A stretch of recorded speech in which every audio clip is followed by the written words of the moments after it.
Good evening, Vacaville. This is the regularly scheduled City Council meeting, February 28th. And to begin this meeting, I would like to start off with a roll call.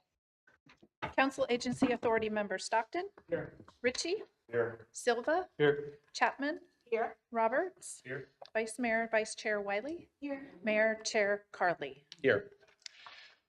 Will we please rise, take a moment of silence and followed by the pledge?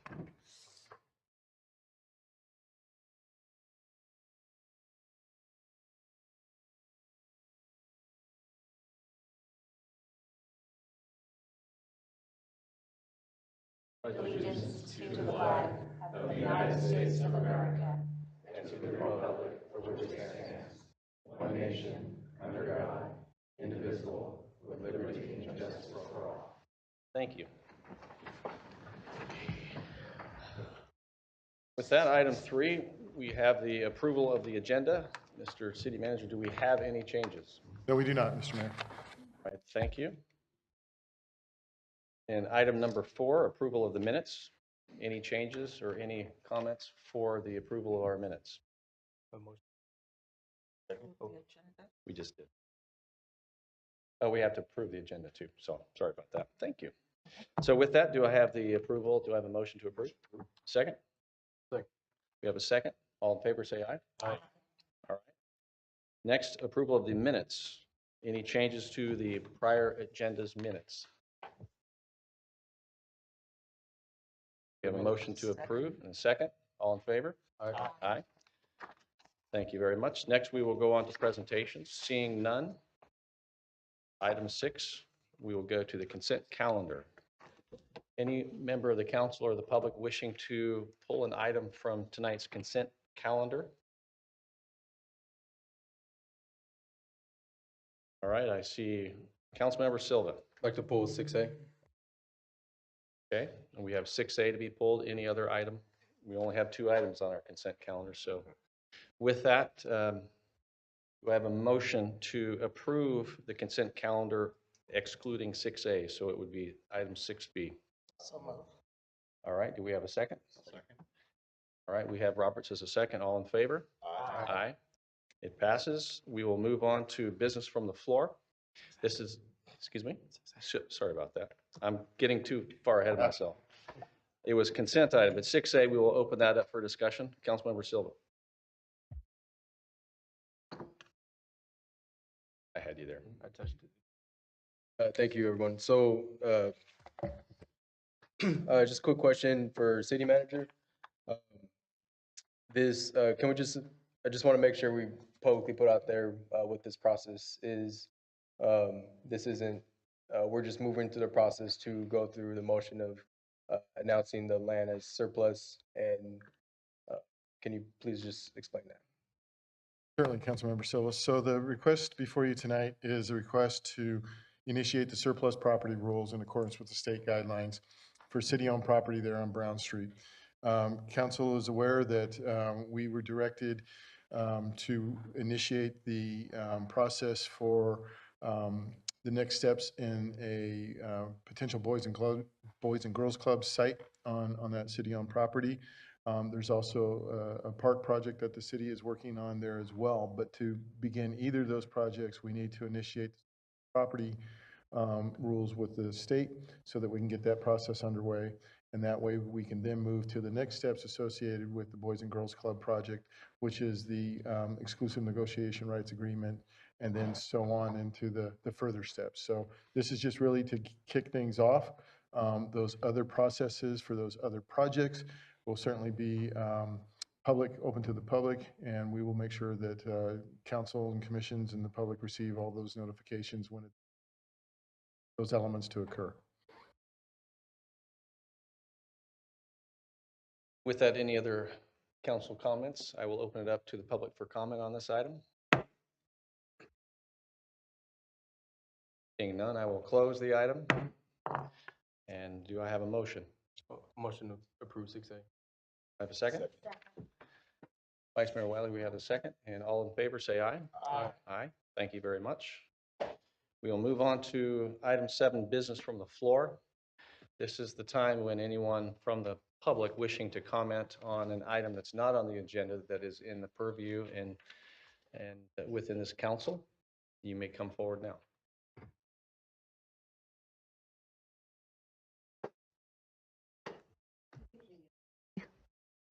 I'd like to thank Sarah first for directing me in here. I was a complete loss. I'm Gina Kelp. I'm from Rio Vista, but tonight I'm here representing Solano's civil grand jury. We were just recently given a proclamation by your Board of Supervisors declaring February Grand Jury Awareness Month. So we kind of use that as our kickoff point for recruiting for the next upcoming term. Now, I stress this is a civil grand jury. Forget everything you've seen on Law and Order. Our goal is to look at things that the counties and cities are doing governmental wise. It could be public safety, health and social services. There's something for everybody. Now, qualifications to be a grand juror are really quite simple. Such things as being a resident of Solano. I think we can all handle that. And your term runs from July 1st to June 30th. It's a one-year term. It is a commitment you will need to make. There are weeks that you will spend a lot of time on it. So if anybody has time and wants to do something worthwhile, this is truly the place to go to. Now, I was supposed to have a few other people here with me tonight, and they've got the applications and complaint forms with them. So I will see that they get here to the city council, and so you can display them in the lobby. But meanwhile, I'll stick around for a few minutes in your lobby so as not to disturb the meeting if anybody has any questions. Thank you. Thank you very much.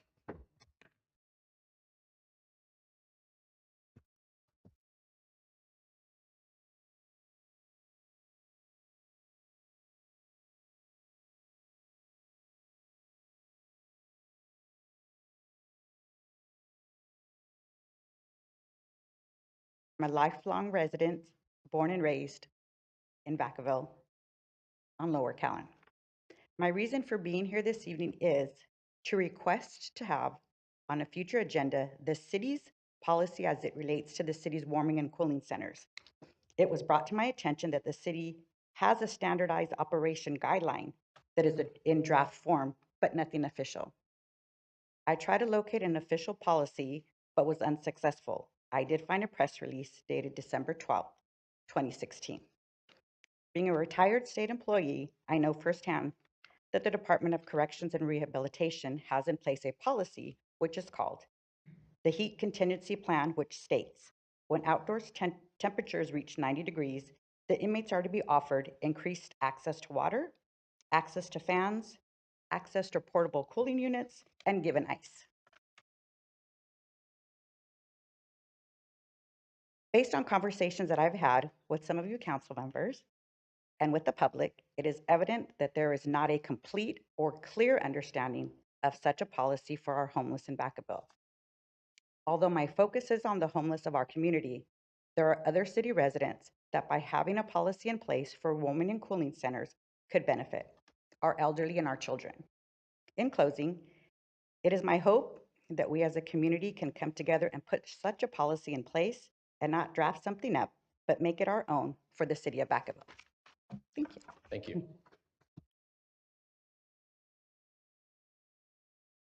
Anyone else liking to speak to the council on business from the floor?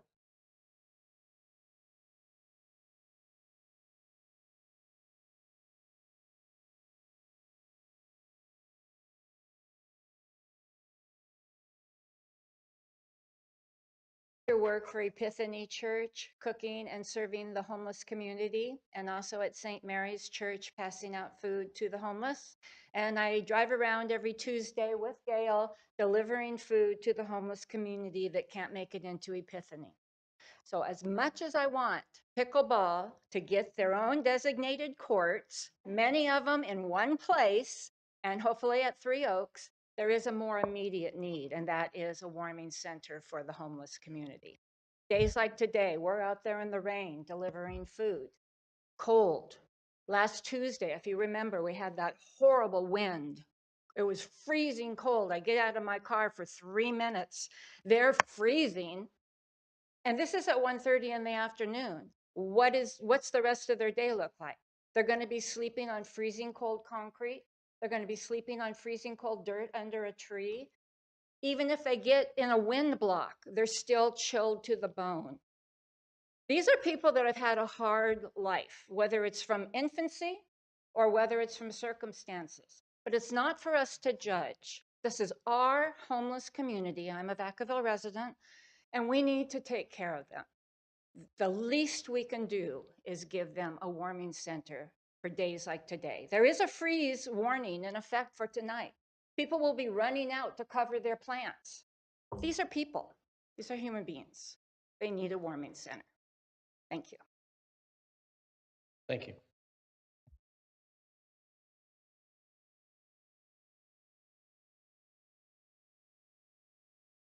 Anyone else wanting to address the council this evening? Seeing none, I'm going to close business. Well, go ahead and come forward.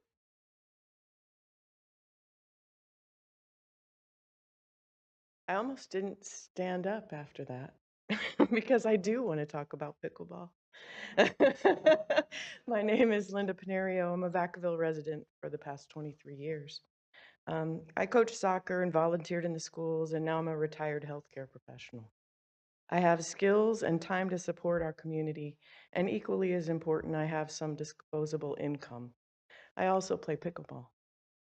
But as strange as that seems to sound to some of you, and frankly, my family, I am one of 8.9 million players in the United States. Pickleball is a sport that has had an increase in players of 85.7% in the last year, and it has in the past 3 years, 158.5% in players. And that's reported by the 2023 Sports and Fitness Industry Association. Over the next year or so, I will be deciding where I want to put down roots in my retirement. Vacaville is a contender, but places to play pickleball is also high on my list of requirements. Did you know that many people have joined us on the courts and told us that they really like Vacaville as a place to retire and to live in retirement, but the fact that it doesn't support pickleball with facilities has weighed in their decision to move elsewhere. Interesting, right? All my life, I have been an athlete of one kind or another. Soccer for the first 48 years. Was very involved in the soccer program here. And finally settled on pickleball for the last half or more of my life, I hope. I hope you can see that I am not special, but that I am part of something new, that I hope Vacaville does not miss out on supporting and creating space for people who want to be healthy and play whether they are 8 or 80, and pickleball does that. Thank you. Anyone else? All right. Well, seeing none, I'm going to close this public portion of the meeting this evening. And we're going to move on to our public hearings. Mr. City Manager. Thank you, Mr. Mayor, members of the City Council. This first item before you is a resolution with a variety of different actions requested tonight related to our downtown Vacaville Business Improvement District. Tim Padden, our Economic Development Manager, is here to introduce the topic. And then I think he'll be joined by our new Executive Director from the Downtown BID, Mr. Taylor McDonald. So with that, I'll turn it over to Tim. Again, thank you, Mr. City Manager. Good evening, Mayor, Vice Mayor, Council members. Tonight, the City Council is being asked to consider a resolution confirming the annual levy and collection of assessments within the Downtown Vacaville Business Improvement District for 2023. Approve the annual district plan, authorize the City Manager to execute the management agreement and a fee for service between the City and Downtown Vacaville in the amount of $75,000, and approve a one-time budget augmentation in the amount of $20,000. This is a new day for the bid. In April 2022, the city allocated resources towards a recruitment of a new executive director. After a nationwide recruitment in 7 months, we ended up with Taylor McDonald, and we're excited to have him on board. Additionally, the city has provided financial resources to several downtown projects in the past year, unlike any other year in the 23-year existence of the bid. Due to limited financial resources through a lack of events caused by COVID-19 over the last 3 years, and additional responsibilities that the city has placed on the bid, an increase for fee for services needed to provide adequate bid services from $55,000 to $75,000. Over the next few months, city departments will meet with downtown Vacaville staff to fine-tune a more comprehensive plan between the city and downtown Vacaville, which will be brought back to City Council in July. At the July meeting, it is anticipated that an additional $75,000 will be requested to carry out their list of activities and action items with a staff level and city contribution that is consistent with most contributions to a bid in California. This will also allow the new executive director, Taylor, to assess organizational needs as he's only 7 weeks into the role. At this point, I'd like to turn over to Mr. McDonald, who is going to be joined with Downtown Vacaville Board of Directors President Matt Tainton, who will present the 2023 district plan at this time.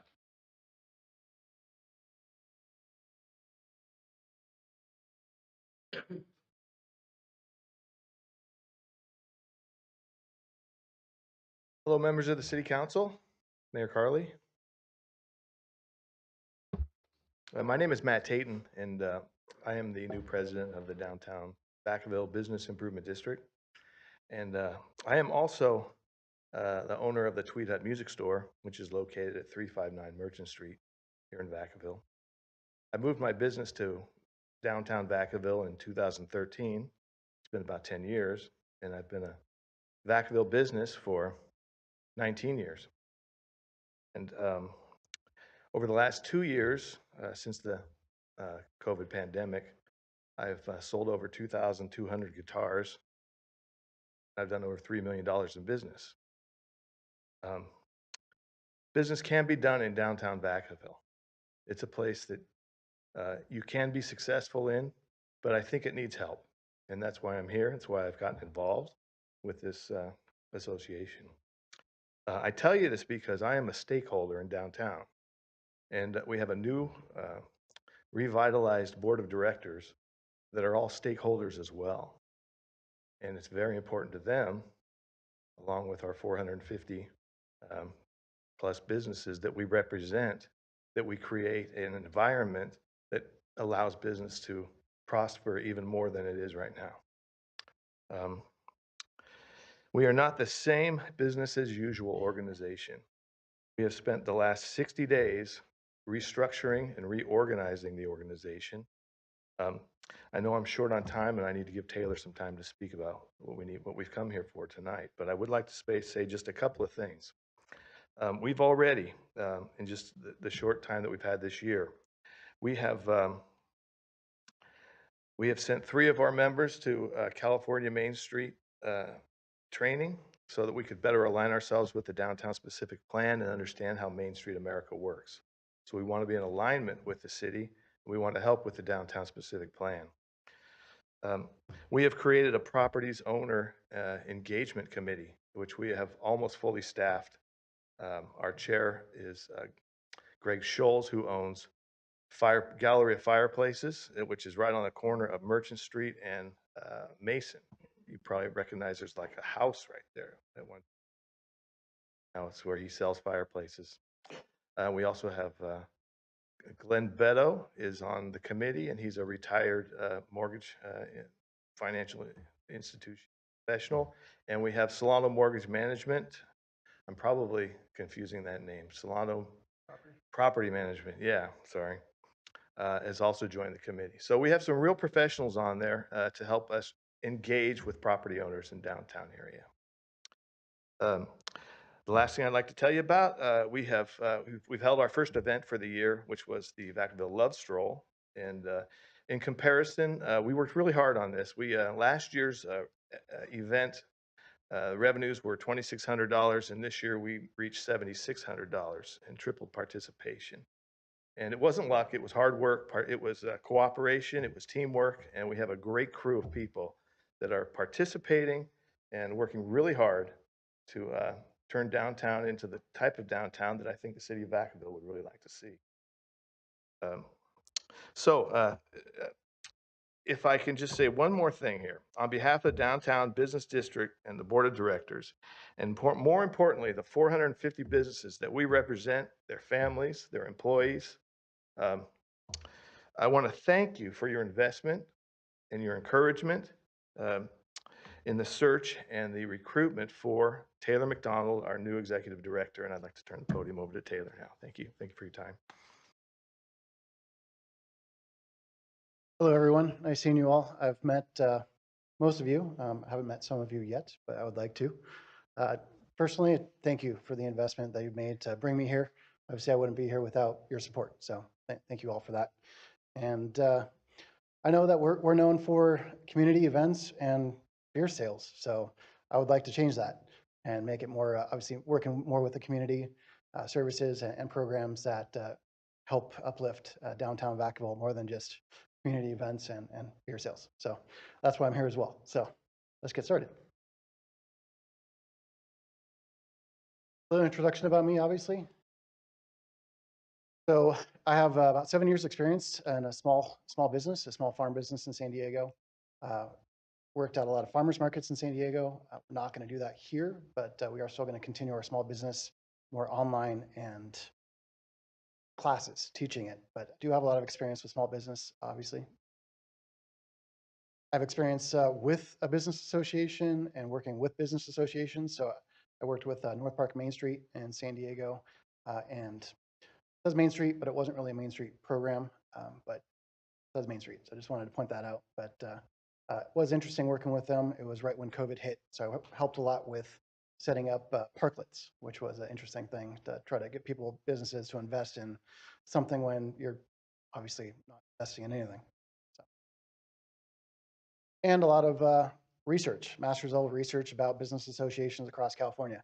If it's bids, P-bids, CBDs, community benefit districts, et cetera, just business associations in general that don't even have city funding. So a lot of interesting work that I've researched to see how you can be successful as an organization, what really makes it work. And goal of it was just basically finding key tools and elements to be a successful organization. And I found that it's more than just businesses. Obviously, a bid, it's business-based. So working with businesses and property owners and the city. I think all three is essential to make a organization work that you really want to uplift a community, downtown, Main Street kind of a situation.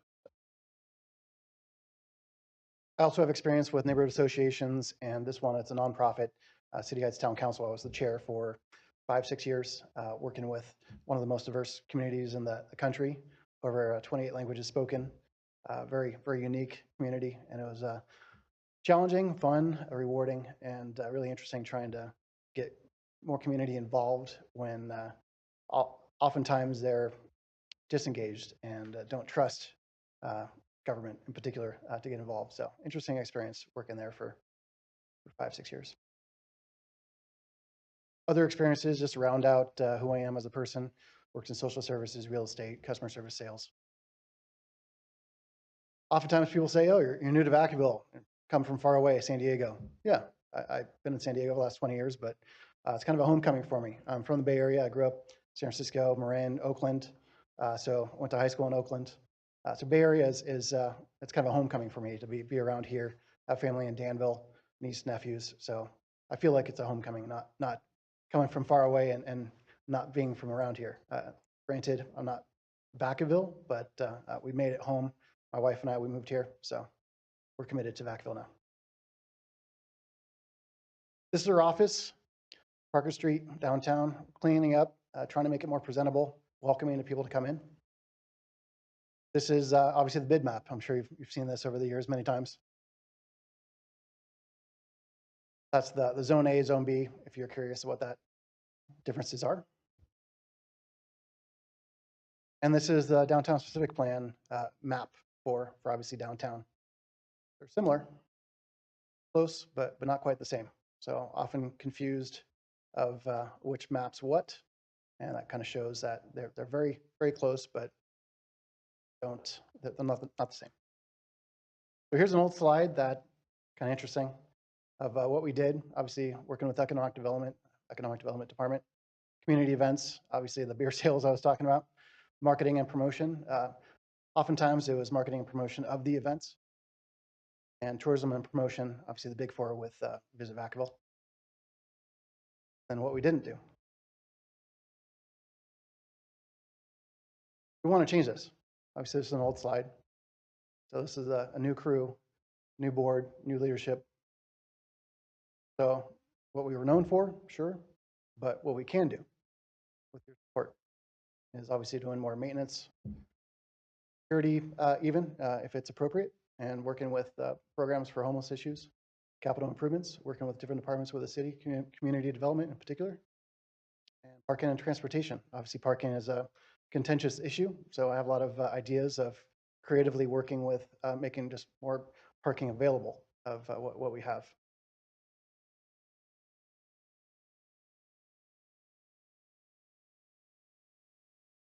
This is a lot here, but I'll try to dive through it. So our committees, obviously Matt talked about a little bit that we're committed with our committees. They're filling up quickly, and so I'm calling this team Can Do.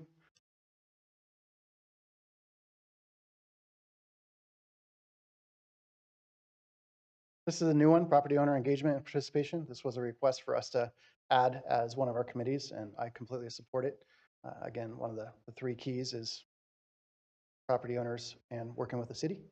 So started it, and we already have leadership involved with it, which is good. Then Clean and Safe is another one. It's new, but it replaced one. So it was the design committee. We just changed it to Clean and Safe to be more specific about what's designed. It's kind of unclear. Clean and Safe, it seems more, make more sense. And we'll go over it more and more as we move along in the process over this year. So those are the committees. As we've alluded to, the Main Street American four-point process, four-point approach. This just shows that we're already working on it. We're doing it. We already have organization. That's one of the four. Economic vitality, another one of the four. Clean and safe. It was design, which is part of the four. Now it's clean and safe. Promotion. So we're already working on it. We obviously just need to make more of an impact with it. And we did go to the California Main Street Conference in Oceanside. That's step one. Step two is actually signing up for the program to become accredited again as a Main Street organization. And that'll help with these guidelines as well to become more of a community transformation for downtown. So here's some ideas basically of what we're thinking of working on with the fee for service. And that's small. Okay, so we talked with Public Works about the power washing of the sidewalks. My understanding is that the city does it twice a year. So I offered to do it at least once more. Source an artist and find a wall to do at least one mural this year to add some art and hopefully graffiti abatement at the same time. Plant new flowers in flower pots that are already there, or add some if needs be, depending on what businesses where they want them. Then a fun one, you see the red stamped brick sidewalks that they look faded and old. It's an old town, so it kind of fits with that. But I would like to see if we can paint it, give it a fresh coat of paint, make it look nice and clean again. Simple, easy way to update our downtown district. And then message boards. One of the key things just for directory for anything is having a directory and taking more control over that at Ulatis Bridge, Town Square, and digitally as well at our office to provide information about, yes, events, sure, but more than that, obviously community events, business promotions, business events, other events that we're not even tied to, as long as it's downtown beneficial. And kind of going over what Tim has already said and Matt as well. It's an incremental approach. Again, I'm new here, but I do have a lot of ideas, and I have got my boots on the ground. I have been working hard the last 2 months, maybe a little too hard, but I'm trying to make it work, and I really want to have a successful first year and grow from there. So that's the idea. So yeah, again, just ready to work. Thank you very much. Appreciate it. Thank you. At this time, any comments or questions from the council directed to the presentation?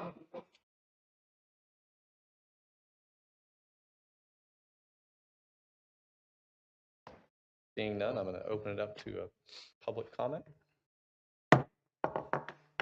Thank you.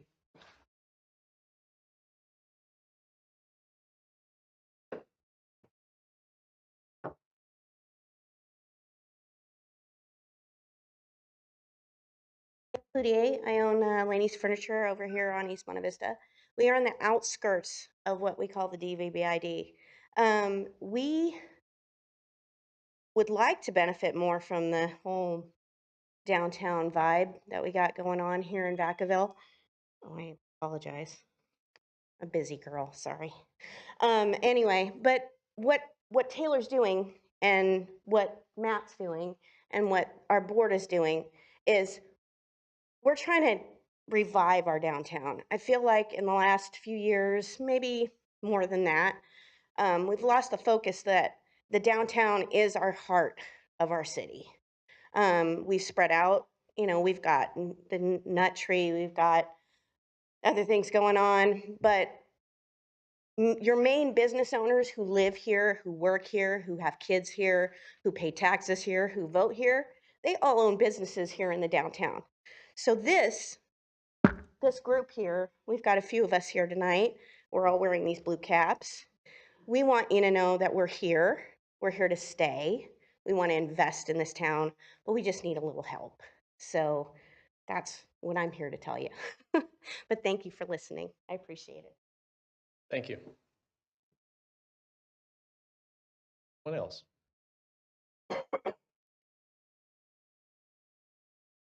Seeing none, I'm going to close public comment, bring it back to the council. I see Council Member Roberts.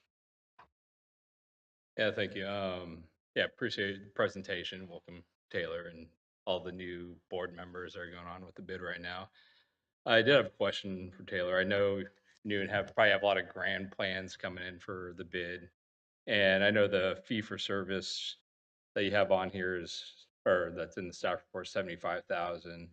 But I did see another request in there, another amount for 150,000. Do you feel that the 75,000 is enough at this point to get you going on what you need to start doing? Yes and no. Obviously, being new here, got to start somewhere. Mm. It is an increase from last year and from years past, but it's new board, new team, new vision. We're really obviously trying to change what we're known for, what we have been doing. I hate saying the beer sales again, but that's obviously one of the visual things that we are known for. So in order to do that and provide a lot of the programs and services that the city has asked us to do, that's part of it, is asking for more fee for service to do that. And those programs are business engagement, which is bid fees, so we can use that. Property engagement, which is not bid fees, which would be fee for service. And then the Clean and Safe program, which is a lot of beautification, which I went over some of that. So it'd be a lot of that, but more of it. And then some other programs and getting that started really. And then working with city staff to make it more of a robust plan of what we can do towards the end of this year and next year and incrementally grow from there. So it's a building block. In order to really build a good foundation, yeah, we need some help. We can do well with what's being presented, but obviously more would be more beneficial and easier for us to build a stronger building block. One example for that is the farmers market. The farmers market has struggled over the last few years for various reasons. And having some experience with farmers markets, I really want to make it a good farmers market, change it to all year, and have an incubator entrepreneurship program with it to try to bring in businesses that are just starting or help businesses that are already there grow out of there into a brick and mortar place, ideally downtown, but somewhere else in Vacaville, sure, as well. So different programs like that, you need to really build it with some funding to get it started. So in January, we were talking about a larger amount, sure, and it was discussed. And yeah, we were surprised with a lower ask this time. I completely get it with a fiscal year and the challenges that we have for 6 months or less than 6 months until the fiscal year starts again. So the 75 and the 150, it was kind of more of 75 now, and then if it's fiscal year, asking for 150 for the fiscal year, so that we're not again here in January saying, all right, where's the rest of the money for the year for us? Because we're not on a fiscal year. So that's the ask as well, just obviously being smart about it. So that's kind of where we're at of what we want. We want to ask appropriately, but we also want to ask to make a difference and really show that it is a new time for downtown Vacaville, and that we want to really make a difference and show not just you guys, but the businesses, the property owners, and the community that it's a change. Something's happening here that's different than it was before.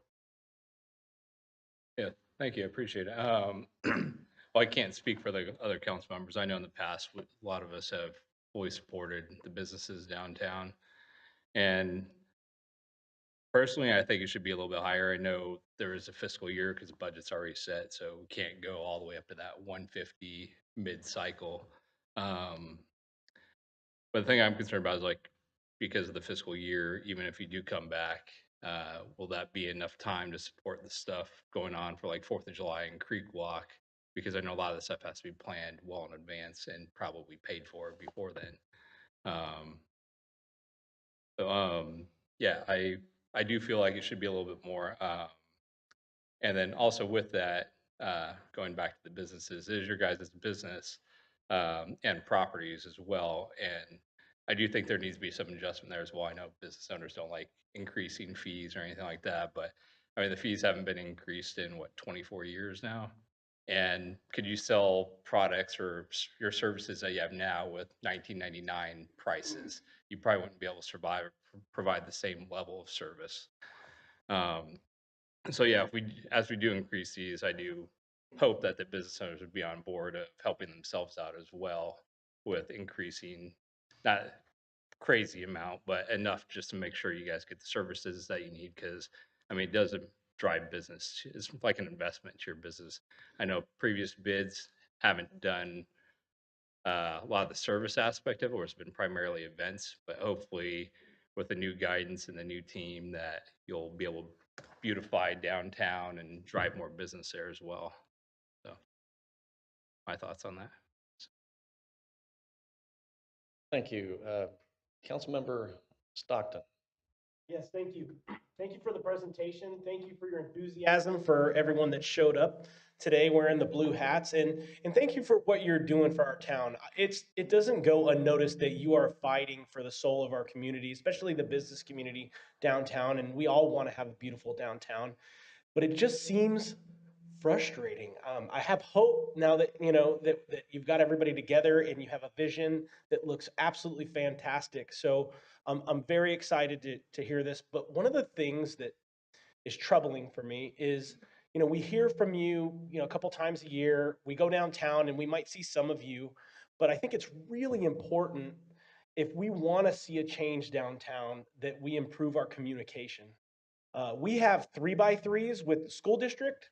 We have them with other on homelessness, where we meet every couple weeks or monthly, depending upon what it is. I would really be interested in maybe working with staff and setting up an opportunity for 2 or 3 council members to meet with you and a couple of the folks in your board, or it can rotate for you, something so that we can maintain that communication so that our policies can help you with your vision, because it's missing. And we all want it to be there, but how we get there, I think, is really going to take a collaborative effort. I don't disagree with Councilmember Roberts that we should look at the funding that you are going to need to really make the impact that I think we all want to see downtown. But are your meetings open for us to attend? When are they? Can you give me some of that information? And would you be interested in potentially a 2x2 or a 3x3 with council members or planning commissioners or somebody to help us actually get somewhere? Yes, absolutely. I absolutely want to meet with you, with all of you, and open communication for sure. Yes, my big thing is transparency. Our meetings are open. Yes, and we have an executive board meeting and advisory board with city staff present, and our general board meetings. And I'll definitely send invites out to make sure that you're informed of it through city staff. That way you are always informed of what meetings we have. That way you can attend and give feedback from your side as well. I don't want to see you once a year, presenting about what we did or didn't do. I want to obviously work with you and have your input as well. Ever since I started, granted, almost 2 months now, it's not too long, but I said it's not about me, it's about we, it's a us plan of making this work, and you're obviously a key cog in the system making it work. So yes. And I'll just comment on that. I tried to attempt to come to your last meeting, but somehow it changed on the calendar. And it's an open meeting. It's not a formalized one, so I think we just have to be cautious that we don't jeopardize us as a body to attend, but certainly it's something that I know that you working with staff in the community, a lot of people who feel strongly about downtown. So with that, I want to, Councilmember Silva. Yeah, thank you. Thanks for the presentation. Welcome to Vacaville again. And thanks for everybody, for showing up. I think, so it took about, I can't remember, maybe about a year to fill this role. Kind of what's echoed by my fellow council members along the same lines. Interesting suggestion about a 3x3. I think I did have a conversation with the city manager on finding ways that we can better communicate, put out information of what we've actually already invested in, as far as what city council has approved, what the city's invested in, things that are in the works, things that that are pending, things that we're working towards. I think there's always been a lot of challenges with a lot of different dynamics downtown. And I think the sooner that we can get on the same page and have a better understanding of where we're at, not losing things, and making sure everybody's on understanding where folks are coming from, is with respect to Brown Act and whatnot. I think that would be key. I think just in general, a lot of folks in Vacaville are eager to see progress, eager to see tangible outcomes, not just perhaps with our downtown, but in multiple different areas throughout our city. And I think that's something that I need everybody honestly to be clear about. That's what's expected of us as council members. And so, I like the suggestion. I've already committed to making sure I can attend the ones that I can attend. In the first year around, I was able to do that. Schedule sometimes doesn't work out for me due to my work schedule, but so like for me, I think we support the request to keep you all going. And then it didn't sound, I didn't hear like any tangible requests still. So that, as those come up, I personally, I want to hear them. I think it should be something that council ultimately decides. Obviously I was explaining with them from a separate meeting that we have a lot of things moving around in the city, so it's not just, we can't always we don't have the luxury of just focusing on one area of the town and how we invest, but ultimately how we move forward. I'm hoping we get some stuff done sooner than later. And I just want to clarify, we have invested in downtown, like we have lighting, we have the controversial parking meters. There's a lot of different, opinions, but there's, not going to go into that today. But, so there's different ways that we're trying to increase, and I absolutely want to make sure that you're set up to succeed and bring in the perspective that you have. I want to comment, you were saying, I'm not from back, kind of like, kind of repeated that you're not from Vacaville. It's okay. Welcome. All right. And I think it's valuable for all of us to be able to get outside our city and see what works in other places, what doesn't work. And that's an invaluable experience and perspective that we can bring back. Maybe those things will work here, maybe they wouldn't, but I'm all about creativity and leading to the innovation. So that's my comments. Thank you. Mr. City Manager, do you have a comment? Yeah, I just want to remind the council, and I appreciate the comments, that part of the package before you tonight that hasn't really had an opportunity to get vetted much tonight is the fact that as part of the resolution, not only are you moving forward with the assessments, the levying of the assessments, but you're also approving a management agreement which details the key deal points, if you will, the relationship between the city and the downtown bid. But it also includes the district plan, which is, kind of summarized before you tonight in terms of some of the highlights. But that's where, unfortunately, last year, because of, the transition that it experienced, we didn't, and the pandemic, Your last few, district plans have not been as robust as, we all would have hoped on both sides. This one is just getting started.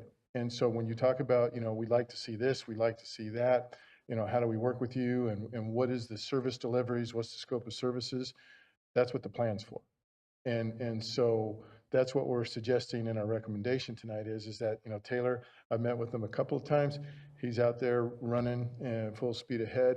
But we also see that there's an opportunity here to sit down with, the board, because I've yet to have a chance to meet with Matt and the rest of the team and get on the same page as to what those service deliveries are. And so that's where you can actually put those items in there in the district plan. And so what, Tim has pointed out to you is our suggestion tonight is that, increase the budget right now so that we can move forward with getting them going. We understand the importance. We're thrilled that he's here with his experience and everything. We're thrilled with the new board and all, and the direction, the commitment to the cause. But in those next few months, we can work on some of those more specific details so that we can bring that back to council so that what we understand is your vision and what their purpose for is all in the same document, and we can all move forward with that going forward and put an additional investment behind that because now it's in there and detailed for everyone to see. So I just want to, remind everybody that the district plan and the management agreement are those other key pieces to what you have in front of you as part of going forward.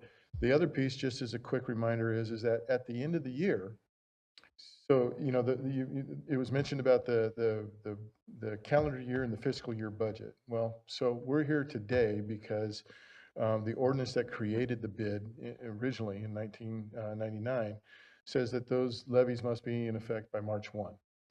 And so that kind of dictates the timing of why we're here today. So that predicates we have the management agreement, district plan, et cetera. We also have typically received an annual or a year-end report from the bid.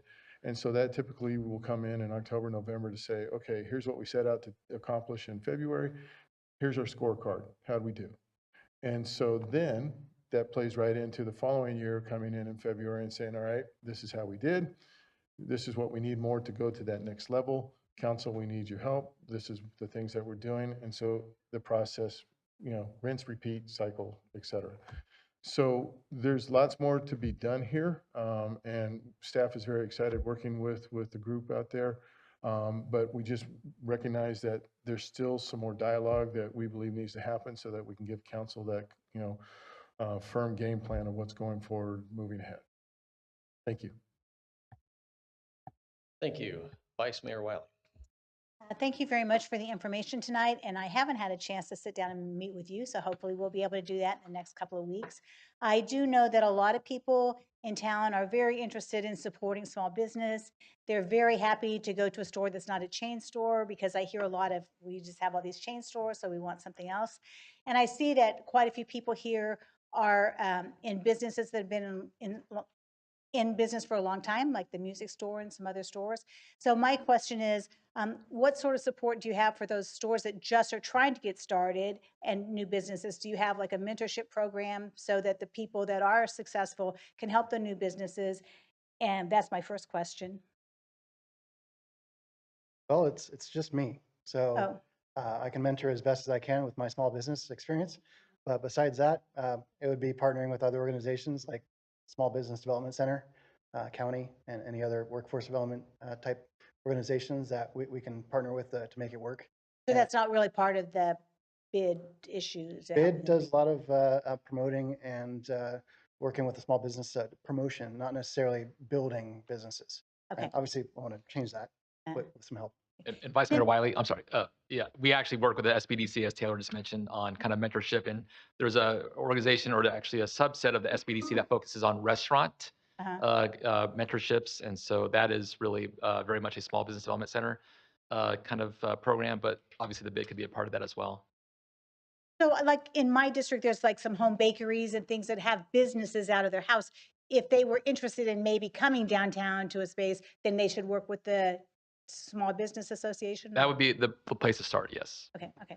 And the second question I have is, what percent of the businesses downtown participate or belong, or do they all by default have to belong? If they're part of the business district, the BID, Then they're in it? Then they are in it, yes. And the different levels, the zones, is what level you're at. And that's So no one can opt out? correct. No one can opt out. Okay, all right, thanks. Thank you. Councilmember Chapman. Thank you. It was nice meeting you outside prior to the meeting. No, I haven't had an opportunity to meet you one-on-one. However, I want to thank you very much for the presentation. In the 2 months you've been here, it seems as if you've been quite busy. You have a lot of the business owners in attendance this evening, and I haven't met probably any of you, but I'm coming. Right now, I'm spending a lot of time meeting internally, meeting the directors of the various departments. And so they can vouch for, they can't, but the manager can vouch that I have been quite busy. The one thing I wanted to inquire, we're speaking of downtown. What is the perimeter of your downtown that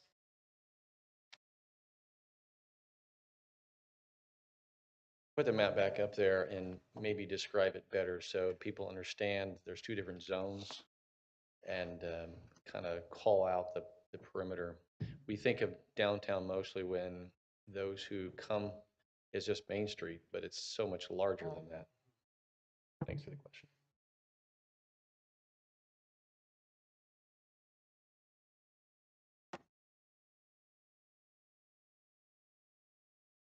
Asking to see if I can get access to GIS so I can actually update the map myself or work with city staff to update it to make it clearer with the street names, et cetera. It's an old map that's been zoomed out, zoomed back down, out so many times, so it's fuzzy, so it's hard to read. But anyway, on the left, it's right there with Cernan Street, so it doesn't quite go to quite go all the way to Buck from Main Street, so it stops at Cernan Street. And then on the north there, it's Monte Vista for most of it, but then as Laney's Furnitures here showing her support, that's a little blip is Laney's Furniture, and more than a blip, really nice blip. But yeah, that's a little hump, whatever you want to call it, on the top there, and a future office space, and I guess the old CVS that was there. And then to the right there goes all the way to Depot Street. And that's where the CVS is now on the other side. So not quite there. And then on the north side there, there's Lucky. So that's not part of it, but you can kind of get the idea of where it is and isn't. And then south is the freeway. So the movie theater, Brendan Theater, is part of it. And then it kind of zigs back up by Merchant and stuff. So City Hall is not part of it. Across the street, they're not part of it. Pietro's first thing after going over there was like, how can we join? So there is discussion on some businesses of how they could be part of it. And there's ways of doing it as well. But that's the map right there. You can obviously see Merchant Street and. So you come down Merchant, and so this portion where the City Hall, let's say from, what's the street right before City Hall? This is Walnut. Oh, Walnut.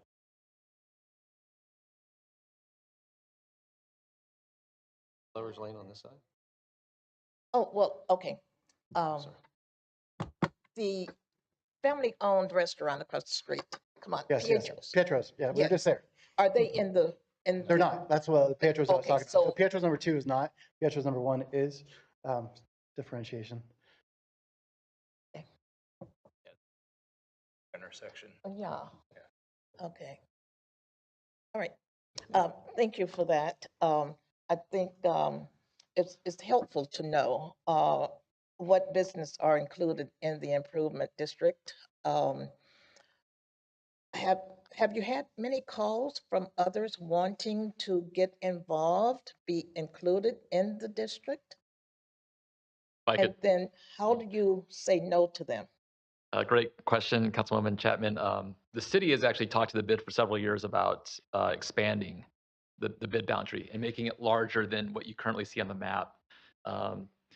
Obviously, when I first got here, COVID happened and everything else went on the back burner. And obviously in the past year, we've had a lot of transition, but that is something that we would like to probably revisit with the bid is expanding bid boundaries, looking at the assessment fees, which have been the same for the entire 23-year existence of the bid. In terms of just generating additional revenue and getting more businesses involved as part of a business improvement district. And explore the opportunity of perhaps looking at a property business improvement district, a P-bid, which is really focused on property and business owners as opposed to just business owners. And I know it's primarily about downtown, wanting to keep that, beautify it and keep it live, vivid.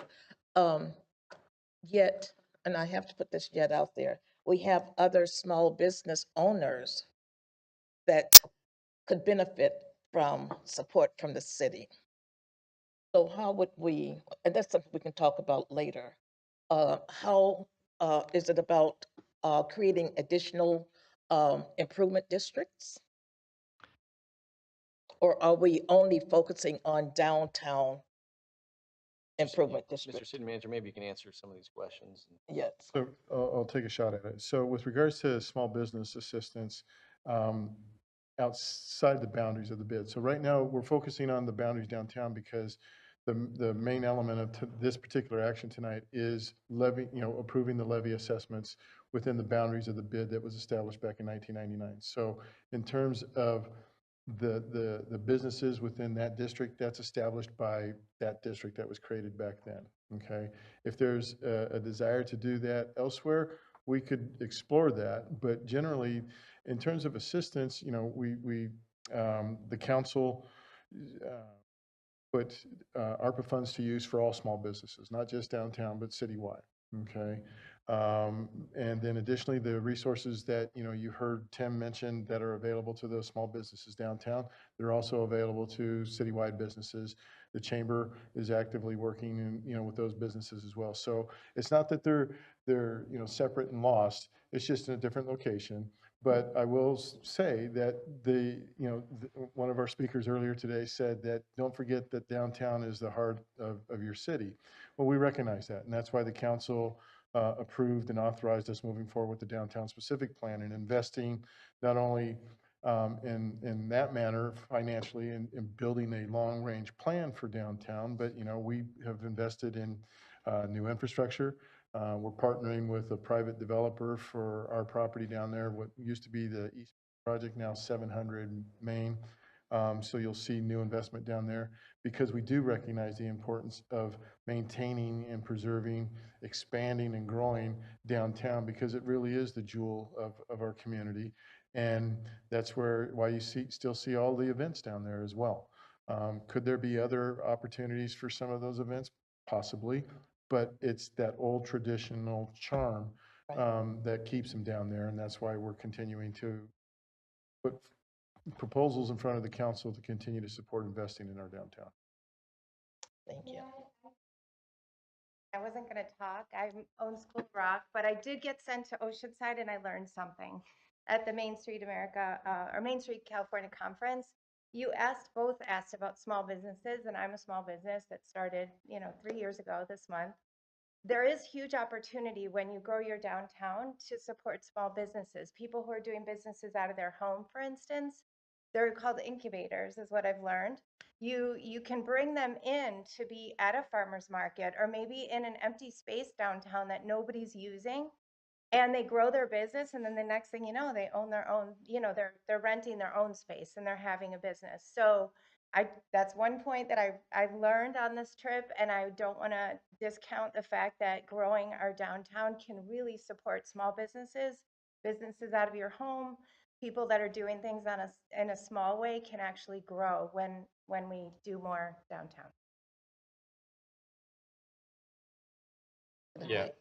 Well, it's okay. It's okay. I mean, we understand this and we're getting off track here. And so we're all going to move in, want to encourage businesses to move into Vacaville. It's better for all in one space. That's right. And so this is for a larger discussion, but appreciate the enthusiasm. Trust me. I just have one comment about this. Yes. I'm not here to ask to widen the bid. I got to work on some incremental stuff first. Right. Improve, start the building blocks, get it going first. Show the business community, show the property owner community, show the city, show the community as a whole that we're doing stuff, and then we can ask if they want to be a part of it. But yes, to your question, I have Pietro's, that was one. The museum on Buck, that was another one. Both of them want to join the bid. So there are some. We just got to do some stuff first. And then P-bid, no. I'm a proponent for P-bids, but you got it, same thing. You got to get there and you have to have property owners wanting to do that. And so you have to get some small wins first and then some bigger wins and then have a discussion, ask them what they want to do. And if they, then maybe they want to talk about it, then we can converse about it and see if it's appropriate for property owner based bid. Thank you. Thank you. Councilmember Ritchie. Thanks so much. I haven't met you yet. Hopefully my voice can make it through everything. Just seeing the excitement in the crowd and fellow small business owners and really the council, everyone from the council to the mayor, we've all spent a lot of time, passion in the city. Our mayor spent a lot of time serving the city and has a very good view of the city. We all care. And I think just the fact that the emotions, the energy we see in the crowd, if you guys didn't believe in Mr. McDonald, you guys wouldn't have came down. And I think it all works together. And I think I love the questions from Councilman Chapman about where does it start, where does it end? Because that's a big part of it. We got to really focus. We have one by the apple here. When we look at the downtown, the bid, making sure the bid is absolutely successful. Yeah, it's outdated. I mean, it needs to get updated. We need to put our money where our mouth is and invest in the community that's going to serve us, serve the community, and help us all grow together. But if we don't have a absolutely dynamite downtown, we're not going to have a successful downtown specific plan. If the downtown plan doesn't work, we're not going to attract the multi-billion-dollar companies to come to biotech. If we don't start here, it grows. If we ruin it and we screw it up, they're not going to come. They're not going to bring a billion-dollar company to a place where they don't want to live. They don't find fun or enjoyment. So we need to make sure we get it right here, that the downtown grows. Like, we're going to book in the city, a downtown. The 700 project, it's awesome. When it comes to fruition, you're going to see the beautiful school that was rebuilt next to all the amazing homes that Lewis Company's going to bring. It's going to bookend down the old Longstrug, Langley. It's going to come alive. And we need to make sure we have the fortitude to see the vision and invest now, because it's going to happen. And if the big businesses see that we have confidence in ourselves, they'll have confidence to come here. It all works together. But if we don't have the confidence to step up and paint sidewalks, why are they going to bring a billion-dollar business to Vacaville?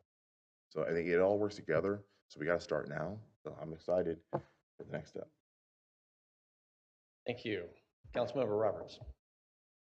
Yeah, there's no other comments. I was gonna. I haven't made my comments yet. Go Do you have anything else that you want? I was gonna make a motion if there's no further Well, comments. I'll come to you for the motion. How about that?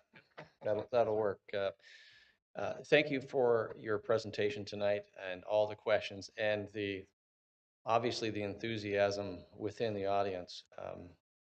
Look, we love Vacaville. You came here and you will quickly see as you're getting to know everyone.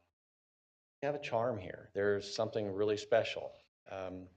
The program that some of you spoke that you were learning, the excitement to be behind something and to understand how to have an incubator location and what a place to do it. And as you came on board, I had the chance to meet you. I don't remember if it was before or after Merriment on Main. It was after. But for those who have come here and they see what Vacaville brings, and then they attend some of what our downtown can bring, they love coming here. It has all the elements to be what you would want in that centerpiece of a community we call Vacaville. At the same time, one of the things that I encourage you to do is to really get to know the community, get to know the downtown, the businesses, and really understand the issue. On top of that, you've already begun to recruit to make sure that the team is aligned. And that's where we really need to be as a city. And The hope is, and hope is not the strategy, but the hope is that this is a moment where with your stepping into a leadership role and the businesses and the energy of the business owners and also the future of potential property owners, the first step is let's have these wins. We know that we have a budget process cycle. The goal really tonight is we have to step into this with the levy process so those revenues can be generated to support it. At the same time, looking at this, it does allow for the increase right now. It allows us also to evaluate what this looks like in the months ahead. I think and I'm not speaking for everyone, but I would assume that if everyone were to comment on this, is we all want to see downtown successful, which means we all want to see you successful, and you want that, and we want it. So we all want the same thing. I often have said, and many of us are aware of this, we don't want to have to leave Vacaville to have the experience that we go elsewhere, and I won't name the towns. So those of us who do patronize downtown and the businesses are in this together, and we want this to be successful, and we're excited that you're part of it. And so I just want to say thank you. And with that, we are going to have to entertain a motion, but it's a complicated motion. So Jason, are you prepared to provide that, or can we get some assistance from staff? You're on the spot. And I see our city attorney. I just wanted to point out that all the actions that are recommended by staff are included in the resolution. So if you just wanted to adopt the resolution, it would adopt all those recommendations that are listed 2 through 6 in your staff report. Yeah, I mean, You can just, you can adopt them by number. You don't have to name them all off. yeah, it's fairly straightforward. We've done this before. I make a motion to adopt the resolution as presented by the staff. I do see that there is Councilmember Stockton. Hold on one second. I didn't see your light. You want to comment? I just wanted to see if I could offer a friendly amendment before we get a second to this, to add a 3x3 with the council with the bid to make sure that we have the communication that to know whether or not they're going to need more assistance or if we need to help. So I would like to add that to the existing. Awesome. So from our city attorney, would you like to comment on that?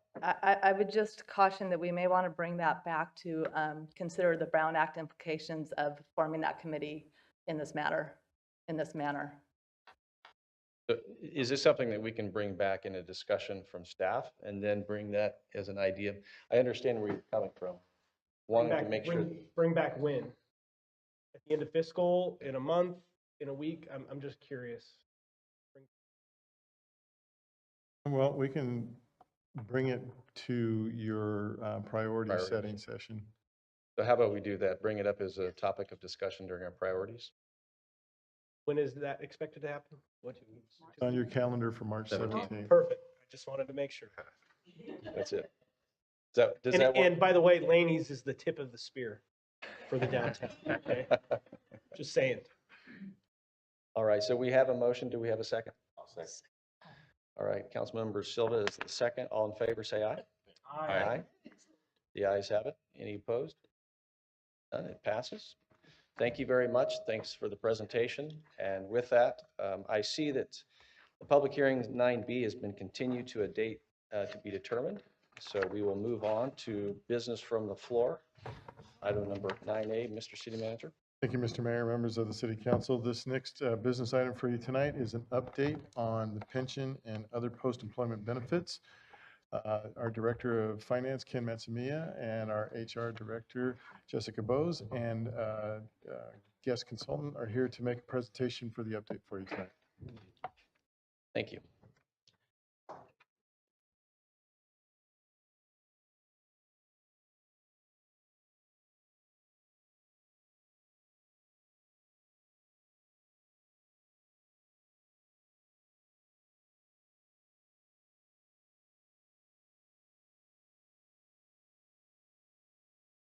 Thank you, Mr. City Manager. Good evening, Mr. Mayor, Vice Mayor, members of the council. As the City Manager mentioned tonight, along with our OPEB actuary, Eric Goodhart, and our HR Director, Jessica Bose, we're here to provide an update on our unfunded liabilities for pension and OPEB. So to start, just to go over some terms that you would see in the valuation reports that were attached to the staff report and some of the terms that we're going to be referring to this evening. Very first one is the valuation date, and what that refers to is the as of date the actual valuation is completed. The next three terms we use when we're talking about how to measure our funding progress. So the actual liability is the present value of promised benefits earned as of the valuation date. The assets are the value of assets set aside to fund the obligations. And then the unfunded actual liability is the difference between the actual liability and the assets as of the valuation date. The next two terms are used when we discuss how much we need to fund each year. So that's the normal cost, and then more importantly, the ADC, which is the sum of the normal cost, the amount necessary to amortize the UAL. The previous slide had a lot of words to it. This is kind of how those terminologies relate visually. And so for the unfunded liability, that is the actual liability minus the funding or the assets that we have set aside to pay those obligations. And then the bottom section, when you take the normal cost and the unfunded, the UAL amortization payment, those two elements equal our ADC, which is you can think of as our annual mortgage that we need to pay. So we'll be going over these liabilities in more detail as we go through the presentation, but the following charts illustrate the city's total unfunded liability as of the last valuation report. That's the pie chart on the left, and the total unfunded liability based on the most recent reports, which is shown on the right. So as of the last valuation, the city's total unfunded liability was $311 million, with about 16% of that, or $49 million, from OPEB, and the remaining amount, about $263 million, coming from pension. Tonight, the most recent valuation reports, which are on that in the pie chart on the right, the total unfunded liability is about $24 million less at $287 million, and that's primarily due to the drop in our CalPERS pension liability due to investment returns.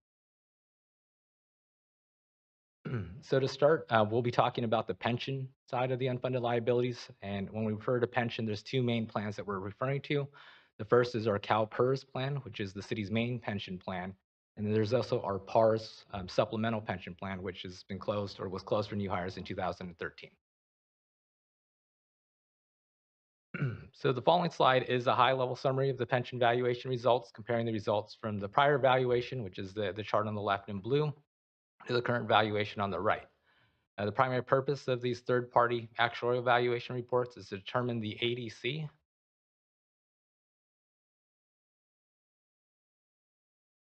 row on the bottom, and then also to measure our funding progress, which is reflected by the funding ratio row right here.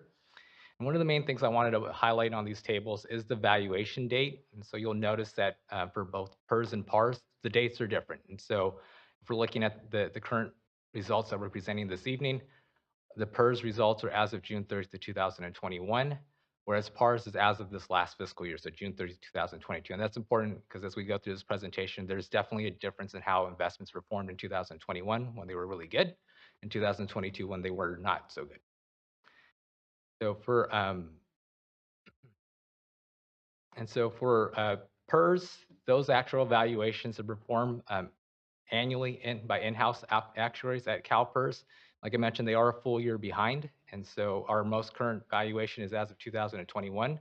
The way that works is that we would get that valuation in July of 2022, basically a year later, and then those rates, or kind of how much we need to pay, the impact of that, would be this fiscal year. So there's almost like a 2-year lag between when the actual year closes and then when we actually we'll see it reflected in how much we have to pay to CalPERS. And with PARS and also with OPEB, which our actuary will be covering later, those valuations are performed by the actual firm Milliman.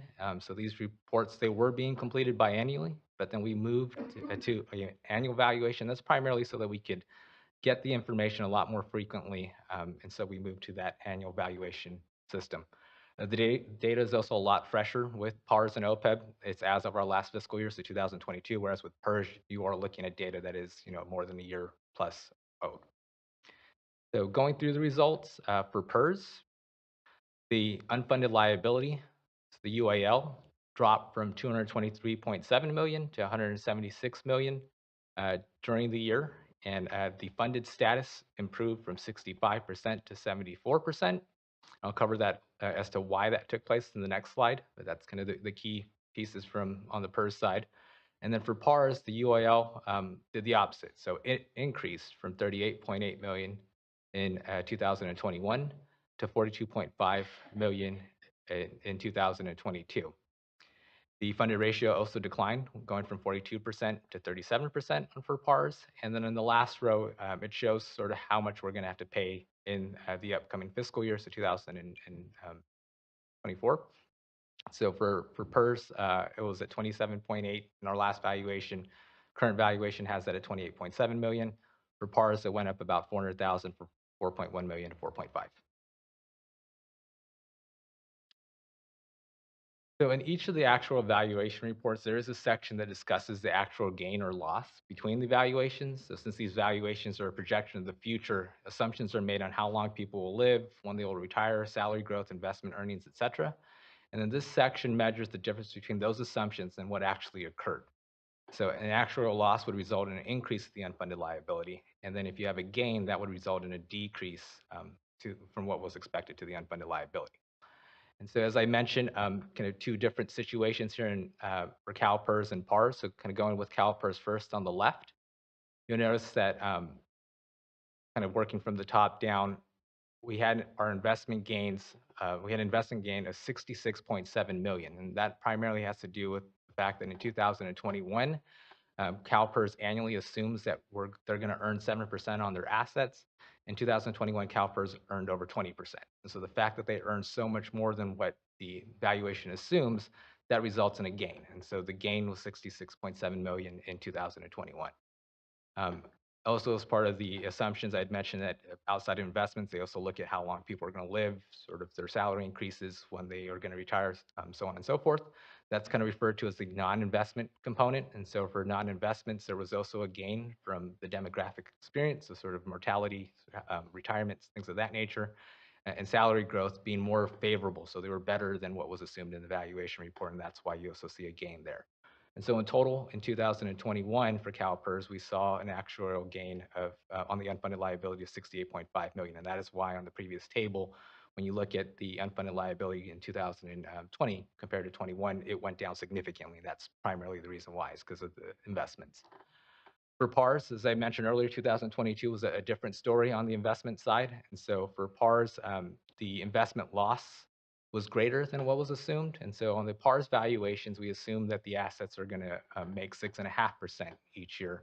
In the case of PARS, in 2022, the investment returns were a negative 13%. And so because those returns were worse than what was assumed, we had a loss of 5.5 million. As far as the kind of non-investment assumptions, we also had a loss there of about 600,000, primarily due to retirements occurring kind of sooner than assumed.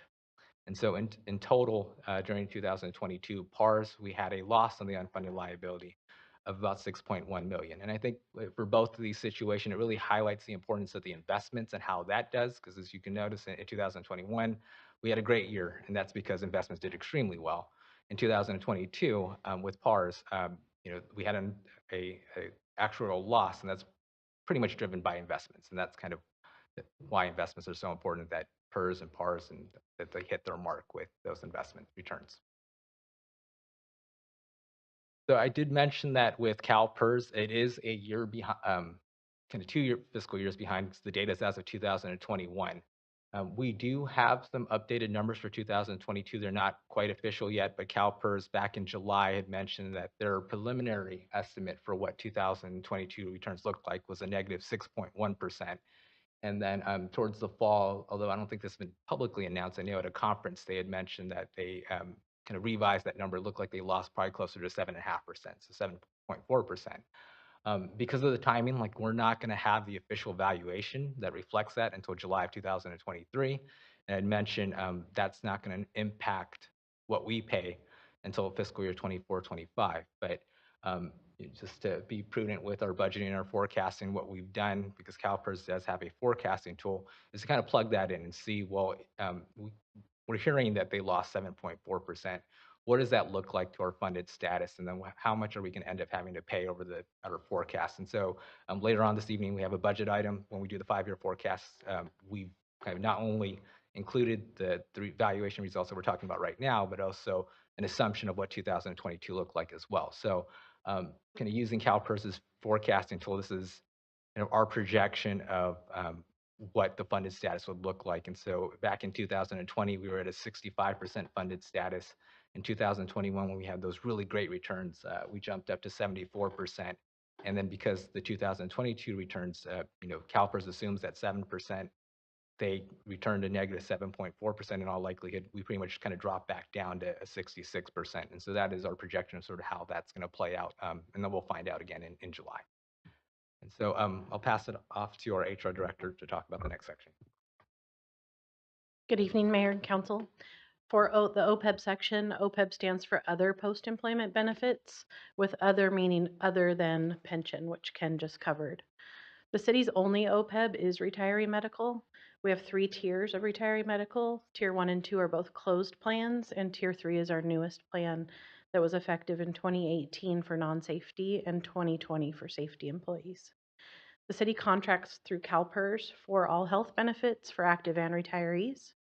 And the plan design, and premiums are all determined by internal negotiations between CalPERS and the plans directly. The city has no part in those negotiations. That's all governed by state law called PEMCA, Public Employees Public Employees Medical and Healthcare Act. And we like to bring the health rates for each calendar year to council once they are decided by CalPERS. Again, CalPERS makes that determination. The city's cost is based on the Kaiser plan rate for active employees, which we share a split in cost of 85/15. And the 2023 rates have come out, obviously, and are in place right now. They did increase 6.61% over the 2022 rates, and that's about a 3.2% average over the last 10 years. The rates do cover calendar year, so it does impact half of the budget year. The 2023 rates have been in place and will be for the second half of fiscal year 23, and then obviously for the first half of fiscal year 24. The 24 calendar year rates will be out in the spring of 23. So to introduce our actuary from Milliman, Eric Goodhart is our actuary here tonight. He has more than 25 years of actuarial experience. The city has been working with Milliman since 2008 on our valuations, and Eric has been performing those since 2015 for us. He's a speaker at Virginia state and regional finance conferences, and he's here tonight to give you a presentation and answer any questions. Jessica, thank you for your introduction. Mr. City Manager, Mr. Mayor, Ms. Vice Mayor, City Council, thank you for having me. This is my 4th time presenting these results on the city's OPEB plan. The last time I did so was in December of 2021 via Zoom. I believe I went on around 1 a.m. local time in Virginia, so I feel like I'm already 6 hours ahead of the game. So I feel pretty good right now compared to December of 21. So back in December 21, when I presented, things looked really good. Like the unfunded liability for the plan was the lowest it had been in quite some time. Assets had done very well for the fiscal year ending June 30, 21. But then 2022 happened.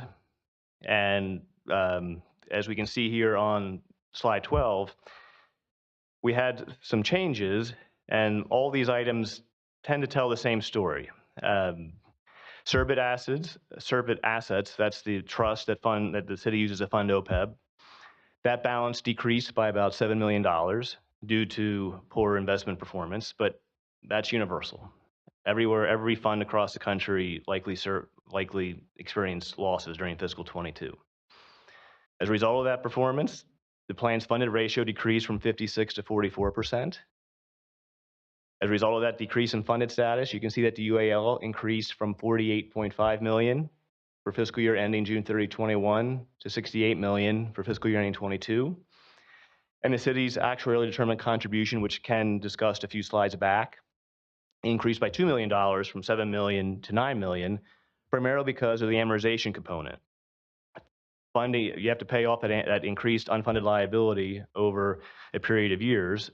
And because the unfunded liability increased, that amortization component increased, and your actually determined contribution increased.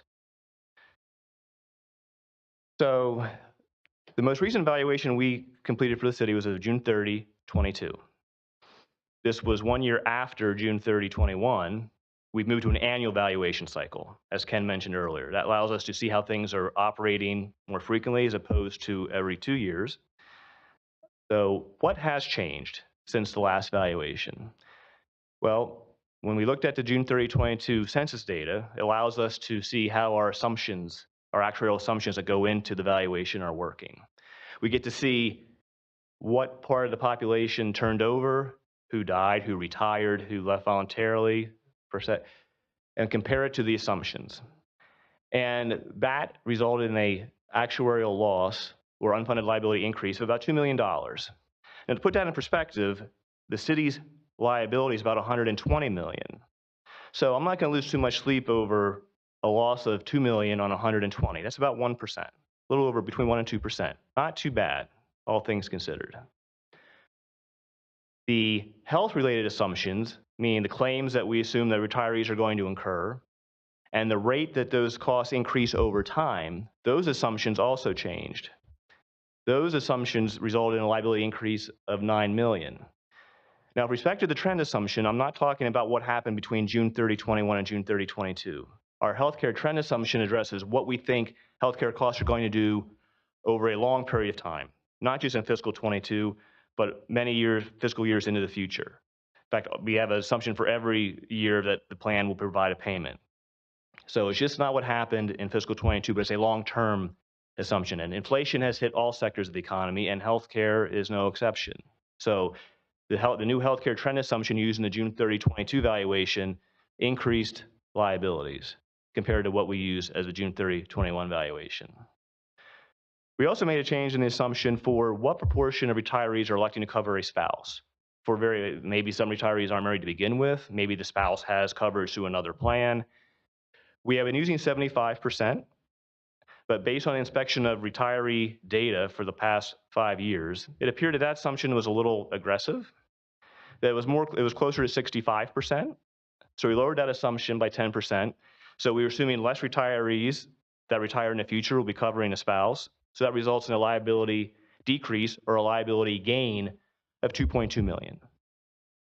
Taken all together, these three components result in an actuarial loss of about $9 million, meaning that the actuarial liability came in about $9 million higher than what we expected.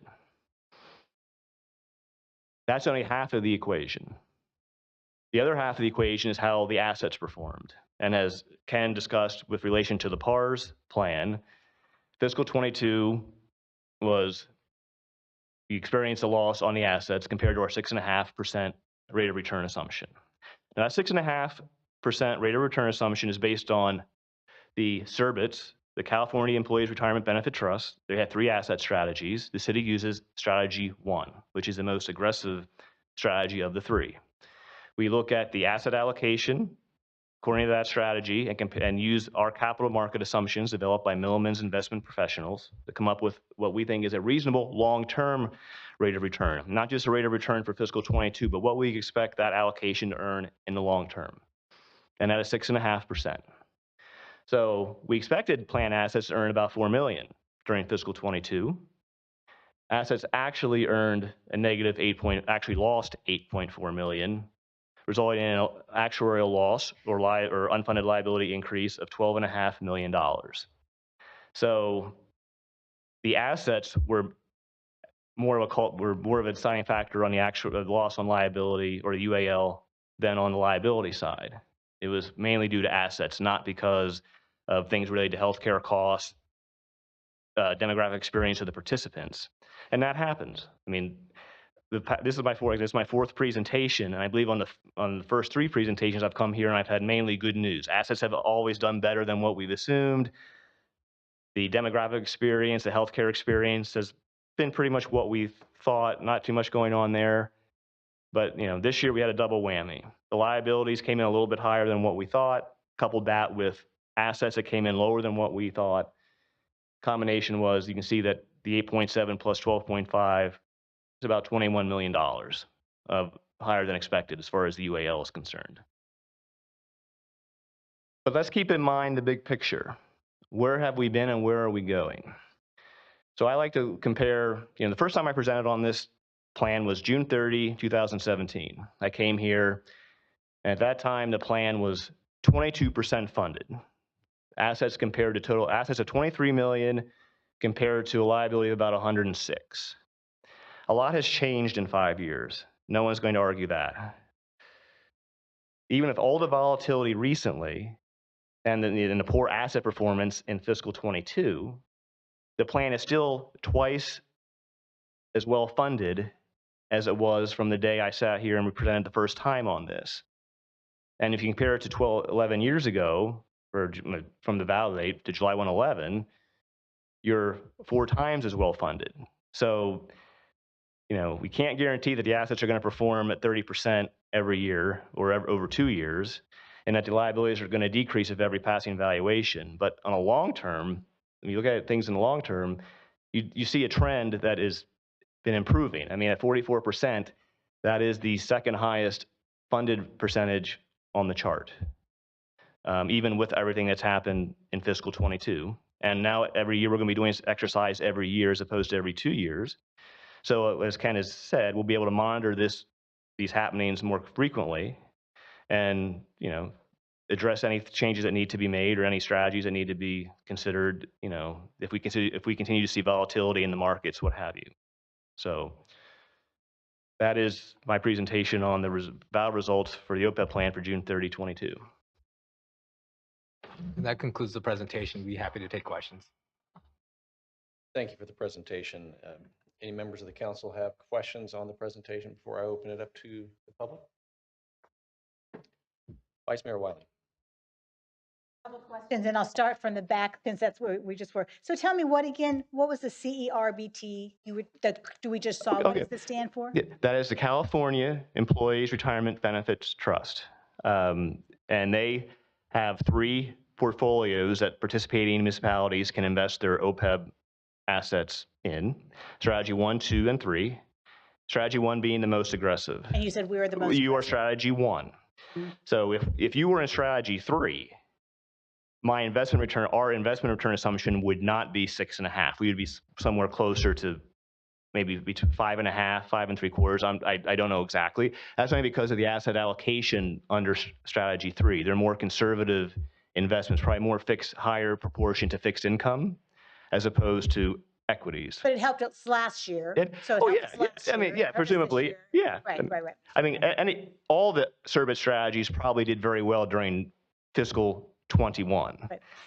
And so these numbers that you just showed us in this chart, you had June 2022. So this doesn't have a lag. This is where you think we are now. That's where we were as of June 30, 22. We will do an exercise as of June 30, 23, based on the census of employees and retirees as of June 30, 23. So, assets, between June 30, 22 and now, likely, the last half of 22 wasn't very good either. So are we going to hit 6.5% for June 30, 23? I don't know. There's still some time, but if you do, it probably won't be markedly better. Okay. We certainly don't know how the liability as far as demographic experience is going to work. We won't know that until we get census data. So. But it's just 6 months behind. It's not a year and 6 months. Oh, certainly. Yeah. Yes. Right. Yes. Right. As opposed to the PERS plan where, CalPERS has operating. They have a lot of things, a lot of people in the CalPERS plan. So I can appreciate while they're a little behind where we are. And then the last question with this part, where you were showing what was going up and what was going down, and one of them was the healthcare claims. Yes. And you said, that the change in the assumption was different. And is that just the claims cost, or does that include the premiums? The premiums are an input into the claims cost model. What our health actuaries do, and I'm glad you brought up that point because I'm going to make this. Our healthcare assumptions are set by healthcare actuaries who reside in the San Francisco office. I sit in Virginia, so I'm not going to have a Virginia actuary try to develop claims healthcare assumptions for California municipalities. We rely on health actuaries from our San Francisco office who have familiarity with the PEMCA plans and what goes on with them. And they set these healthcare claims assumptions and trend assumptions, because our trend assumptions, how we assume that they're going to increase over time. Their annual rates of increase, they have a model that does this. I am not a health actuary, but they are qualified to do it. So that increase is both those together. All right. So you said you've been working with Vacaville since 2017. Have you been in Virginia the whole time? I have been in Virginia the whole time. Okay. I've actually worked with Vacaville since 2015. All right. So I'm always happy to come here every 2 years. Now it might be every year. So, but yeah, I find the staff, very pleasant to work with, very informed. I appreciate the concern from the community about this plan. It's always good to know that your work is looked at and it means something. So, Okay, I have one more question. But Yes. Before I have a plug, stop by downtown before you leave and go back to Virginia. All right. So my last question had to do with the previous part of the where you were talking about the lags, and one was 2020 and one was 2021. And so then we were looking at what it's really going to be in 24 and 25. And so I'm just curious, because we have been adding quite a bit of staff and we're looking at adding more staff, is that going to make the increase in 2024 actually like twice as big because we're having hit by this and we're having more staff? So for CalPERS, for their pension assumptions, they do have a payroll growth assumption. So as far as adding more staff, they're going to expect agencies like ourselves to add more staff. It would cause an increase if the number of staff that we added, or like the cost really, ended up exceeding their assumptions. And I'm not so well versed in their details to where I could say, well, they're assuming it, we're going to add 500,000 or whatever the amount is. But that's how that would play out, is that they're assuming that our payroll is going to grow because of staff or wage increases, things of that nature. And we would see a loss if it was higher than our assumption. Well, it seems like it may be higher than it would be because we're trying to backfill the vacancies that we had. So that's what I just wanted to know. So it's some growth is built in, is what you're telling me. Correct. Okay, Yeah. thank you. Those are my questions. Ms. Vice Mayor, this is a point of clarification. Our valuations, and I'm sure CalPERS, at least from the OPEB side, we do not assume new entrants. We look at the population as it exists as of the valuation date. So when you have someone hired, their liability, their past service liability, which is the actuarial liability, is not going to be that significant early on because they don't have many years of service. They just were hired recently. What could happen is that the normal cost, which on the prior, Ken discussed what goes in your actual determined contribution. It's the normal cost, which is the cost of the benefits accruing during the year for active employees. Retirees have no normal cost because they're done. They're not accruing any service. Generally, if the percentage increase in your active population, if you see your normal cost could increase in a similar percentage. If you had a 10% increase in population, that component of the contribution might increase, maybe not exactly 10, but you can expect an increase in your normal cost. But their past service liability, which goes into your unfunded liability calculation, would not be terribly significant because they've just been hired. They have no service. As they accrue more service and they become more seasoned, their liability grows until the point that they retire, and then the liability doesn't grow, it just gets paid down as they receive benefits. So I'm just want to add some clarification there from what OPEB, which I'm familiar with. So I'm not going to speak about the pension plans, but just to help clarify. Thank you for the presentation.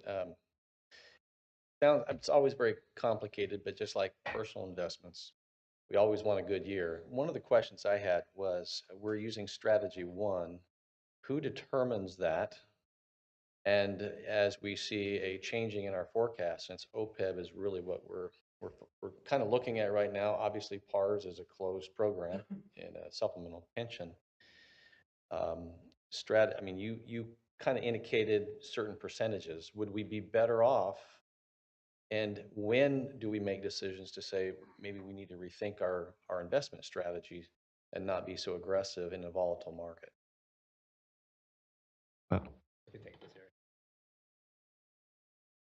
So as far as who makes that decision, and that's something that we make a decision on here as a city. I'm not sure if, I want to say that we set up the CERB trust, it might have been in 2009, I believe. And so I think it's probably been in CERB once since the beginning. What factored into that decision? Primarily when you're looking at the OPEB trust, we haven't taken any distributions out of there. We've pretty much tried to, what we're trying to do is that we want to be conservative enough to where we're not taking unnecessary risks, but we also want to maximize our returns because the unfunded liability is a huge amount of money. And in order to, to fund that, we need to maximize and kind of get the best returns we can. And so it is like a balance of, risk and not being, and, kind of being conservative, but also trying to maximize your returns. But um, I think it's been like that since 2009. I want to say the two differences between the two allocations as far as SERP 1 and SERP 2 is I think SERP 2 is just, it's going to invest more in like fixed income, which is a lot more conservative. But like Eric was saying, if we were to lower our, go with a different allocation, then that would also mean that the discount rate, so sort of what Eric as the actuary assumes that we're going to make, that comes down as well. And then when you have the discount rate go down, our unfunded liability number is going to go up because the assumption is that we're not going to make as much on our funds because we're in a much more conservative plan. So it is one of those things you have to balance where you could go extremely conservative, but then if we're only going to make, let's say, 3 or 4%, our unfunded liability is going to be a lot higher than what's currently in our valuation because the assumption is that we're not going to be making as much in investment earnings. Thanks for the explanation. It's helpful in this discussion. It's can be very complicated for those who may not necessarily understand all the financial implications and the long-term implications. And you said something is we've not made disbursements out of this fund, correct? This is that investment that is a long-term strategy for the healthcare on retiree medical, correct? Yes, that's correct. And just so you know, in Virginia, where I work with over 100 plans, those who fund, and not all OPEB plans are funded. Many of the municipalities I work with in Virginia do not fund OPEB. They just make it, they're going to fund it or going to pay benefits outside the trust. They don't have a trust, period.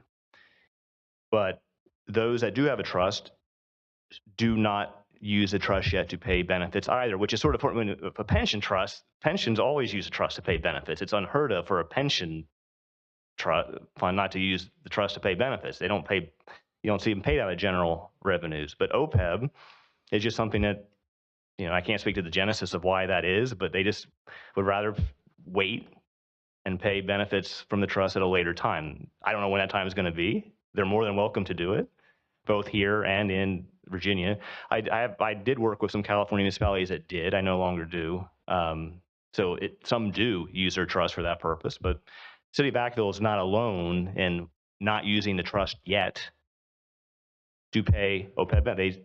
They make the benefit payments outside the trust, and that counts as a contribution. We talk about the annual actually determined contribution. Because you're not using the trust, those benefits you're paying from general revenues, that counts towards those actually determined contribution figures. Because it is a contribution. You're just not making it to a trust. You're making it directly to retirees. So it does count towards that number.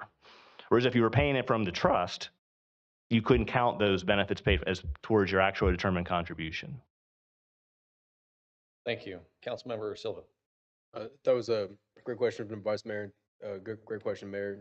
I think, so I don't think you were suggesting that we do lower to a lower tier, but No, just an explanation. Yeah, and it was Helps to understand that. absolutely. That's just, that was a great question, good explanation. I think, kind of going back to the figure, everything's going up. So I guess it's a good question in the sense that, anytime we have investments, we're always advised to don't get, stay the course, be calm, right?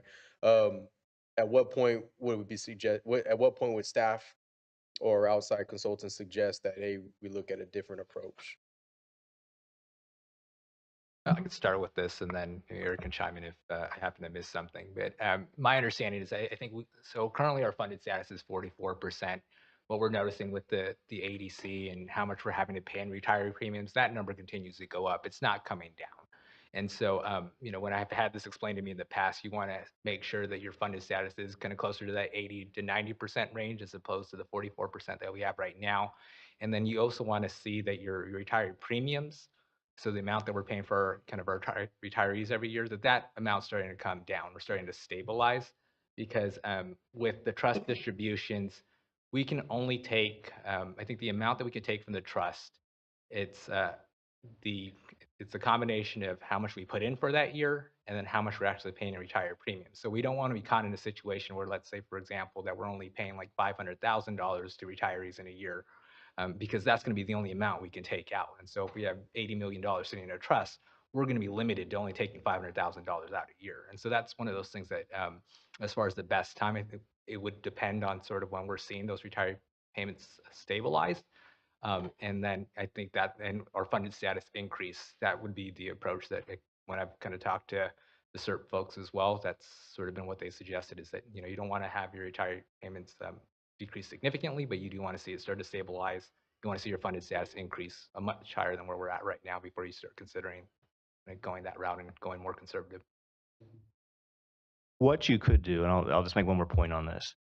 I talked to Ken about this for funding, not for accounting. Because for accounting, you must, on your financial statements, the city must disclose assets on a market value. There's no wiggle room there under GASB. For funding, you could look at using what we call an asset smoothing method with H valuation, meaning that we could recognize a portion of asset overperformance or underperformance each year. We could do it over 3 years, 5 years. Whereas, I was here in June, in 21. I came in here and assets had grown from 38.4 to 61.5 from June 30, 19 to June 30, 21. I believe it was like 30% returns compared to the 6.5% assumption. Under asset smoothing, what you say is, okay, you overperform, but we're only going to recognize a portion of it. You don't get to take the whole. You don't get to recognize the whole thing. You're going to hold some of it back, and you're going to recognize it over 3. I'm just using 3 and 5 as an example. It can be 4. By the same token, if your assets underperform, you don't have to recognize the entire underperformance. You can recognize only a portion of it, but understanding that you're going to bring in that underperformance for the following 2, 3, 4 years. It just doesn't go away after 1 year. You're going to be bringing it in over a period of time. But what it does is it gives you a more stable funding measure for assets. We call them like sort of funding assets, not actual assets, funding assets for purposes of determining the actual determined contribution. Some of my municipalities in Virginia do it, many don't, but its main purpose is to dampen volatility. So in down markets, we call it the actuarial value of assets or funding value. The actuarial value of assets is going to be higher than market in down markets because you're not recognizing all of your underperformance. But on the flip side, when things are going good, you don't get to take all of those investment gains. You recognize a portion. It's just something to consider. We can help with that. So I just want to throw that out because we really haven't had this kind of volatility in quite some time. I think if you look at June 30, 19 to June 30, 22, assets, I think about 6.25% is what they earned, which is close to our 6.5%. But the annual returns are not anywhere near 6. They're 30. They're negative. But they average out to be about 6.25%. So it's just something there are mechanisms in place. I'm just throwing it out there. So just know you have some tools. There are tools in the toolbox that can be used to help dampen asset volatility. That's nothing to do with the liability side. It's just on the asset side. And it doesn't help with respect to GASB, financial accounting under GASB, because under GASB, you must use market value. So. Thank you. This is very helpful in the explanation. Councilmember Ritchie. Thanks so much. I really appreciate the work you guys all do. I had the chance after my kids went to bed a few nights ago to actually just dive in. I find it fun. I clicked, I actually had a chance to really just OPEB was something I had to really study. I'm elected because it's a hot topic. And so I really felt like it was kind of a blast in the past. It's really amazing, like what people do at CalPERS and we're a team here in the city, and you as what you do for the city. Like, you guys are like the kicker in the end of the game. You got to get it right. And like a lot of people don't really understand how hard of a job it is to put a massive portfolio like CalPERS together to make sure people that work hard for the communities all throughout California have the ability to, at the end of their time, get exactly what they deserve and work hard for. There's a lot of work. I was looking through it was, I think, 200 pages of assets that they invested in. I was like, my God. I was looking at all of them. It was interesting. It was really interesting. And some of the questions from smoothing, 2009 to now, it's been interesting. It's been very different. So we were in bucket 1. And I'm not saying we should switch, but there's opportunities. It was very interesting. How do we combat volatility and realize we're here and not get caught like deer in the headlights. One question is how soon, how many times are we allowed once a year to make a shift into a different bucket? And if that, what is the ramifications to kind of offset the, we're living in a lot of inflation. Like if you pay attention, don't fight the Fed. They'll run you over. Like he's giving the guidance. He's not letting off the pedal. So inflation's here. We've reached about 9 months ago something called a reverse inverted yield curve. So now the 2 years and 10 years are flipped. So I just had a conversation with my friends. I was like, wow, you guys are pretty smart. They're just telling me just this morning, they're taking a ton of cash and they're all buying 6-year treasuries because they're now paying 5%. These guys are making hand over fist because they're saying, you know what, Greg, the market's tough. Equities are scary. We're making more money with an inverted yield curve buying 6-year treasury notes. So plan B is more of your fixed income. In 2021, 2019, the average 2-year yield is 1.4. So that's stupid. Like who would do that? But now that it's 5%, you can be a clock, even a broken clock's right twice a day. I mean, it's a lot easier to get closer to your 6% goal when you have a guaranteed 5% coupon from the federal government. So maybe it is time to shift some portfolio into like 6-year treasury, 6-month treasuries until we figure our way out of the woods with inflation. Because we can lock in 6% or 5% on 6-month treasuries. It might be worth it for everybody. But I don't know how fast we can make the shift. I definitely want to explore that because like I had a great conversation with my friends and it was really eye-opening how you can benefit from kind of just really taking care of fixed incomes at the right time. Sure. So to answer that question, I mean, this came up really at the onset of the pandemic. I think back like in March or April when we were going through like the shutdowns because, you know, as we all know, the stock market really a tumble in that beginning part. And so I called CERT about this, and there is no limit on sort of the number of times you could change your allocation. But one of the things that they had mentioned is that, you know, don't treat it like you're a day trader where, you know, we're calling them one day and say we want to be in, you know, allocation number 3, and then calling them the following day and say we want to be in 1 again. And so, but to answer your question, there's no limit as far as how often we do that. But that is something that definitely came up during kind of the beginning of the pandemic, where it was, you know, just were only going to get worse. They weren't going to get better. And, you know, now we know that things went incredibly well, but of course that was a different time. The federal government obviously put a lot of money into the stock market. And that's not the case this go around. But to answer your question, there is no limit on how often we switch. Thank you. And my own position is I'm not saying that we need to all of a sudden shift the funding mechanism. It's simply an exercise of how we think about the investments. It's a shorter presentation when it's a really good year. There's no doubt. And it's okay to be critical when all of a sudden we're trying to understand what is the longevity to this program. It's not being dispersed, looking at it for a long term.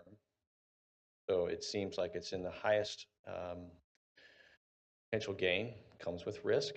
And so the desire I know from my perspective is as long as we're paying attention to what this looks like and knowing that this is a program that other cities don't have, and it was put together in conjunction with staff along with the various unions that were affected and trying to get us through a difficult time. And so it was very strategic. And those who worked diligently before should be commended on putting this together. And so this is an investment, and it's for the purposes of caring for our retirees. So with that, I would like to open it up to the public if anyone wants to provide comment.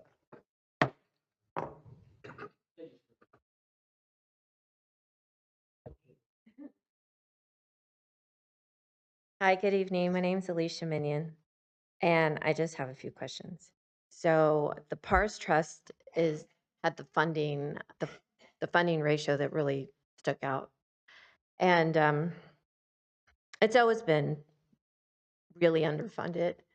And so, number one, I was wondering did PARS hire Milliman? I was wondering who engaged the actuary for PARS, because I noticed the correspondence was written to PARS, right? You know, that was on Milliman letterhead.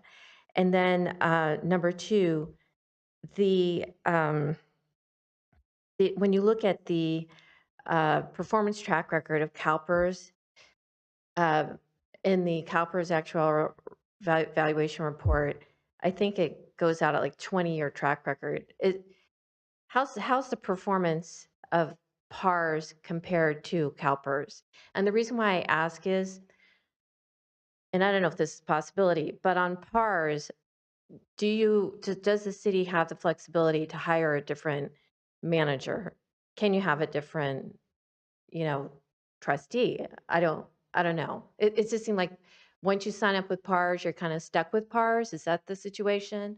Or can you move the assets of that to CalPERS? Because you don't just look at performance, you also look at fees, like the administrative fees. And I'm just wondering if you can save in any way by moving away from PARS, if that's a possibility. Also, I noticed the assumptions for the PARS actual report. There was wage inflation of 2.8%. There was another inflation figure, but I didn't know what it was about, 2.3.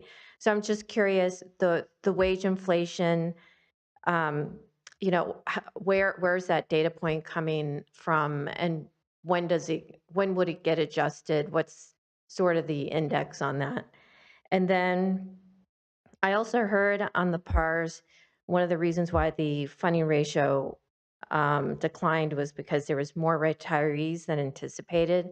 And I was just wondering, how did that generally impact the OPEB and the and CalPERS as well? I didn't know if that was like really significant.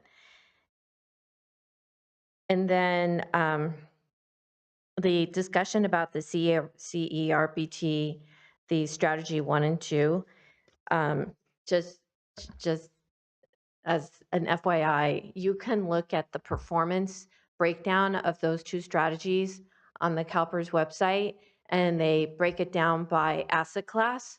So Councilman Ritchie, you mentioned Treasury, so there was like some tips. And so you can look at the makeup, and then you can look at the performance over time for strategy 1 and 2. And in some cases, there wasn't a big difference. But anyway, just so you know, it's online and you can learn more about it.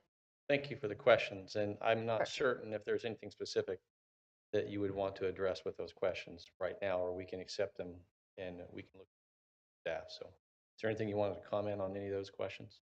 And thank you. You're welcome. Yeah, I think, yeah, for some of them, as far as the PARS and Milliman relationship, I mean, that predates me. I mean, I'm not sure if Eric, if you know from your time there, but I think Milliman. It also predates me too, so I'm not going to sit here and I don't want to get too far into the weeds on something I'm not an expert on. I just know that PARS and Milliman have worked together for many years.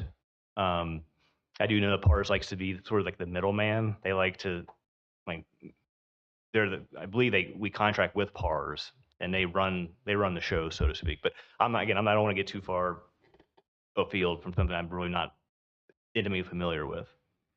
And the other question related to the wage inflation on PERS. So CalPERS goes through this cycle. I think it's a 4-year cycle where they're looking at sort of what's their investment strategy is going to be part of that. They also go through an experience study. So that's where they're looking at sort of over the past number of years, what their assumptions, do they need to update it on retirement, how quickly, how long people live, things of that nature. And so the most recent one was as of November of 2021. And I think that's when they updated the wage inflation was one of the elements.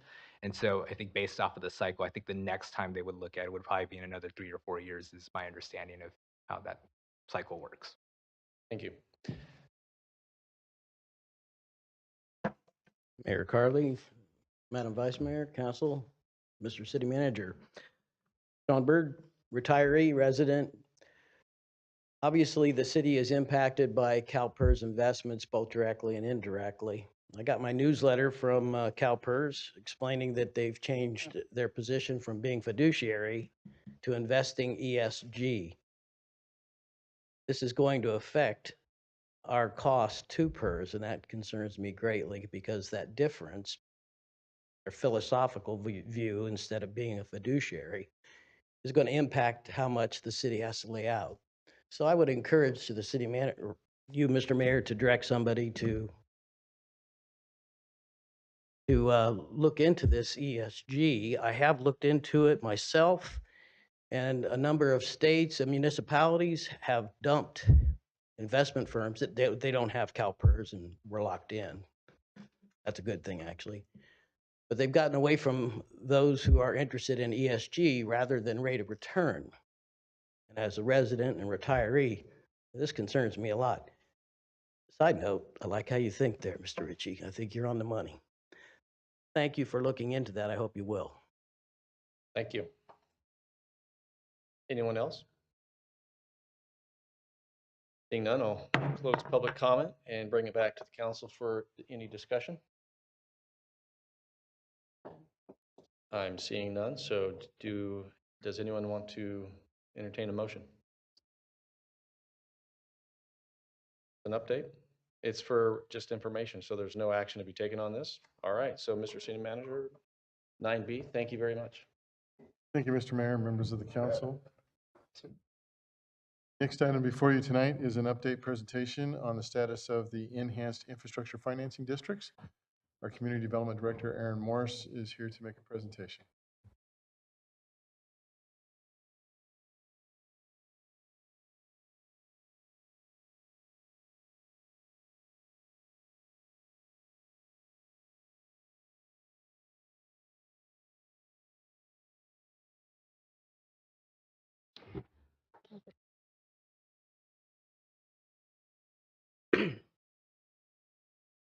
Good evening, Mayor Carley and members of council. I feel honored to be here to present perhaps happier information about the topic that's before us. So by way of just very brief background, and by the way, our presentation is about 10 minutes in length, maybe 15, but on May 24th of last year, the council authorized a $40,000 contract with Cosmont Companies to help the city look at new ways to fund infrastructure, parks, and other features. Done a lot of work since May of 22, and we're here tonight to walk you through our initial findings and to seek your support in taking some next steps. So with that, I'd like to introduce Joe Dieguez from Cosmont Companies, and he will be doing the presentation. Thank you.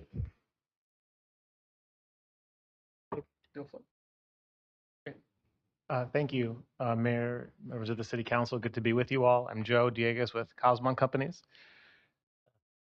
So the circumstance that we're stepping into, it's a positive circumstance. There's development opportunity in various portions of the city, downtown, northeast growth area, a few other areas. The potential challenge here is that investments in infrastructure are needed to support that potential growth. Water, sewer, roads, other type of essential infrastructure to catalyze that growth. Our task for you was to evaluate whether part of the plan to address that could utilize this new sort of innovative form of funding and financing for infrastructure, tax increment financing. The popular example of this tool is the Enhanced Infrastructure Financing District, the EIFD. So we were tasked to see, could this make sense in Vacaville? How could it make sense? How many dollars would we be talking about? How would it potentially look? So our analysis is showing that, yes, it could be feasible. We'd like to walk through how, in our opinion, it could be, completely subject to your own thoughts and feedback, and then talk about ways to use it to potentially attract other dollars. These strategies typically work best when it's not only your investment, but you're attracting contributions from other entities. And then we'd like to sort of conclude with potential next steps, of course, subject to your thoughts on how this could proceed if you wanted to proceed at all. I'm going to repeat a few slides that we discussed way back in May. It's been a long time. You receive a lot of presentations, and perhaps not all were present at that time. When we say tax increment financing, the first thing I'll say, and I'll probably repeat it a number of times, that it's not a new tax. If you'll sort of forgive the call back to the previous presentation about retirement accounts, it's actually a pretty good analogy. There's a boundary that's drawn geographically within the city, some set of parcels. As value grows over time, from investment into those properties, either brand new development or rehab of underutilized properties. This mechanism allows the city and potentially other taxing entities who we may be able to recruit with us to allocate some piece of future property tax dollars just within that boundary and set it aside, sort of like that retirement account analogy, set it aside in a special fund that will be restricted for infrastructure.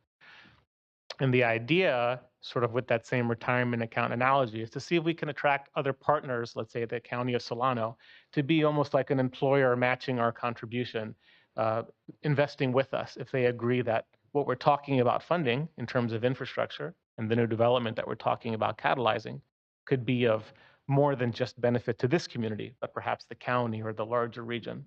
So that's the idea. A few points I wanted to reiterate. It's not just about what's the infrastructure going to pay for. It's not just a capital improvement program. That's an important document that you already produce. A new document would govern the activities of this so-called district. It would be called the Infrastructure Financing Plan, and we liken it more to a business plan. It's not just about what you're funding, but it's about focusing on those investments into what can actually catalyze and facilitate the type of growth that you want, and how could it also improve your ability to attract other dollars to fund those things. The process for putting this together, it's because it's not a new tax, there's nothing like a landowner approval or 2/3 vote like you may be familiar with for some other entities like CFDs or bids or P-bids. There's a public hearing process, and you're required to not only draft this plan, but present it very transparently to the public over a series of public hearings. That's the process.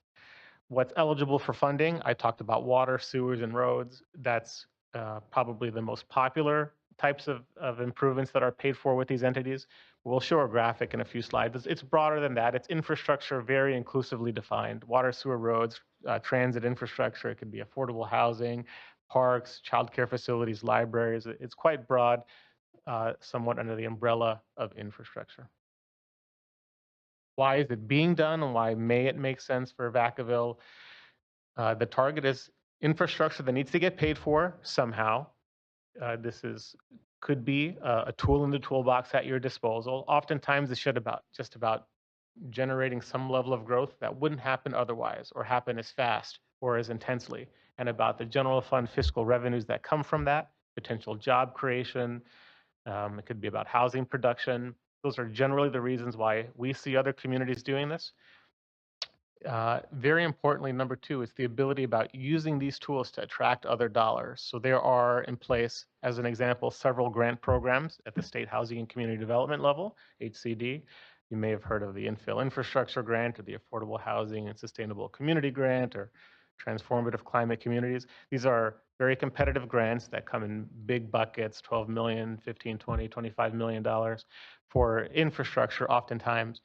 And that department is prioritizing applications from jurisdictions that do these districts explicitly, because that department, state HCD, is calling these districts sort of indication of pro-housing policy. And so for that, you get 2 or 3 points on a grant application, which is highly competitive, may not sound like a lot, but it could mean the difference between attracting those dollars or not. So that's sort of the grant lens in attracting other money. And then very importantly with the private sector, oftentimes the default for paying for infrastructure in growth areas are impact fee programs, or CFDs, both very common, very established. We look at these types of districts, the tax increment districts, as being more of a way to insert the city side, the public agency side, as sort of at the table with private sector landowners and developers. You would be putting some skin in the game, so to speak, with some piece of the future property tax within these areas. And it's sort of a currency that you can then use in landowner and developer negotiations to actually incentivize growth in these areas. That's why, in our experience, many of these are going on. There are over 20 of these formed throughout the state. They're all so different. I prefer not to spend so much time talking about others, but we'll just say closest nearby, Fairfield is talking about this with the County of Solano. City of Sacramento has formed 2. City of West Sacramento has formed 1. County of Sacramento has formed 1 just outside of the airport. So it wouldn't be new to this region. So where we focused so far in Vacaville, it's evolved. We've sort of had a larger study area when we began in the summer of last year. and it's become more and more focused, and that's the idea. Let's make no mistake about it. This is an encumbrance of future property tax dollars. The dollars just don't come from, they come from somewhere. And so part of our work has been focusing it on areas where we can sort of afford to allocate some piece of future property tax within a boundary while also continuing to feed, and not only feed, but grow the general fund with this investment of future dollars. So we're currently concentrated in the downtown, the northeast growth area, kind of these parcels in the orange cumulatively, and a few other select parcels on the eastern side of the city that we and staff have evaluated to be positioned for future potential growth. Just one note I'll make on this page, what does that mean in terms of the scale as a portion of the whole city? In terms of acreage, it's about 14% of your city that we've been studying. But in terms of assessed value, assessed property value, it's actually under 3%, the bottom number on the far right. So when we see ratios like that, 14% of your acreage, less than 3% of your value, for us that signals there may be value to be captured. These are truly value captured districts, and it's sort of a positive indication that we're looking in the right areas geographically. You can probably advance. I just mentioned earlier the types of infrastructure that can be paid for, water, sewer, roads, and many other things. It's this huge list that I won't go into, but it starts with the words including but not limited to. So to the extent council may have ideas or thoughts or questions, there's a lot of flexibility, and I'll be very happy to entertain those sorts of questions. Just to quantify and make it transparent how we work, we forecast value growth in terms of units of residential units, of residential product and square footage of non-residential projects, and we forecast that out over time, in this case over 20 years. And it's by assigning assessed value factors that we come at, or how much value, future value, are we potentially talking about here? And it is significant in these areas, over $4 billion in today's dollars of the future potential development in the areas we're focusing on. We emphasize much of the time other people's money, honestly, because you don't control the whole property tax dollar. For every dollar of property tax that's paid, the majority of school districts, community college districts, this district wouldn't have access to those dollars. The city has only a piece of it. The county has a larger piece. And so the point we really wanted to make here is a lot of this is about, yes, perhaps investing some portion of your own, but then very importantly, trying to use that allocation to attract dollars from other entities that can participate with us. How many dollars are we talking about over time? Just to point out a couple values on this page at a somewhat high level. Within 5 years, if you reform this district and slowly we can catalyze some growth, generally speaking, between $5.5 and $24 million, depending on how much of our own dollars, whether or not we recruit the county as a partner. So within 5 years, between $5.5 and $24 million for that infrastructure. As time goes on, as value potentially grows, new development goes vertically, that value would increase. Within 10 years, potentially within 15 to $64 million of funding available for infrastructure. So that's sort of the scale of what we're talking about here. And it increases in time as development goes vertical. Lots of ways to use the money. These districts can issue debt, much in the way the old redevelopment agencies could before 2012, but it's just one option. Just wanted to offer what we've been seeing in some other jurisdictions. In some cases where there are larger developers or developers that control a lot of land, in some cases we have examples where they may be willing to advance funding for a road extension or a water main expansion, and they just want a sort of guaranteed reimbursement mechanism. This is a source that works quite well in that context. It's very performance-based. If that developer builds their project, they create assessed property value. That creates funding capacity through this mechanism. There's a very direct line that the private sector can follow for reimbursement. That's much preferred to what is oftentimes the traditional approach, which is you set up a fee program. Other developers in the future may pay into that program at some uncertain time and location, and you're basically promising a piece of those future impact fees to that developer. Private sector does not like that as much. It's hard to predict. It's very indirect compared to a mechanism like this. So lots of ways to use the dollars. Just bonding is just one example. We talked about using it as a way to attract other funding. These are just some specific examples of the grants that we could attract. I'm happy to spend more time on that for the sake of efficiency. I'll keep moving. Fortunately, we're seeing more and more examples of these city-county partnerships. That's really the greatest benefit to our cities pursuing this. It's when it's not just your dollars, but again, pursuing county partners. And fortunately, we're seeing more and more of that. So why do it? Part of our analysis was to put some numbers to it. So certainly housing creation, certainly job creation, both on a sort of temporary construction basis as well as an ongoing permanent basis. But the last set of bullets on the page is where we honestly spent most of our time, which is what does it mean for the general fund? First, can you even afford to do something like this? Allocate some piece of your future property tax. But beyond that, can it be accretive? Is there a positive return on investment? By setting aside some future dollars, catalyzing some growth that wouldn't happen otherwise or as fast or as intensely, what is that sort of net impact on the general fund over time? And so that was the direct input. This was somewhat iterative. We looked at it. We had to craft the boundary a little bit better. We had to craft how much could we afford to allocate to make sure this number continued to be positive. How could we make it most positive? And we're seeing in the geography that we showed and the funding scenarios, potential funding scenarios that I showed on that numbers chart, that this can be very positive to the city on the order of over $50 million of present value general fund positive impact over time. I'll use the graphic on the next page to kind of show what we mean by that. We try to be very defensible, very legitimate. So we don't just assume, look, if you do this thing, some massive amount of growth happens. If you don't do this thing, nothing happens. It's not a fair statement. It's not true, not defensible. So we kind of take we try to take a realistic approach that says, yes, if you consider setting aside some piece of your future property tax, it's a very important signal to the private sector, to grant sources. Yes, a more intense, perhaps a quicker level of development will happen, but you're setting aside some piece of future property tax, and you're also, whenever you're growing, you're incurring more expenditures, public safety, community services. There are costs associated for a city in growing. So sort of net of all that, what's the bottom line fiscal impact to the city? That's our green line here.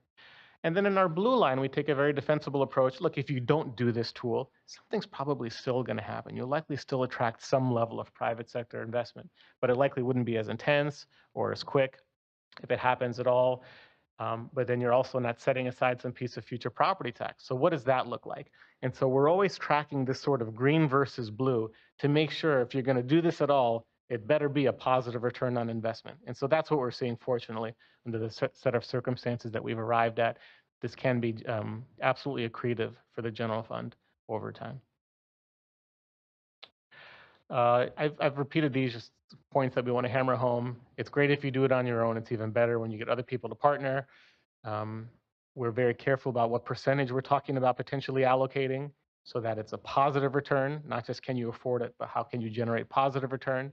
And then letter D, what are we going to choose to fund? That's still further work needed. Always love to hear the feedback from council tonight and in subsequent conversation.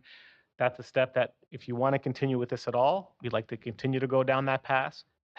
When we talk to someone like the county, if you authorize that work to talk to them about potential partnership, we'd like to get their own thoughts. If they're going to partner with us on this, what may their priorities be on projects that would be paid for? Is it water, sewer, roads? Is it something else?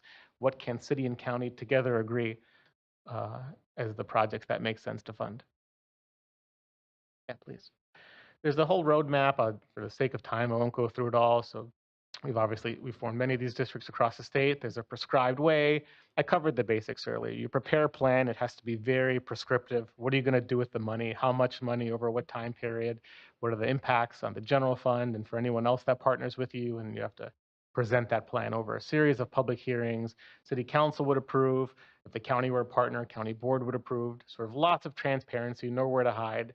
It's meant to be very different from the old age of redevelopment agencies where you didn't have to be so transparent and accountable with the public on what you were going to do with the money. It's a very different game this time around. So lastly, next steps, potential next steps. Very importantly, hear your questions, the very technical subject matter. We want to clarify anything that I may not have clarified well. The sort of suggestion or the ask in the staff report is if you're okay with this idea at all, perhaps after we answer any questions, would you authorize staff to talk to the county at some level about interest in this, if you want to go down this path at all? And then based on that, next steps after that could include, all right, let's refine this. If county is in, what's their allocation? Does that change anything about what we want to allocate as a city? Let's get more specific about the projects we would fund. And again, only at that time, if council were pleased with this sort of approach, then implementation mode, getting the district formed, and then sort of immediately potentially going on the road to use that district to attract other dollars, both public and private. So thank you for sitting through that presentation. We'd be very happy to address questions. Thank you. Councilmember Silva. Hi, guys. Can you go back to 19, slide 19? So just a quick question. So it looks like the green line. So number one, is this what the account will look like at the end of 50 years? Or is this? Yeah, this is meant, sorry for not clarifying. So this is meant to be over time each year through a potential 50-year district lifetime. They could be as long as 50 years. They don't have to be. They could be shorter. But this shows sort of every year is what the line shows up until year 50. At year 50, this district in this scenario would theoretically terminate. You're no longer allocating whatever percentage of property tax that you approved at the beginning. You say, okay, district turned off. All the dollars will now flow unencumbered to our general fund, and that's the huge uptick at year 50. This is every year up until year 50. And then so these other counties, they're just pulling the money over time, or are they dispersing it and reinvesting it as they go along? Yeah. So the other city county partnerships. Sorry. So all of them have been set up the way the tool is set up. It sort of trickles in over time as value, sort of development comes out of the ground, improvements go vertical. Usually your first 2 years, it's nothing to write home about. It's minimal growth because you've just formed the district. Your base year is, your base value is zero because you've just formed the district. So the first few years, the dollars hitting the account, so to speak, maybe tens of thousands, maybe hundreds of thousands of dollars. It usually takes 4 or 5 years for most of these to pick up steam until you're actually like in the millions of dollars of potential dollars to fund infrastructure. But the way it works is, yeah, annual disbursements as property is assessed, people pay the property tax bills. This is just some piece of that pie. And then this district would have the ability to use that revenue stream, if it wanted, to use that revenue stream and issue bonds based on whatever that revenue stream is at that time. Yeah, just when I see this, I see the growth greater in the beginning than I do as it goes over time. So it's like a limiting, just a limiting, I forget what you guys call in economics. Diminishing returns. I know what we call in biochemistry. Yeah, a lot of diminishing returns. So it looks like, that growth, so that that relationship's much greater in the beginning, was at 20 years, tapers off, and it's greater than the without EIFD.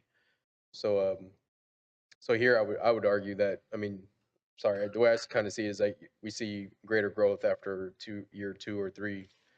Yeah, so I guess the other side of it is I just want to be realistic of how much funds we hear coming, because like when I saw schools, I'm like, oh, okay, maybe this is a mechanism to help out address schools, but it's not. The good news is the value grows, they get a piece of it because they get a piece of the property tax dollar. So it's good for them. They're getting more dollars. The limitation is they just can't put any of those dollars into this tool. So they're kind of a beneficiary, but they're not a participant in terms of giving this tool their dollars. They're sort of a passive beneficiary. So okay, it does grow their property tax dollar. Thank you for clarifying. Yeah. Thank you for the presentation. Seeing no other questions from the council, I'm going to open up to public. Okay, sorry. There we go. Councilmember Chapman. Thank you. How long has this funding mechanism for funding source been available, been in its existence? It's the first I've heard of it. Since 2014, we consider that pretty recent, since 2014. 2014. And do we have any public entities nearby that are presently using this funding source? The closest ones that are fully formed there are 2 of these in the city of Sacramento, one in the county of Sacramento, the Metro Air Park development just outside the airport, and then the city of West Sacramento. Those are sort of fully formed to our east. To our west, there are several in the Bay Area and the city of Napa. Closer, but not yet fully formed, is the city of Fairfield, who've done sort of the similar preliminary evaluation, have approached the county of Solano. Feedback has been positive so far. No one has signed on the dotted line yet, so there's no victory yet. But it has been a positive conversation for Fairfield and the county of Solano about partnership so far, but not yet fully formed. Thank you. Real quick, you mentioned that when you look at this kind of funding source, there's a lot more transparency than there was in redevelopment. We could probably talk all day on redevelopment.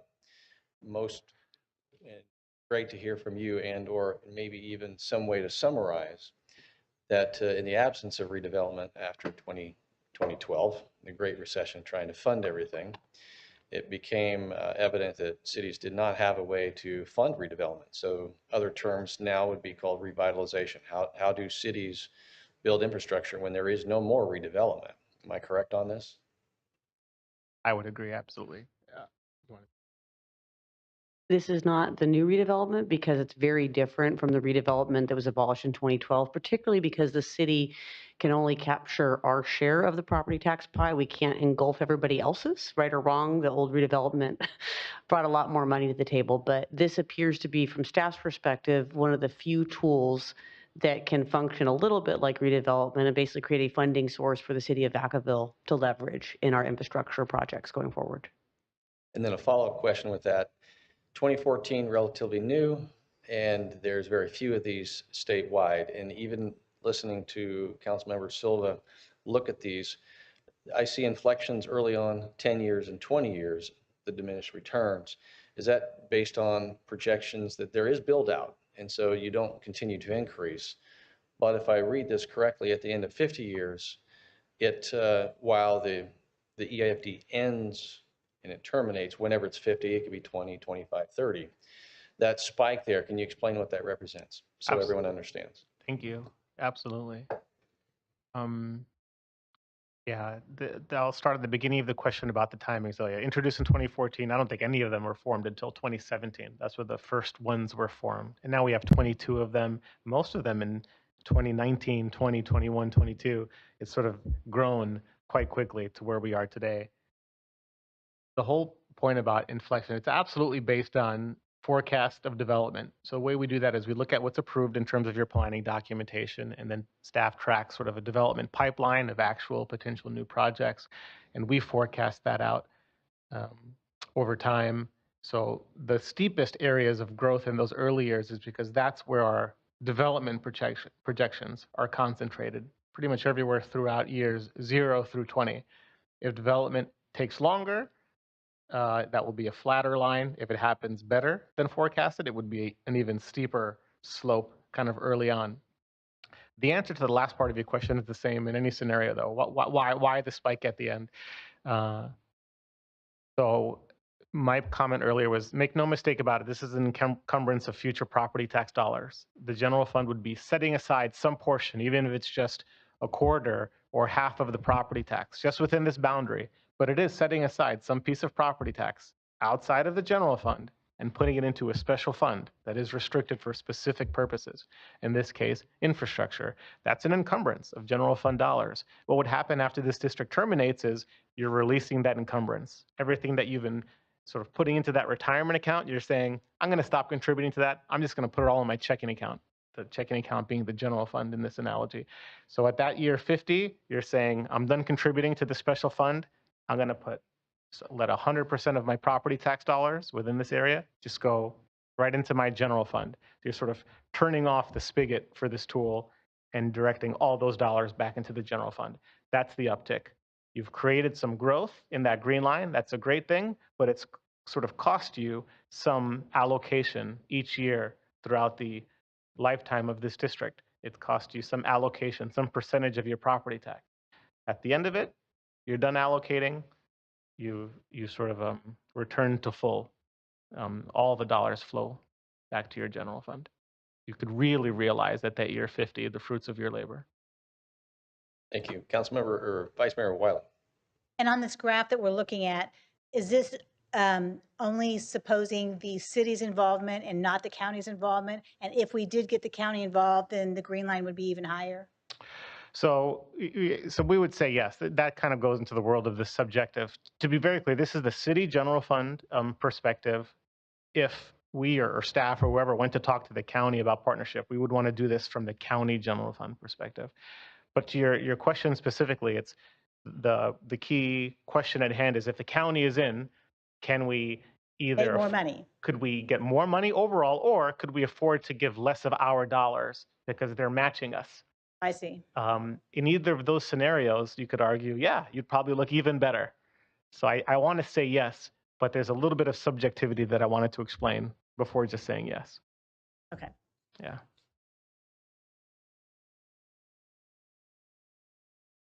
With that, seeing no more questions up here, I'm going to open it up to the public for comment.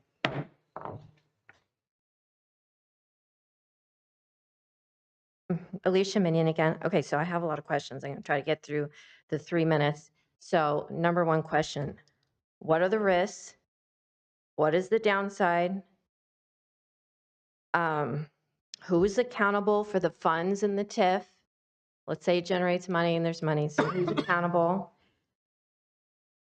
What mechanism is in place so that there's some enforcement mechanism in case it's misspent? Who controls the money? Who controls the district? Who are the administrators?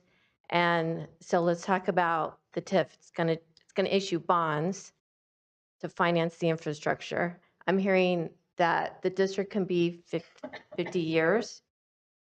So what is the maturity of the bonds? Is there any limit? Can it be 25 years? Can it be 50 years, 40 years? Because a lot of times when you see these special districts, sorry, even like Melrose, where they issue debt, like the one we're going to have for Lagoon Valley, sometimes these special districts, their purpose is to really facilitate something that the city maybe doesn't want to do directly, so they find a way to do something indirectly, and generally it's not necessarily in the best interest of the public. So I think it's really important that you understand the long-term risk. Now, Mayor Carly, you mentioned redevelopment. Exactly what happened. So redevelopment agencies, they were dissolved because Governor Brown, he saw that there was so much malfeasance in redevelopment agencies. I mean, there was waste, fraud, and abuse, and it was systemic. And so when the city's redevelopment agency was dissolved, along with all the other cities, there was tremendous financial harm to the cities where the redevelopment agencies were dissolved. Depending what the activity was, some were harmed more than others. So I think I wouldn't do anything unless you have 100% understanding of what are the risks. And I don't understand why the grants or all the available money that's available to a TIF, I don't understand why we can't just get that. Why can't the city just get that? And then also there was a term about additional funds. I don't know what that means, but all I know is it's the city, whatever new is constructed is not going to be on your tax roll. That money, is that correct? So I'm concerned about the property within these TIFs, and I'm also concerned about the areas that the city's highlighted. And correct me if I'm wrong, but is some of the shaded area in yellow, is that outside our urban limit line? I'm just wondering, like, what's the benefit of that? Now, I have like 10 other questions, so I will email. Thank you. Just let me know who I need to email, and I will email them. But number one, Well, and what the you'll be able risk. to do is be sure and put those questions together, and you can Yeah. always email them to Ms. Morris. Got it. Thank you. Thank you. You raise questions. This is like an entry stage to this, and tonight may not be the time for all of them. It's time to gather information to decide to receive. Ultimately, tonight is to receive a presentation and potentially direct staff to begin communication with the county to see where this may go. And so it's no more complicated than that. It's always interesting trying to find mechanisms for funding, especially in infrastructure. To your one point, though, I will say there's some that are in the boundary, some are within the city limits, some of it's part of planned growth. So I think that is something for discussion, but for the purposes of a presentation, it's more in the conceptual, here's where we could go with funding and here's what we could do. But in the interest of time, I don't think we can answer all those questions, but I don't know if there was any comment that you wanted to make at all before we move forward. I'd like to just make two brief comments. One, a public financing authority would be established. It would have elected officials from the city, and if the county joined, the county, and also members at large. So there's a lot of public oversight. I want to answer that because I feel like that could be really nerve-wracking when you're hearing that question. The second one about what are these projects? Is this stuff the city wants to make happen? I just want to also reiterate that point that I think Joe made earlier, that everything that happens is within the control of the city and county, this public financing agency, and it relates to the city's general plan and established priorities. So those are the two answers, but we, as you said, we're in the early days of vetting these ideas and having these conversations, and I encourage people to email me if they'd like to have more substantive answers. Thank you. There's no doubt that it's always good to understand the risk and the benefits. I wrote that note myself down before you said that, so thank you. Anyone else from the public want to comment on this? All right, seeing none, I'm going to bring it back to the council. Councilmember Silva and then Councilmember Stockton. Actually, I'm interested in the risk. Are there any risks with this? Yeah, absolutely. I want to repeat an earlier comment. Make no mistake about it. This is an encumbrance of a piece of your future property tax. Yes, it's restricted to a specific geographic area, wherever the boundary is that you decide. And yes, it's no portion of today's dollars. You're not changing about anything about today's property tax, but you're talking about potential future property tax. If this development happens, you're setting aside a piece of that growth. But even then, that's a piece of growth that will no longer be available for your unrestricted general fund. That's the major sort of downside here. You're tying up funds that would otherwise be unrestricted. You're making sure they're dedicated for infrastructure. I mean, it's a good thing if you care about infrastructure, but it's also making those dollars no longer available to fund other things that may come up. So it's that's the main downside. You will only do it. I would think that for me it'd be the most concerning risk, as you know, I'm willing to support this moving forward, but that's something I'm curious to see how that shapes out. Thank you. Councilmember Stockton. Yes, thank you for the presentation. I am cautiously optimistic.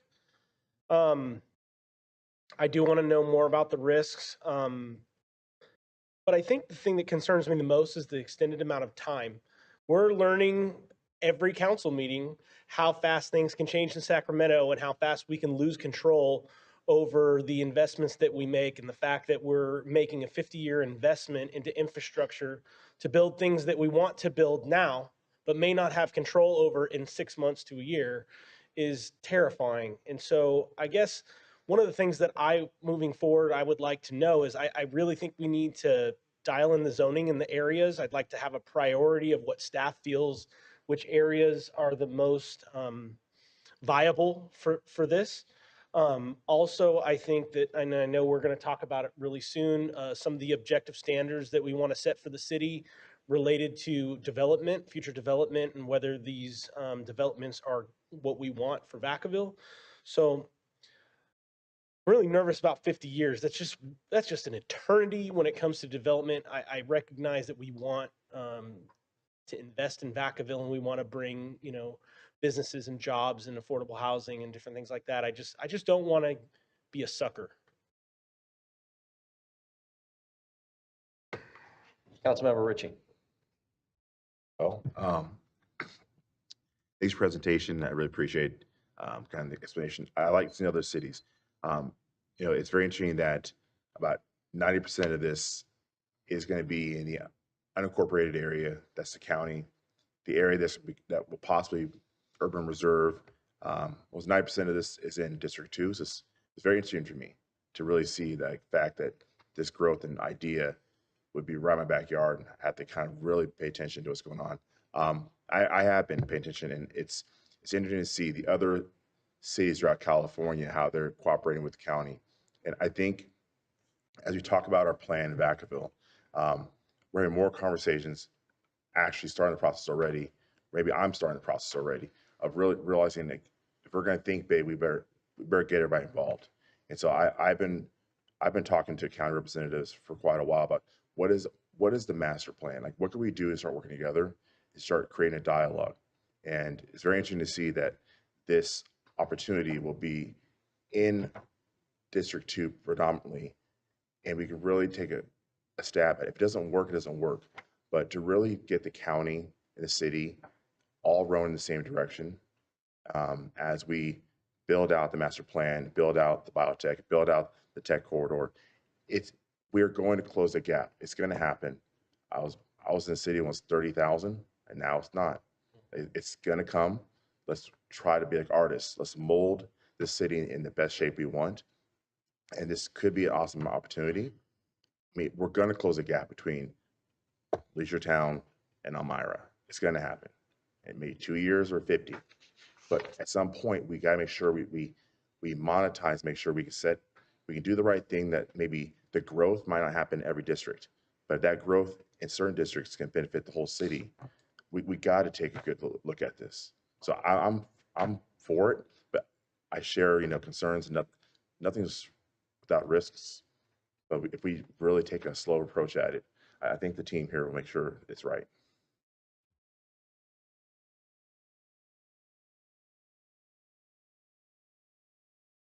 Councilmember Silva. Motion. Right, prior to the motion, I just wanted to just add a comment, and that is when we think of these, what I would ask is that when we look at the risk, the time is a risk factor. As we hear, what's the value between a shorter period versus a longer period? It doesn't require an answer now, but I'm supportive to walk down a path to understand this better. Obviously, post redevelopment, Sacramento trying to do revitalization. They continue to change things, and what are they going to change the next few years? Do we jump on one bandwagon only to miss the next one? Because this is the challenge that cities are facing, is how do we provide infrastructure at costs that cities can't afford? And so my recommendation also in this, the way I feel is as staff goes through this, is to also research those areas where it's been fully implemented, and what do we learn from them? What are the lessons learned from those, and what is the length of time? And those that may have either done it alone and those that have done it in partnership with county, so that we really have a good understanding of what is the risk, what are the benefit. Is there an opportunity where we don't have to look at 50 years, but there's also a limited side to the return that you'll be able to get for the investment. I think it'll help us make a wiser decision depending upon what we learn after tonight as we go forward. So with that, Councilmember Silva, do I have a motion? Motion to approve 9B. Second. We have a motion and a second. All in favor? Aye. Aye. Any opposed? No opposed? All right, so we've received the presentation. Thank you very much. And that's to direct staff to begin this discussion with the county and to see where we can go from here with the comments. So appreciate it. Thank you. Mr. City Manager, item 9C. Thank you, Mr. Mayor, members of the City Council. This next item is another presentation, this time from Marin Clean Energy, related to alternatives for renewable electric supply. And as Mr. Sebastian Kahn from MC joins us here at the podium, I'll just introduce it real quickly, a little bit of background. The city's strategic plan includes objectives for promoting climate and energy sustainability, along with support for green energy and renewable alternatives. And so with that, and then based on council's interest that you've expressed in the past about becoming a net zero community, as well as our interest in compliance with our general plan on these particular policies, I felt it was appropriate to invite Mr. Kahn here to give us an update on what MCE is doing in Solano County and what they can possibly do for our community. So with that, I'll turn it over to Mr. Kahn, who will walk you through his presentation. Sure, you can go to the podium and turn on your microphone.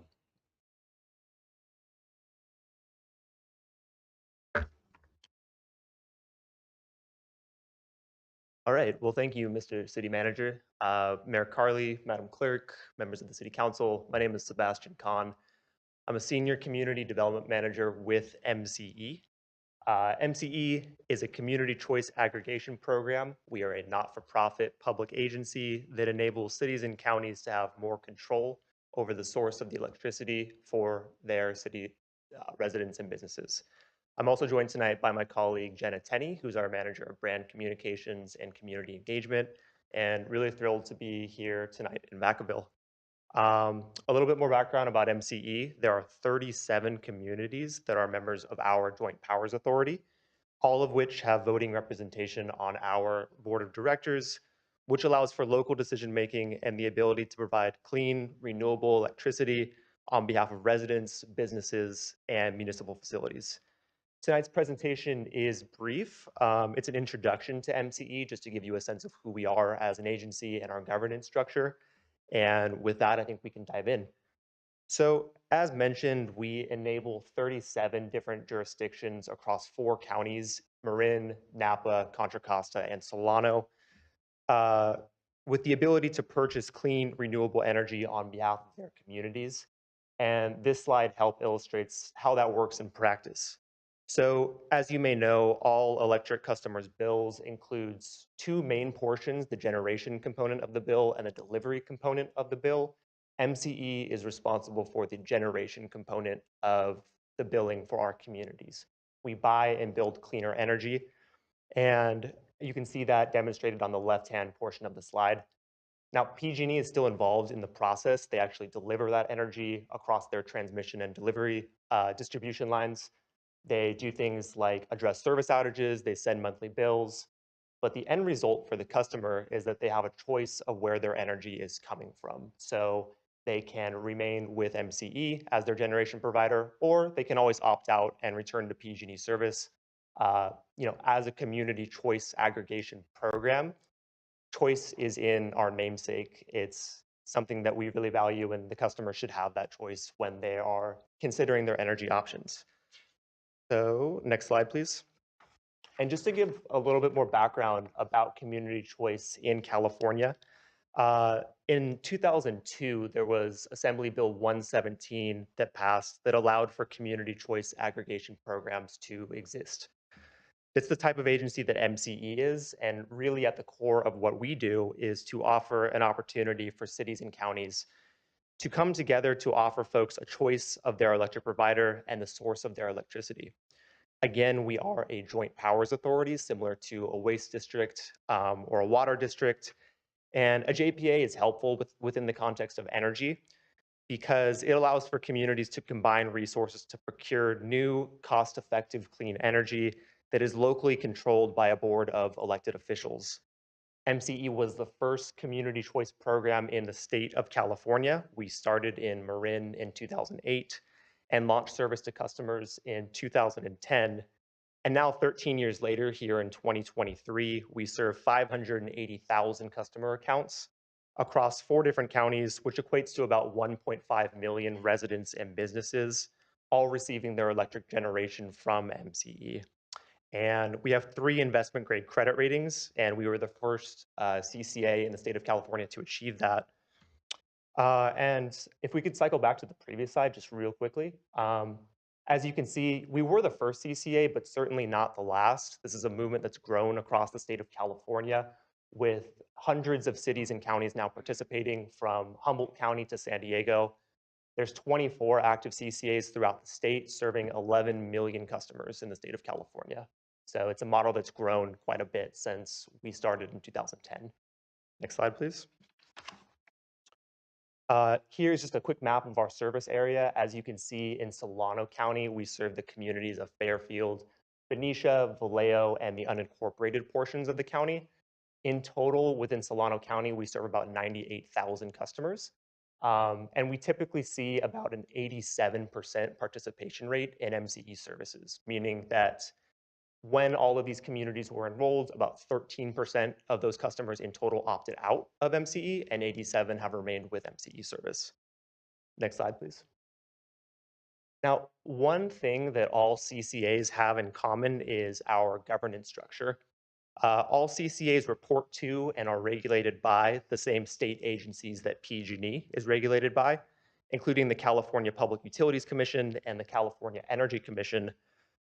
But the difference with CCAs is that we have a locally controlled board of elected officials. And you can see that here with MCE's board. So the way that this works is each city, town, or county that MCE serves appoints an elected official to represent their community. And our board meets monthly at public meetings to determine policy, rates, customer programs on behalf of their communities. The benefit of this structure is that it allows for transparency in rate setting and customer program implementation to best fit community needs. So in other words, we are required to meet state regulations, but we are also subject to your local control as a community. And Vacaville, if they chose to join MCE, would have the opportunity to appoint somebody to our board of directors. As you can see here in Solano County, Supervisor John Vasquez is one of our board members. He served on the board since 2020 when unincorporated Solano came on board. And in neighboring Fairfield, Councilmember Doris Panduro has served on our board of directors for a year and a half now, as that city has enrolled in MCE service. Next slide, please. So I wanted to be very clear this evening about what MCE rates entail and what they do not entail. Admittedly, folks, when they're analyzing their bill each month, it can be a little bit confusing, but I don't think it needs to be. And I want to help break that down a little bit more for you. So as mentioned, we set rates for electricity generation only. The only thing that MCE is providing is the generation services, really where the power is coming from, how that power is being sourced, and how it ultimately ends up at the homes of residents and businesses. We do not set rates for electric delivery. That's the transmission and distribution component of the grid. And we do not set rates for natural gas. Those are not things that MCE controls. And we know that those are both components of the bill that make up a large portion of what folks pay for their utility bills each month. So what we are responsible again for is that electric generation. And with MCE governed as a joint powers authority, communities gain more control over their electricity generation for their communities in a way that they do not otherwise have without a CCA in place. MCE's rates are typically set once a year, and these meetings take place in a public forum. And additionally, all rates are made publicly available with a 30-day review and comment period before they're actually decided upon by our board. So again, transparency by local elected officials in the rate setting process is something that we really value at MCE, and I think is a chief benefit of the CCA model. Next slide, please. So really the power of MCE is our ability to reinvest in our local communities. Since 2010, we've eliminated over 700,000 metric tons of carbon emissions from the atmosphere. And just for scale, that's the equivalent of the emissions produced from consuming 1.6 million barrels of crude oil. So a pretty incredible number. We've invested over $214 million in the 37 member communities that we serve. That's through the different rebates and customer programs that we're able to offer. We have rebates for electric vehicle charging infrastructure, for energy efficiency upgrades that commercial properties can take advantage of, all things that are extended to our member communities. And last but not least, we've created and supported about 2.8 million labor hours through our clean energy, building of new infrastructure. All projects built in MCE's service area require 50% local hire and prevailing wage, and all projects over a megawatt in size are also built with union labor. Next slide. So I did want to highlight the steps that are required to join MCE. The first step is for the city to submit 2 forms to PG&E. These are non-binding agreements. They're not a commitment to join MCE. The intent really is to notify PG&E that a new community is considering joining a CCA, and for MCE to begin the process of analyzing the technical data associated with serving customers in your community. So that process has actually been completed at this point. Again, these are non-binding forms, not a commitment to join MCE, but those have been signed by the Vacaville city manager with guidance from the city attorney. So that's one step in the process that's already taken place. The next step in the process would be to pass an ordinance to join MCE, and for us to be able to submit our formal community inclusion plans to the state of California. Our goal at MCE for any community that wants to join in 2023 is to have a second reading and pass an ordinance by the end of June in this year. So that would be the next milestone for the city council to consider if they wanted to move forward with MCE. Again, there are 37 different communities that have gone through this process. So at any point, if you have questions, we're happy to work with you on what that would look like and provide staff reports from some of those communities that we've worked with already.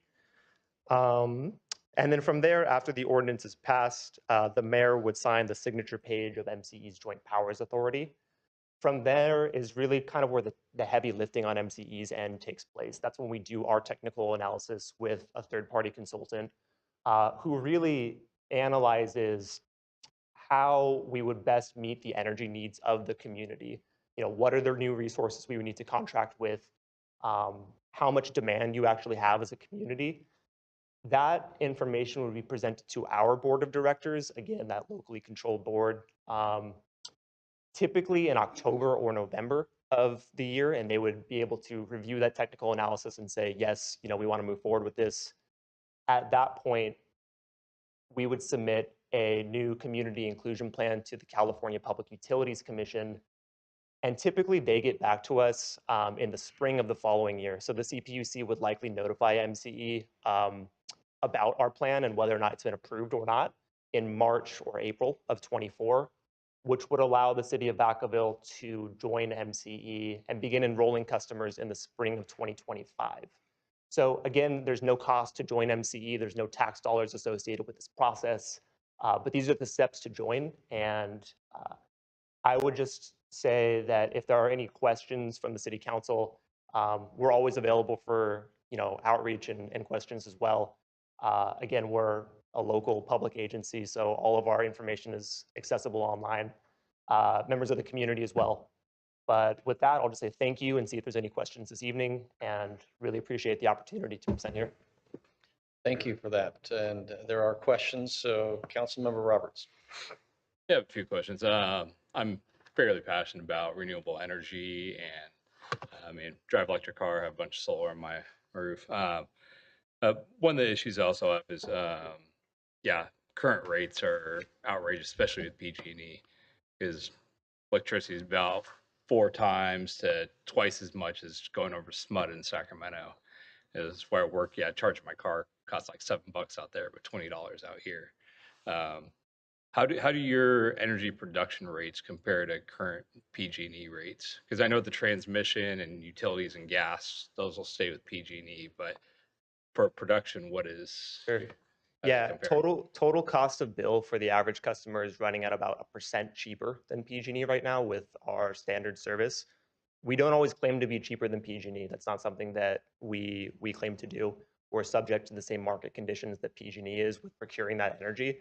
So we have been about cheaper than PG&E, about 50% of our time in operation, and currently about 1% cheaper, but not something that we always claim. And then for those folks that do have solar, how do you guys process net energy metering and usage? Yeah, great question. So we do have our own net energy metering tariff. And for those that are not as familiar with the terminology, it's basically the way that solar customers are compensated for their excess generation. In the event that you have solar panels on your home and they are maybe overproducing in the summer months and creating more energy than you can consume on site, NEM is really kind of a balancing mechanism that those customers are compensated on an annual basis based on what they used and what they exported back to the electric grid. So we do have our own tariff. I will say right now that our compensation structure is about twice the wholesale rate, so which is 2 times what PG&E pays on their annual cash outs. And happy to provide any additional information about the tariff to you. It is admittedly a complicated topic, the way that net energy metering works, but happy to support with any further questions you might have. Yeah. So do you guys do like an annual true up, or do you guys do monthly? I know PG&E is trying to go monthly, which greatly disservices the customers. We do have a monthly model, so it's those those distribution charges are set on a monthly basis, and the customer is cashed out at the end of the year, typically in April. And there is a new proceeding from the Public Utilities Commission, like more colloquially known as NEM 3.0, which is encouraging the investor-owned utilities to move to that monthly model as well. So that's not something that MCE has control of necessarily, but did want to call that out. So I know that going to the monthly model will, like particularly me, I know most people solar will cost them significantly more a year because like right now, say my system's only producing 50% of energy coverage, whereas during the summer or from May till like August, September, I'm producing 200 or 300%. And the amount that you're buying back doesn't compensate for the underproduction during those months. But if you go to annual true up, I may overproduce 100%, but so I'll be paying my solar payment for my lease or my monthly payment to pay off the solar and increase.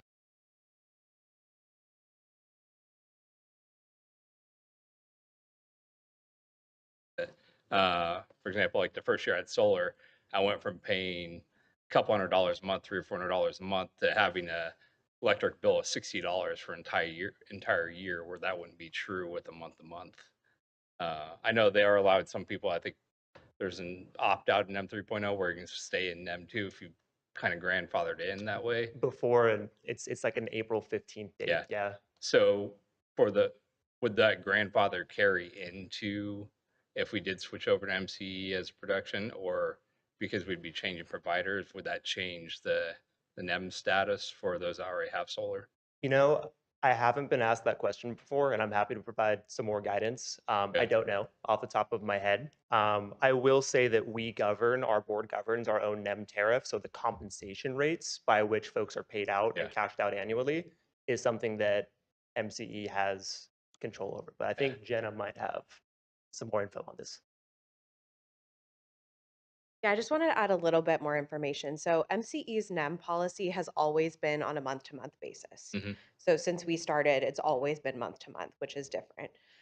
The way that we work with customers is that the intent of the month-to-month policy is that what you're talking about during the summer when you are accruing all of those credits, they stay on your bill, right? So let's say you're transitioning from summer into fall, you're not generating quite as much, but you're also not using quite as much yet. So your credits from the summer are going to cover those fall months. And the intent is that your balance over the course of the year is similar, even though in like January, February, right now, you would be paying a larger bill. Your credits for the summer are going to be a higher amount. So the intent really is that it nets over the entire period of time. Yeah, I kind of get that, but for a lot of people that do have decent systems and own their systems, it doesn't balance out. I've done the math on my own because when Public Utilities Commission comes out and says, "Hey, we're doing this," I was like, "Yeah, granted, you're not gonna be stuck with like, at the end of the true up, I may have like a couple $100, $1,000 I do have to fork out at one time versus $80, $90 here, but in the end, the month to month costs more at the end of the year than doing an annual true up." So that's something I'm concerned about. I know a lot of people that own solar are, if they're grandfathered in already, and then we do switch over, does that reset it? And where we're stuck with the month to month versus the NEM 2.0 from previously. So your solar agreement, your interconnection agreement is with PG&E. So if you were to switch to become an MCE customer, your interconnection agreement doesn't change for which NEM tariff you're on. But if you did switch to MCE, you would be moved to that monthly payment system because that is how MCE operates. So we do have customers that really benefit from that monthly system because they may be paying $1,000, $2,000 at the end of the year and they really can't afford that. So they prefer those smaller monthly charges. But we have other customers who prefer to have that annual true up, and we just let them know, hey, if you want to do that, you got to stick with PG&E. So it's just a matter of how you prefer to have Who your makes bill. those decisions? Is it the board that can change whether it's annual or monthly? No, so Well, yes. So MCE's NEM policy is a monthly policy. So if we decided to change the way that that policy operated, that would be our board of directors. Okay. But every individual gets to make the choice on how they want their personal account to be managed. If they want to stay with PG&E and have that true up, or if they want to stay with MCE and have that monthly billing. Yeah, see, so I mean, for people like myself, I know other people that have solar that want the renewable energy source, that really want to support it, but in the end may cost us a lot more a year to do that. Makes it a very difficult decision because, yeah, well, I fully support like what you guys do. It's awesome, but financially, it may impact a lot of people adversely. Yeah, we do find that most of our solar customers like the monthly billing, but definitely completely we most of our calls are solar customers helping explain, so totally understand. Appreciate the answers. Thank you. Councilmember Silva. Thank you, Councilmember Roberts, for the questions. Only one I want to add to those is the concept of opting out. So if this goes through, at what point, like with the suggested timeline, at what point, can you please explain that timeline? Definitely. Yeah. So first off, I'll start by saying that we're regulated by the California Public Utilities Commission. We are required to send 4 different pieces of collateral notifying people of their change to MCE. So typically those take place 60 days before enrollment and 60 days post enrollment. So I'll use the city of Fairfield as an example. Folks enrolled in April 2022. And so those notifications started in February, 60 days. So there's 2 sent before that and 2 after. All of those notifications mention the choice that people have about their energy and how they can opt out. It also includes information about public workshops that we're hosting. We had, for our previous enrollment, about 7 community workshops where folks could drop in and ask questions about MCE. But the short answer is that it's 120-day period where folks can opt out for free and return to PG&E service.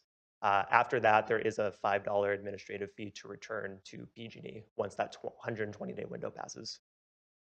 And then, and I'm sorry, the timeline, sorry. So no, it's, I think it's the final slide. Yeah, that one. oh yeah, you're right. So when would that time period start? Sorry, when it would be effective? Yeah, not included on this slide. This is more for the steps to join, but that process would begin assuming that you all move forward with this in February of 25. And then, so what would you be offering the Vacaville residents as far as the workshops? So, so I heard you say the 4 correspondence, like guessing letters, postcards, and then the 7 is that what you guys are commit to? Yeah, so me in my role and Jenna's role on the community engagement team, we craft dedicated community outreach plans for any new community that's considering joining. And so we work with staff and community leaders to identify what are the forums that MCE can engage with, whether that's local business associations, local chambers of commerce, local community-based organizations, who are really the leaders in the community that can help us get the word out, and we implement that plan from there. So it could be anything from tabling at farmers markets to speaking at community town halls, doing online workshops. I will say we're also hiring for a bilingual community development manager for Spanish-speaking needs as well. So that's something that we'd be able to include. It's really up to the city. I think we do the heavy lifting on our end to get ourselves out there, but we appreciate any guidance that you all would have about groups that would make sense for us to connect with. And then, thank you. And then the other question I have is you mentioned that the board, can you clarify about the rates? So I know Councilmember Roberts was asking about different rates, but how is it that the board, the elected representatives, what is their scope or scale of influence on the rates? How would, yeah, and how would that process work? Or how does that process work? They approve the rates on the generation side of things. So it typically comes at recommendation of staff. These are public meetings, so they receive a staff report and presentation from our staff explaining what the proposed rate changes would be. There's distinct subcommittees of our board. So there's an executive committee and a technical committee. Typically, when we're doing a rate change, which really only takes place about once a year, if at all, it goes to our technical or executive committee first. That recommendation is passed to the full board. Once the executive committee makes a recommendation on rates, there's a 30-day review period where everything is posted publicly, and we're required to notice customers as well about any rate changes that are taking place. That's an annual process? It depends. Yeah, I mean, we typically only set them once a year. It's never been more than once a year. Whereas with PG&E, those are set, multiple different times throughout the year. And so I think that's one of the benefits of the CCA model. But yes, once a year. Thank you. There's a lot of lights up here, so it may be standing there for a while. So. Sure. Vice Mayor Wiley. And one other question on this. So those are set over all 37 communities or whatever. It's not each one has their own meeting. You have one rate for the whole shebang. Is that correct? Correct. Okay. All right. And I will say that I know a lot of people who have been interested in MCAE for quite a while. It did come before the council 4 years ago when I don't think anyone was on here then because we're all pretty new council members. And I did talk with a person from Benicia just last night, and he just said that the opt-out program was the issue that came up before when we did it. But he said since they started in 2015, their participation has been really steady. They have over 80% to start with, and they've always had 80%. So that told me that people are pretty happy with the way things are going with MCE. And I like the opt-out program better than the opt-in, so that wasn't an issue for me. But I do have a question for you. Because you have been building, starting with Benicia, and then you're adding more, and then, Fairfield, Vallejo, and then if we say yes, we would be in the pipeline not until 2025, is what you just said. Will you have enough bandwidth to serve all the communities that are signing in so that we still get green energy? You're not just giving us a different kind of energy than PG&E, just a different name, because the whole point is to have greener, cleaner energy. And how are you going to find the sources for generation of more and more people? Yeah, no, that's a great question. The first part of that, I'll say that, because we're regulated by the California Energy Commission and the CPUC, we would not be allowed to serve the city of Vacaville if we didn't have the procurement practices in place to be able to meet that demand for your community. On the clean energy side of things, we have what's called our Operational Integrated Resources Plan, which is a publicly available document. It outlines how we intend to get power to serve our communities and which sources of energy we're serving those communities. That's a document that's posted annually. Right now, we forecast at a 10-year look ahead. And so our intent at MCE right now is to be 75. I'll clarify the number. I'm not totally sure off the top of my head. I believe it's 85% renewable by 2029. And so these are things that we're already planning for long term. How do we continue to identify clean energy within the state of California and beyond to serve our communities? And on one of those tables, can you pay a higher fee and get 100% cleaner fee? And yeah, we have a product called... That each individual customer could decide to do that? Again, it's all about customer choice, right? Okay. So they can be with PG&E, they can receive MCE service, they can opt up to our 100% renewable option. It's called Deep Green. It does cost on average about $5 or $6 more for the average residential customer. And we see across our service area about a 2.2, 2.3 participation rate in that. So it is an option that folks have if they want to get that 100% renewable service. And the people that I have been talking to in a climate group, some of which who sent emails in supporting it as well, also said that they saw this as a choice for people who like the idea of solar but can't afford to have it at their house, so that at least they felt like they would be doing something better for the environment rather than, purchasing their power through PG&E. So I do feel like it does help some people who want to help but have a different way to do that. So thank you for coming tonight and your information. Thank you. Councilmember Ritchie. Thank you so much for coming. I'll try to keep it brief. There's a lot of great comments. Jason has a very deep knowledge of the subject.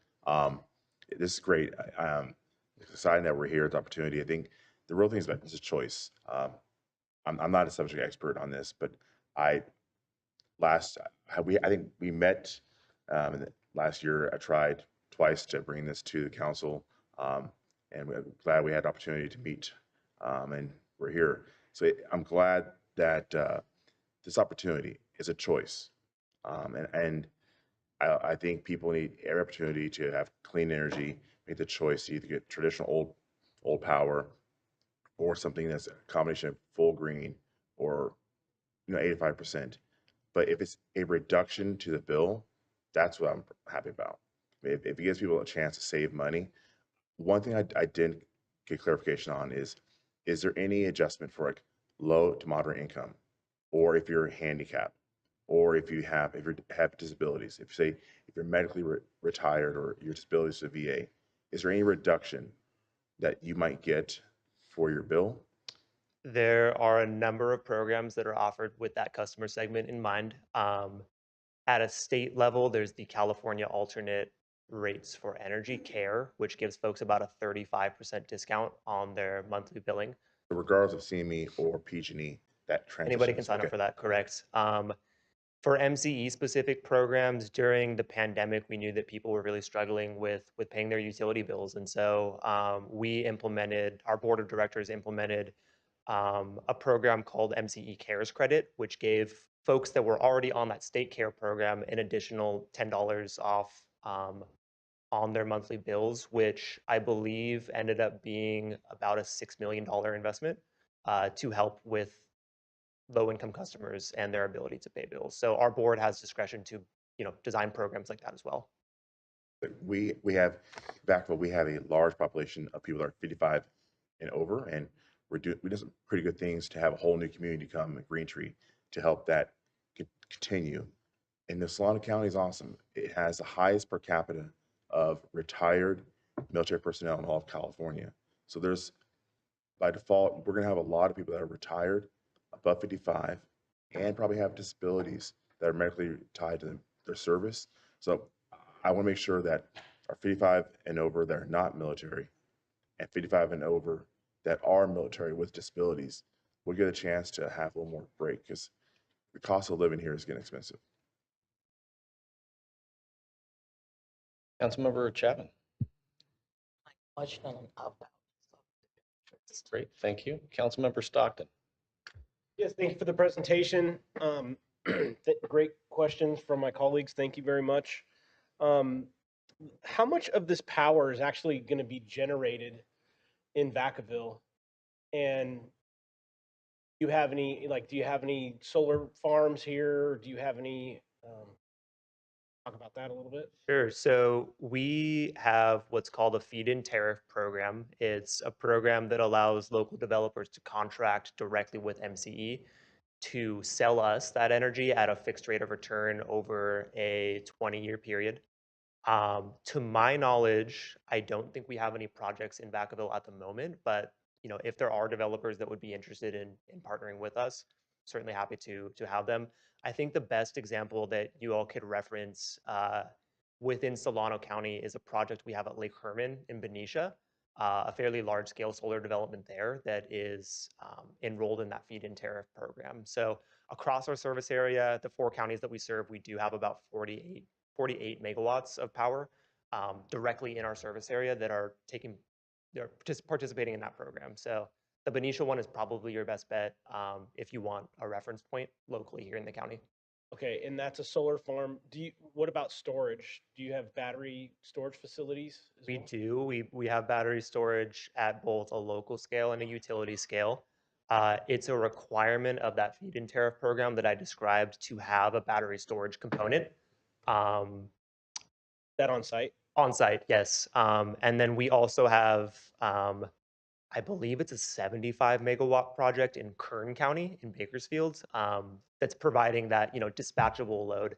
And for any members of the council that may not be as familiar with this, the real benefit of battery technology is that in the state of California, we have all of this energy on the grid from solar, right? And when the sun is not shining, we don't have a way to capture that energy. So I think a lot of the investments that we're seeing at a local level from agencies like MCE, as well as at a federal level, with the Inflation Reduction Act, that sweeping climate legislation is enabling more battery storage. So I will say that recently we received $500,000 in federal funding specifically for battery storage in our communities. So it's something that we are really interested in continuing to build out. What type of batteries do you use, if you don't mind me asking? Yeah, typically lithium ion right now. I know that there are some conversations about the saltwater technology as well, but not anything that our board has considered at this point. It's typically lithium ion batteries. Councilmember Roberts. Yeah, so I just spurred another question from Councilmember Stockton's questions. Yeah, we have some potential like large scale battery storage options coming in town. Would they be tapped into the MCE network because they are within city limits, or? They certainly could be. I mean, there's nothing to preclude those developments from partnering with MCE. If they're building it, we'll buy it, as part of our purchasing and procurement strategy. So yeah, I would say that's an open thing that could be considered. And I assume like your procurement energy strategy is fairly competitive, like comparing it to PG&E. So it'd be a feasible business model for them to adopt the MC or selling power back to MCE. I don't work in our procurement department. I'm not a procurement specialist. I'm happy to provide some more information about that. Okay, but I can just send you an email or Sure. something. All right, thank you. Thank you. Energy is a very important subject, I think, for everyone. Cost is a factor. There's no doubt looking more towards renewables is responsible. But more importantly in the moment also is you have to have that along with a stable source. Sun goes down, storage is required, and I know that we're kind of in an evolution of energy of the future, especially with demands at the state level, putting mandates on communities and energy providers that does not yet exist. And so we're in that conundrum of driving towards a solution not yet completely resolved, but I certainly commend your presentation so far. It's always an interesting concept to consider options and choices. Choices sometimes lead to innovation and more of a competitive environment. So I know, at least from my perspective, there's no doubt that there is a need for what it is that we're being asked to consider tonight. But with that, I want to open it up to the public for comment.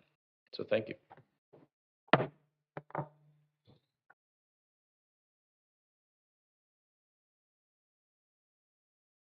My name is Margie Stern, and I'm really glad you turned the heat up in here because I was wondering if you guys were trying to save energy. I was freezing there, and I was like, oh, maybe we really need this project sooner than later because it was cold in here. I also wanted to just make a comment about that most of this evening, most of the vocabulary that has been used tonight has been so foreign to me, and I didn't understand like much of it at all. And so I just wanted to commend you guys for being up there, and also for my late husband, Ernest Kimmy, for when he sat up here, for understanding what people are saying when they come up and talk about all these projects, because I was just sitting there, I have absolutely no idea all this financial stuff. So I just wanted to say thank you so much, because you guys are awesome and you rock with all of that. So I just wanted to come up here to say I support this project with looking into the comments that you had, Councilman Roberts, about solar and cost and true up and end of the year. So I'm really interested in finding out about that. But I think that we know that it's clear from existing historic data that we're facing a climate crisis. And from wildfires, intensity storms, and droughts, and we all want to leave a sustainable planet for our children. So I think that looking into this as a choice and to help Vacaville become part of the solution. When we have Benicia, Vallejo, Fairfield, and unincorporated areas all having signed up, Vacaville needs to kind of look into this. And it reminds me a little bit of when before any of you guys were here, when I changed the chicken law in Vacaville so that people could have chickens in the backyard. And every other city in Solano County, except Vacaville, had a law for that. And so here we are again, we're the last one. So let's do it. Thank you. Three chickens. Oh, yeah. Oh, good. Yeah. It took us 2 years to do it. And you know what? The Vacaville Reporter has a rooster as the logo, right? Come on, guys. Thank you. Just have a quick question. So Councilman Roberts, on your concern about the true up, so I have solar panels.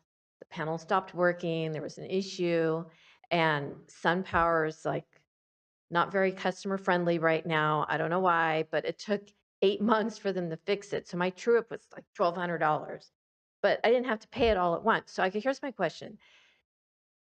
So with MCE, say someone, for whatever the reason, has this horrible true-up bill, and say that can they avoid it by switching back to PG&E? That's what I'm wondering. So when I see the bill, am I seeing two rate, the MCE rate, and then whatever PG&E's charging? I just like how's that going to look like on my bill? But so I'm just curious about the switching between providers. Can a customer kind of get away from an MCE bill and jump to PG&E and vice versa? Anyway, that's it. Thank you. Anyone else? Before I close public comment? All right, seeing none, I'll close public comment on this item. I think you've heard a lot from everyone here, maybe in some multiple times. I know this is to receive the presentation. That also is for staff direction. Is there anything else that is needed in this, Mr. City Manager? Thank you, Mr. Mayor. Well, as one of the slides indicated, that if the city is interested in pursuing this, enrolling, there you go, it does require the council to pass a resolution and ordinance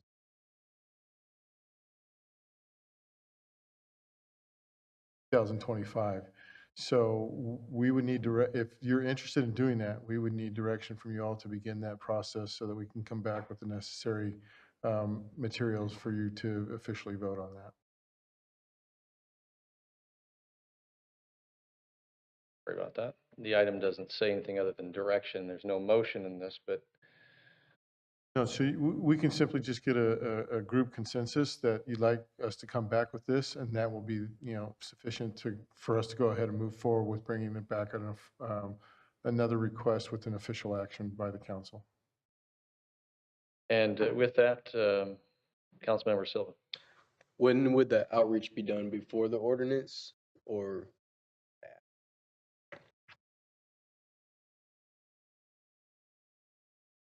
Can you clarify the question, what you mean by outreach? Before we make an ordinance, is MC going to be educating the public on what it is, or is that something that's on us as city council members? That takes place later in the process. We typically don't do outreach until, that enrollment date of 2025. So not something that we would be doing. If I could just ask a clarification question. So, Mr. Khan, we do this ordinance to say, let's go to the next step that you have there on your list. To address the councilman's concern about public outreach, assuming we then go through all the outreach and everything, and we hear back that it's not something that, is favored by the council, by us adopting that ordinance, does that mean that we're obligated to finish through and complete it? Or, because I think that's what you're getting at, is you want to hear from the public first before you make that final commitment. Is that correct? So I guess if you could clarify, if we adopt an ordinance that says we're interested, we want to go forward with the process, but then along that public hearing process or the outreach process, they hear some not favorable, feedback and say, we'd like to halt this, are we able to do that? And you mean after that second reading of the ordinance and the Yes. ordinance is passed? Jenna, I'm not sure off the top of my head. Do you know? Yeah, so two things here. No, once the second reading has passed, you have made the decision to commit. If you decide not to move forward with the second reading, then that's totally fine. So if you did a first reading and decided, we got public comment, we feel like we need to hold off, either if that's like, we want to wait and come back to this in a month, or we have just decided we're going to table it for this year, both of those are fine. That's totally up to you. I'll just also add that we will occasionally support outreach efforts. So for example, if you all wanted to advertise to your community a community meeting about MCE and invite folks to come for a special meeting to City Hall or any other facility in your jurisdiction, we would be happy to come and speak, but we won't necessarily facilitate the actual outreach with the public to get them to come and attend. But we would be happy to come and speak to the public for you. Councilmember Chapman. I was just reading the yellow. There's no cost in 2023. So if we don't make it by December 31st, you're going to begin implementing a charge for individuals expressing interest, not public agencies. No, and apologies, that's not the most clear verbiage. There's not a cost to join MCE in general, so the date in 2023, I think, is less relevant there. So just to be clear. Okay, so that's insignificant. Thank you. Thank you. Based on this comment, I think the direction really is, unless there's additional information that anyone wants to provide, is for staff to move forward. And but it would be beneficial to potentially have a public meeting and outreach so that there is more conversation and discussion sooner rather than later. And then clearly, based upon that, maybe providing more feedback so that as that goes through the process, we go through the ordinance, which does require first and second, so that there is a due diligence. I can imagine that some don't like to have to opt out of something. They would rather opt in. And so some of this community outreach, one of the challenges that the council often faces is poor communication. And so I would just suggest that we direct staff to have a robust outreach to the community on where we're going from here in all our forms of advertisement, and then move towards a resolution before June 30th. Does that sound good? You want to say so? And I would just say, Mayor Carley, if I may, I wanted to apologize for that comment. I think I wasn't totally clear. It's not something that MCD would do proactively on our own, but to Jenna's point, if the city wants to do that, of course, we would partner in that. To your point is that you would avail yourself for anything that we would do. So the community engagement, people can ask questions just like we have. Obviously, this is recorded so more people can actually watch it. Good questions sometimes make a meeting go long. It also allows for due diligence for a discerning public that wants to know and have answers. Energy is very important. So this could have real potential for Vacaville, but we just want to make sure that we're doing what's best for the community. So thank you. Good, thank you. And with that, we're going to move on to item 9D. Mr. Mayor, members of the council, this next item is it's related to the selection of your commissioners for both our Planning Commission, Parks and Rec Commission. This is a process that we initiated last year, and so it's once again that time of year. And so to lead you through that, our city clerk, Michelle Thornbrew, will walk you through the process for that. Thank you, Mr. City Manager, Mayor, Vice Mayor, and Council. As you know, the City Council the city has two commissions, the Parks and Rec and Planning Commission, which have staggered 2-year terms. The terms for commissioners appointed by council representatives in districts 1, 3, and 5 are expiring on March 31st. In accordance with the city's commission appointment policy, we opened the application period for residents interested in serving on a city commission on December 20th, and the application period was open for 30 days, closing on January 20th. The applications received have been reviewed, and tonight, council members representing districts 1, 3, and 5 have proposed nominations for the mayor and council's consideration and ratification. And with that, I will hand it back over to Mayor Carley to let the council provide information on their nominees. Thank you. So just slightly different than the prior way, which was during COVID. What I would like to do is just go down and ask the district council members to introduce their nomination or their nominations, so that we can we'll start with District 1, we'll go District 3 and District 5. And if you could just introduce your nomination for the Planning Commission, then also the Parks and Recreation Commission. So I'll turn this over to Councilmember Stockton to do that. Thank you, Mr. Mayor. I'm excited to retain the services of Planning Commissioner Chair Klein. He's served for me for the last, I believe, year and a half, and has done a great job leading that commission. And so I'm going to retain his services there. And for our Parks and Rec Commission for District 1, I'm also going to retain Commissioner Sean McMahon. He's done an excellent job, works well with the group, and I look forward to him continuing to look out for the interest of the people in District 1. All right. With that, I'm going to move on to Councilmember Silva. All right, so for Parks and Recreation, I'd like to nominate and request the mayor and council support Danielle Shea. She's a local educator, a mother of some beautiful children, and I think her voice is an added representation of not just all kids, but particularly kids with special needs, unique abilities. And I think she brings a unique perspective to our Parks and Recreation that's very open to the diversity that we have throughout this town. For our Planning Commission, I'd like to nominate Noel Vargas. He as well served our city the past year, been very dedicated in making sure he stays on top of the information and advocating for things as well. He does not live in District 3.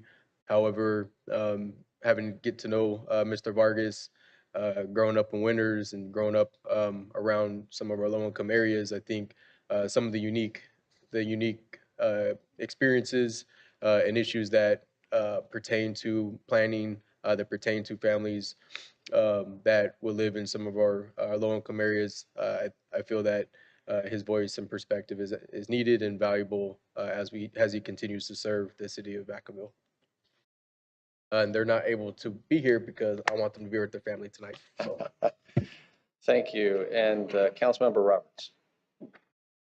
Yeah, going back for Parks and Recreation, I'd like to reappoint Mary Vasquez, been the chair of the Parks and Rec Commission this last year. Then for Planning Commission, I'd like to appoint Ashley Banta. She actually resides outside the district, but she does have some education in civil engineering. Works very closely with low-income and houseless communities, worked closely with crew from the police department. And just her experience and knowledge of low-income housing, how to navigate that and the needs of the community, I think she'd be an excellent voice on the Planning Commission. And they're both here if they... Great, thank you. And with that, I'd like to open it up for a council discussion if there's any comments from the council. And before I will then open it up to both the public, but also members of the commissions that are potentially being reappointed and also being selected potentially for the first time. So anyone on the council want to make any other comments? I see Vice Mayor Wiley. I would just say I'm very happy with the people who are appointed. May good choices because they have a good service record. And I also want to say that I was really happy to see so many applications. I mean, 2 people applied from District 6, even though District 6 doesn't have a spot right now, but they were considered by everyone. So I just think it's great. I don't know exactly how many applications we had, but we had a good number of applications. So we have people interested in serving. So I appreciate everyone who wanted to be involved, and I thank everyone who has served and will continue to serve. Thank you. Seeing no other lights up here, I'm going to open it up for anyone in the public who wants to comment, but also for those of you who are here and are on the commission and want to speak and address this council. I will open it up for you now. Come on, Mayor. She beat you to it. Yeah, but you talking from Ashley. Well, good evening. My name is Ashley Banta, and I've met everyone, almost everyone here. I do not live in District 5. I do live in District 2, actually. But I did live, and I've lived in District 3 at once as well. I've lived here in Vacaville for 4 years, and like Jason Roberts said, I believe I have a unique perspective coming from low income, generational family, low income, generational poverty, and navigating how to get out of that system. Is a unique perspective that I bring to this. And I, like you said, I do have an educational background in civil engineering, and my lived experience that I've shared with some of you has pushed me into the human services and the helping realm. And I feel like this is a perfect place to start to get into the community and to kind of blend the two fields, the engineering and the planning, and the homelessness, the low income, and all the things that come with that, the two of them together. So I thank you for your nomination, and I'm Thank you. Oh, now you're going to change your mind. You don't have to use all your time, but just come up and And well, this is weird being on this side again. And it's actually really bright, and it has been pretty cold. Hi, everyone. Thank you for the nomination or recommendation, Councilmember Roberts. Looking forward to continuing on Parks and Recreation Commission. I'm currently serving as chair and hopefully doing a good job facilitating, meetings that folks feel confident and comfortable sharing their opinions and their experiences that help better guide the Parks and Rec team and staff. I really appreciate working with the Parks and Recreation Department and really looking forward to continue serving on the commission under Director Hubbard's guidance. So looking forward to that and the team, and just thank you for the nomination and for the consideration and hopefully the reappointment, and just appreciate working with all of you as well. I know I've reached out to you all randomly here and there when Parks and Rec issues come up in your districts, and so just looking forward to continuing working with you all. Thank you. thank you. Else? Seeing none, I will close public comment and bring it back to the council. I've had the opportunity to watch this process, clearly seeing the process from the prior, when the staggering started. This council had some discussions at a more recent council meeting as far as to understanding some of what this process is since we've gone to districts and having representation.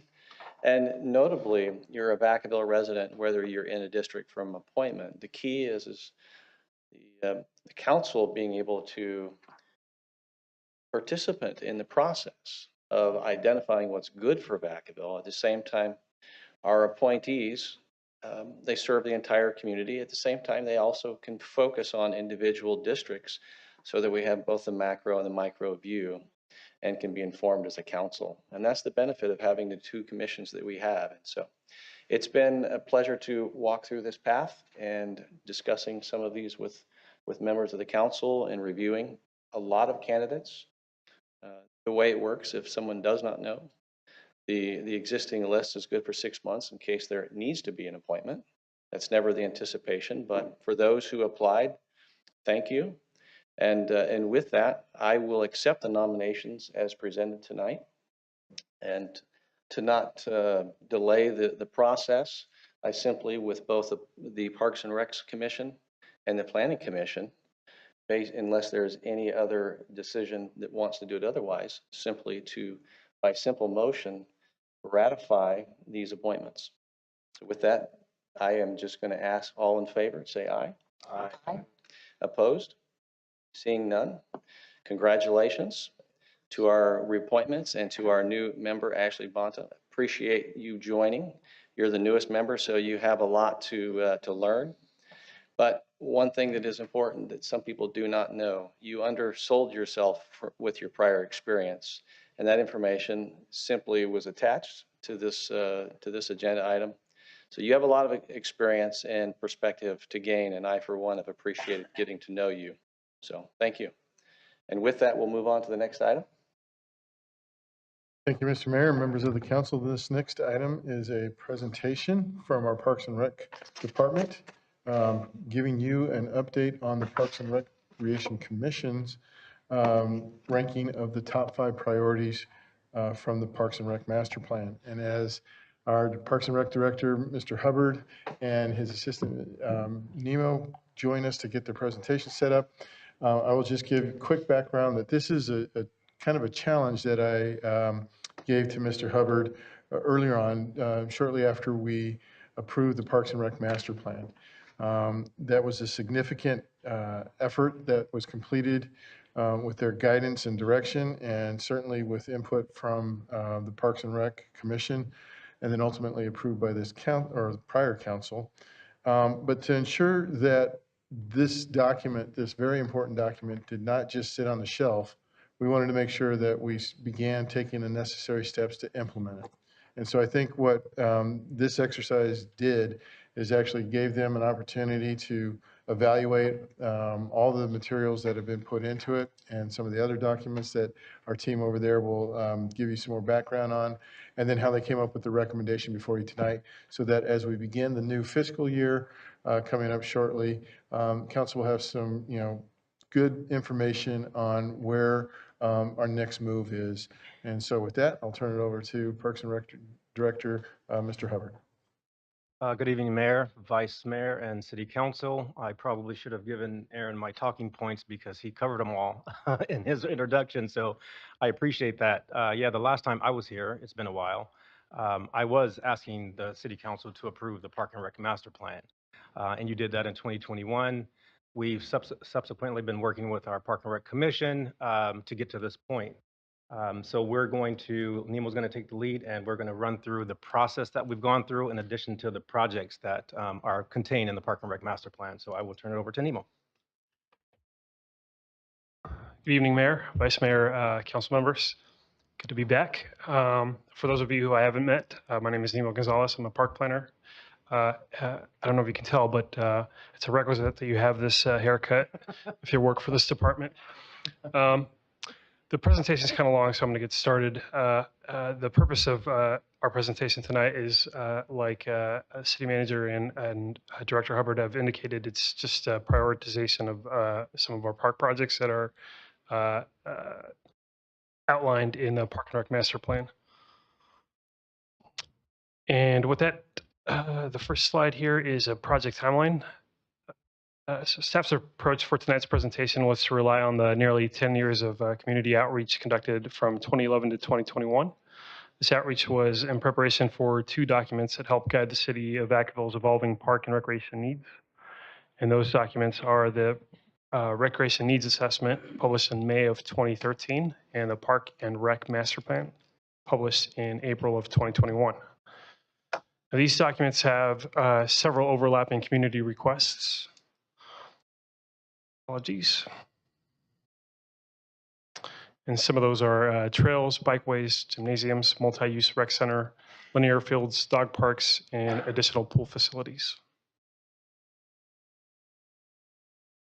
Some of these other documents inform the Park and Rec Master Plan. For instance, the rec facility assessment was conducted by the same consultant that prepared the Park and Rec Master Plan. So those were 2 concurrent efforts, but the outcome of the rec facility assessment was actually taken into account when the Park and Rec Master Plan was published. So This presentation was previously brought to the Park and Rec Commission twice, once as a list of 10 top projects that the department identified. And then we were subsequently asked to bring back the top 5 once they had ranked those top 5 to a subsequent special meeting. And so these are the results of that ranking effort.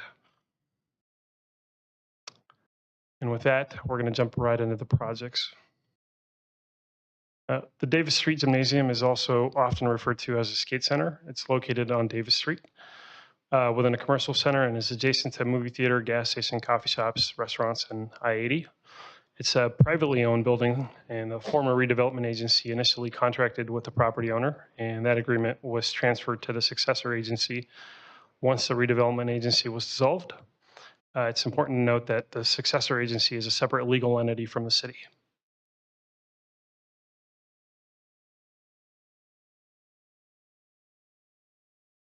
So some of the bullet points of the agreement with the property owner include the city subleases one of the 3 pods. The sublease expires in September of 2025.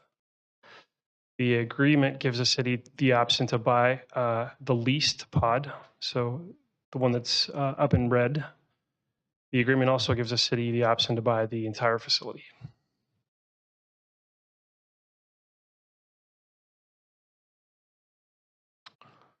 The 2 privately operated pods run ice hockey and ice skate programs. And the city-operated pod runs gymnastics, basketball, volleyball, and hosts private birthday parties.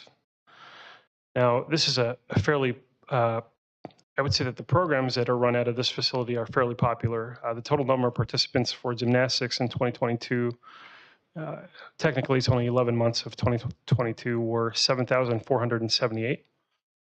And that includes 3,529 for a program and 3,949 for open gym.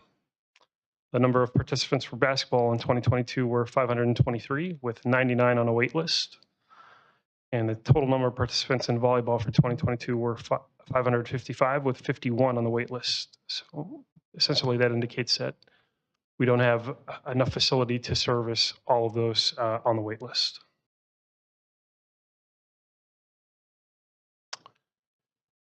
So what's next for Davis Street?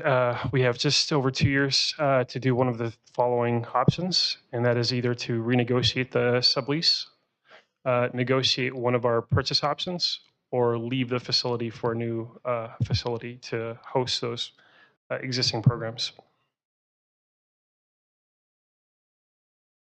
Our next park or facility is Nelson Park.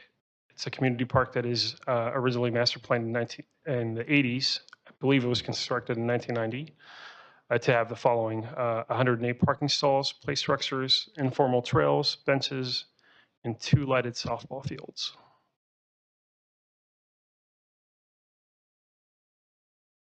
The Nelson Park master plan was revised in 2019 and brought to the Park and Recreation Commission, where it was recommended with the following proposed amenities: 51 additional parking stalls, an inclusive playground, water play, mini ball field, fitness station, enhanced entry picnic shade structure, and 3 pickleball courts. One of the things that I haven't talked about previously, but it just popped in my head earlier today, is the fact that I've only been in my role for about a year, and a lot of that has been reading previous documents. And the city historically had a joint use agreement with the schools here in Vacaville, and so you'll find a lot of the parks that are adjacent to existing schools often shared facilities with those schools. And schools, because of the times, have chosen to fence their facilities off. And so some of the things that have historically been available to residents are no longer. And so oftentimes, for instance, at Meadowlands, you'll find that the loop was never completed because previously you had access to the school. Now we're finalizing that project with some Measure M funds. But this is also one of those park sites that is adjacent to a school, and the original master plan accounted for a 3rd softball field, but that softball field went into the school property, but the school property is no longer interested in pursuing that, hence our effort to revise a master plan. At the January 6, 2021 Park and Rec Commission meeting, the revised master plan was recommended to go to council for approval. And because of extraneous factors, this has not occurred yet, but it will happen early in 2023. Our department is currently working with our design consultant on a presentation and a phasing construction plan.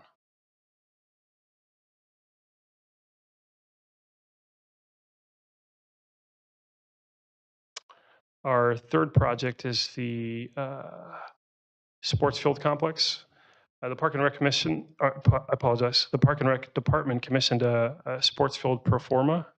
It's a type of feasibility study in 2019, and some of the areas explored in that pro forma were market demand, cost and space analysis, financial and operational feasibility, and visitor impact analysis. So the only viable site that was identified in the pro forma is indicated here in red, and it's adjacent to the Easterly wastewater treatment plant.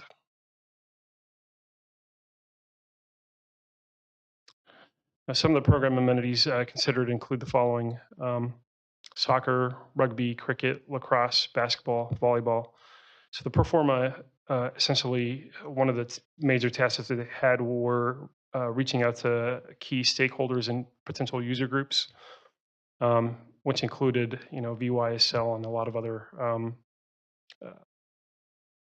athletic leagues. Now, the end result of the pro forma is essentially lots of different scenarios for full build out, and one of the key things that they recommended were a minimum amount of fields in order for it to be economically viable. So what's next? This is true possibly of all of the projects that we'll talk about tonight, but securing a funding source is a major obstacle for this to move forward. Environmental assessment, plans, entitlements, construction, and a direction to move forward with the site that was identified in the pro forma. Trails and trailheads. The city has over 17 miles of well-used multi-use and nature trails. The city also has significant inventory of trails that are only partially documented. And Vacaville also has 2,000 acres of open space, but very little in the way of formal trailheads, maps, trails, and adopted rules.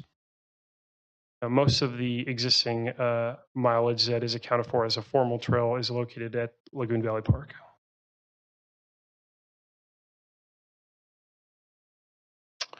There are currently no city-run programs operating in our trails, but they are heavily used by non-city organizations like schools and scouts.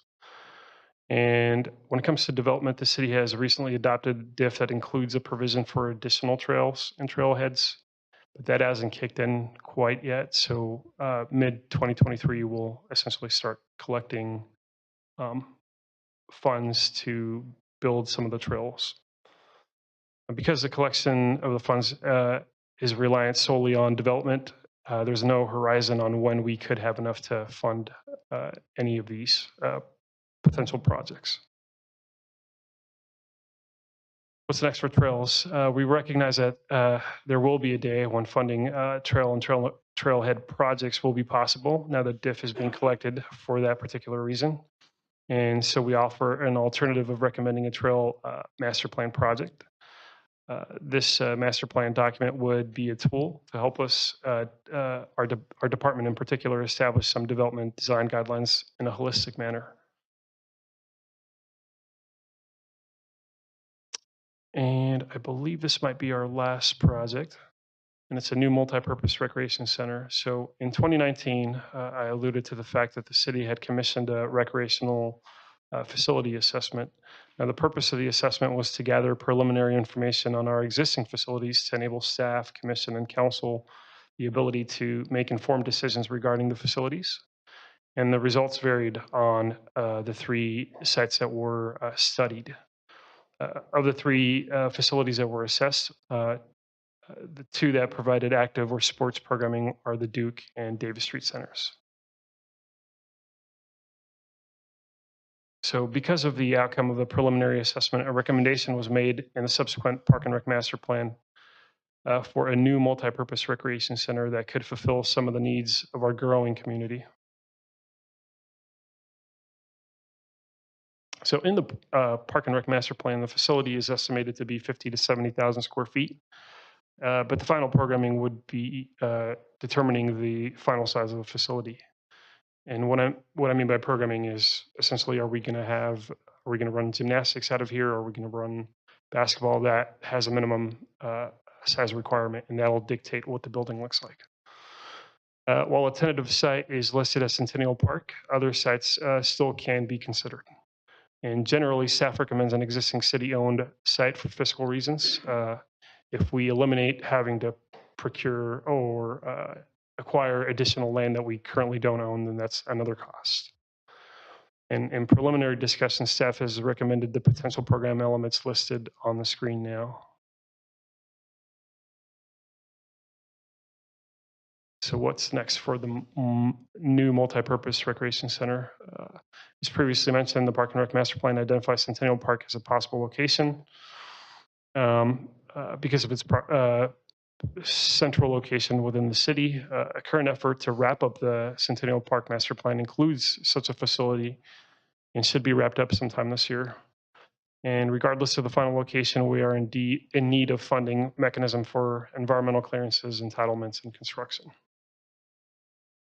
I just want to highlight that the site plan and the rendering that's up on the screen is actually a brand new multi-use purpose recreation center that is going to be constructed in Elk Grove that is being managed by Elk Grove CSD. And so I've been sort of collaborating with my counterpoint there, and she's been sharing information with me about their bidding process. And so I've got all of their very recent data and costs for that facility that should start, it should break ground sometime this year. And with that, the commission recommendation is for the presentation of all 5 projects to council with the prioritization of a new multipurpose recreation facility. And staff concurs for the reasons that are listed above.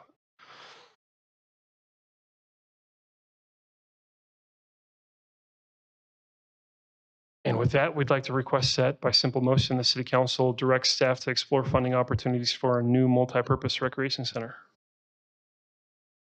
Thank you for the presentation. Any member of the council have any questions?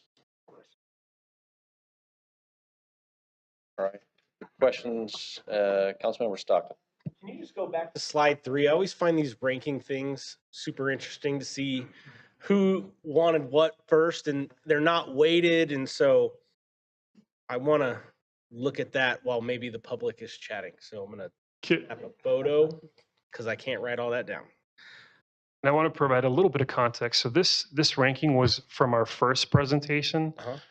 And obviously, so the way that it worked was the more points that you sort of assigned to a project, that was your top priority. So 10 is actually number 1. 10 is good. Correct. And I should indicate, obviously, that in the subsequent meeting that the commission had, obviously priorities changed because it's not the same number 1. And that's because we brought additional information that provided some context for some of the information that we had shared in the first presentation. So I guess my next question would be for you, Mr. Reggie, Mr. Director. Where would you rank these? I would rank them along with the commission's recommendation. Okay. There was a lengthy conversation at both meetings, the meeting in November and the meeting in January, for hours with our Park and Rec Commission. And, you know, they're the experts, but at the same time, we work together to come to these conclusions. And based on my experience here in the city of Vacaville as a recreation manager for, 15 years and now the director, I've seen that the city needs an indoor recreation facility, right? We have the Geordie Duke Sports Center was erected, I think, in the 80s, and that's the only facility we have. We've tried to remedy this with working with the school district and having joint use agreements, but to no fault of the school district, they're using their facilities as well. So it's hard to get creative with scheduling to get in those facilities. And so I would absolutely go with the recommendation from the commission and their work, the work that they did. So I got a follow-up. Okay, So the first one that was recommended was the Davis Street procurement. correct. Which option do you recommend and why? And to follow up with that, I don't know anything about hockey, how many kids are playing hockey. I know it's privately owned. I know it's really expensive to buy the gear to play hockey and some of that stuff too. But could you explain which option you think is best for that portion, and whether or not, if the city bought the whole building, they would keep those rinks, or if they would be used for other activities? That's a great question. Great question. I think there's so many unknowns to that facility. We're not sure what the condition is of the other pods.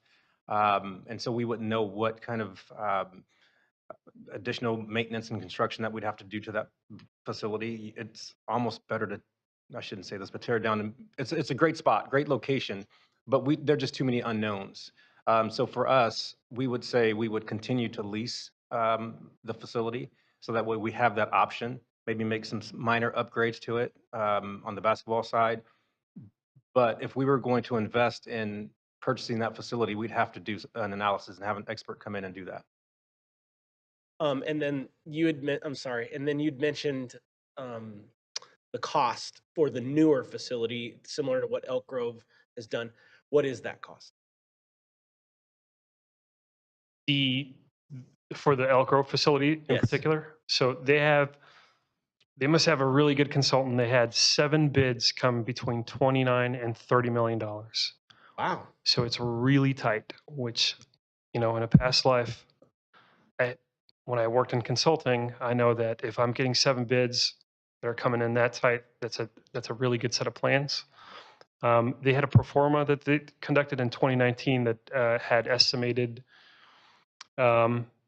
the facility costing close to 27 million. So that tells me that either prices are coming down, or so the general rule of thumb is that inflation has gone up more than double digits, in the last couple of years, which is an anomaly. But for whatever reason, this is coming in pretty close to what they had estimated. Lastly, just wanted to thank you both, and as well as the Parks and Recs Commission. A tremendous amount of work obviously went into this, and so I really appreciate the in-depth analysis, the discussion that you had, and bringing this to us today with kind of the why behind the order and the need for the community. So I just wanted to say thank you. Councilmember Silva. Yeah, thank you. And I'm sorry, can you go back to the list of ranked projects? So I know in the past I've talked about senior center. Duke was recently renovated, so like to see that back on there, it's interesting. But I think because there's different needs that we're trying to address. Alpatch Park has come up publicly. When how do we complete that? Request for a pool has come. We've heard about that, with trying to tie that into other projects, other development projects, which gets, I think, a lot of our minds, thinking about how we can maximize it. The family fun zone, would that be part of the Centennial Master Plan, or is that like something that's segmented? Yeah, that would be a part of the Centennial Park Master Plan, a phase of the Centennial Park Master Plan. Yes. Okay. And then, okay, so, and so what you're looking for today is to continue, whether or not you should continue looking into coming back to council with options, with some numbers for those top ranked 5. Is that what you're looking for today? No, what we're looking for is the council to direct staff to look for funding options to go after a multi-use sports facility. And a disclaimer, I will say, the other projects that are on the list, we won't stop making attempts to get to those projects. Like for the Alpatch Park Master Plan or the Nelson Park Master Plan, we're continually working with like California Consulting, looking for grants and looking for other ways to make those projects happen as well. We're just saying that this project is the #1 priority from staff's perspective and from the commission's perspective. But those other projects we will try to push those to make them happen. Okay, thank you for clarifying. Can you go back to the slide with the multi-purpose, the example? Talking about the Elk Grove one. So just, I know we're using this as a reference.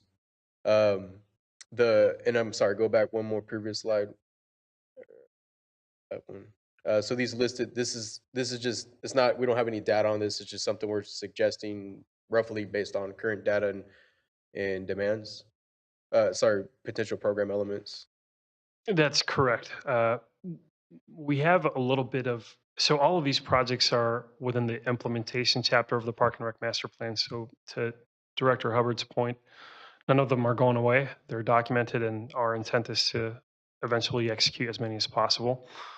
So there's some data points in the Park and Rec Master Plan that identify some scope. For instance, they identified the fact that potential site could be Centennial. That's in the Park and Rec Master Plan. They identify a size of 50 to 70,000 square feet. So those data points are directly from the Park and Rec Master Plan.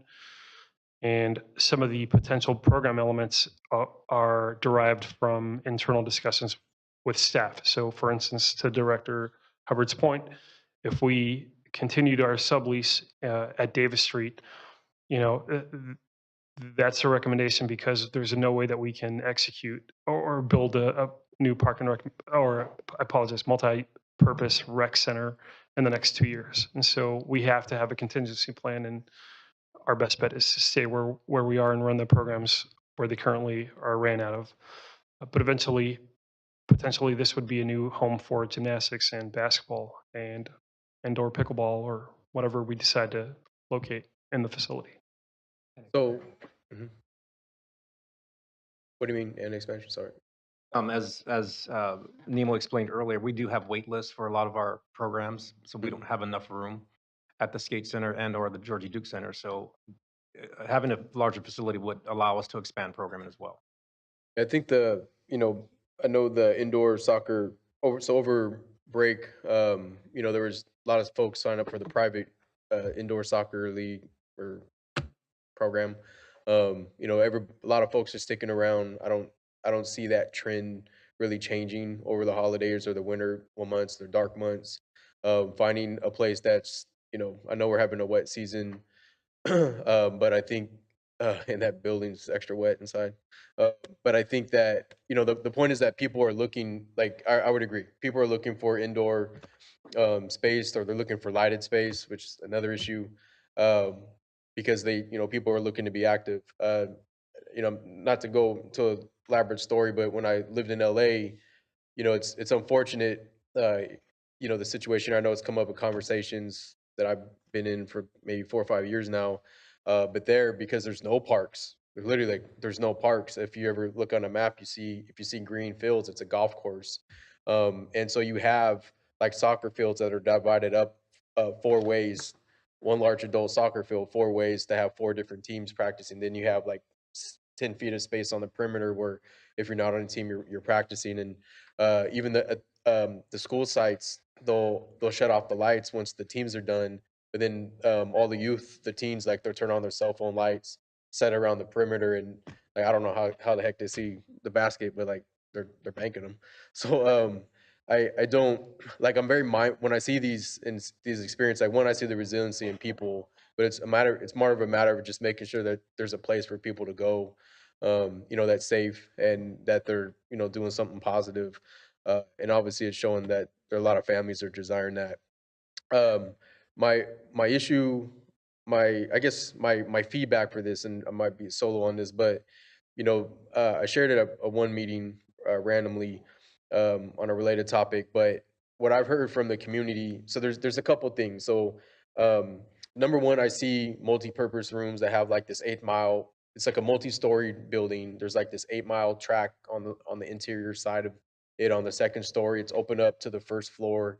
One vision, and I know it would go up, it's going to go above the 30, but one vision has that, 3, stack it up. So 3 stories, for example, And then these, it's a place that can handle ballet, a place that can handle dance, a place that can handle jujitsu, the different martial arts, Muay Thai, whatnot.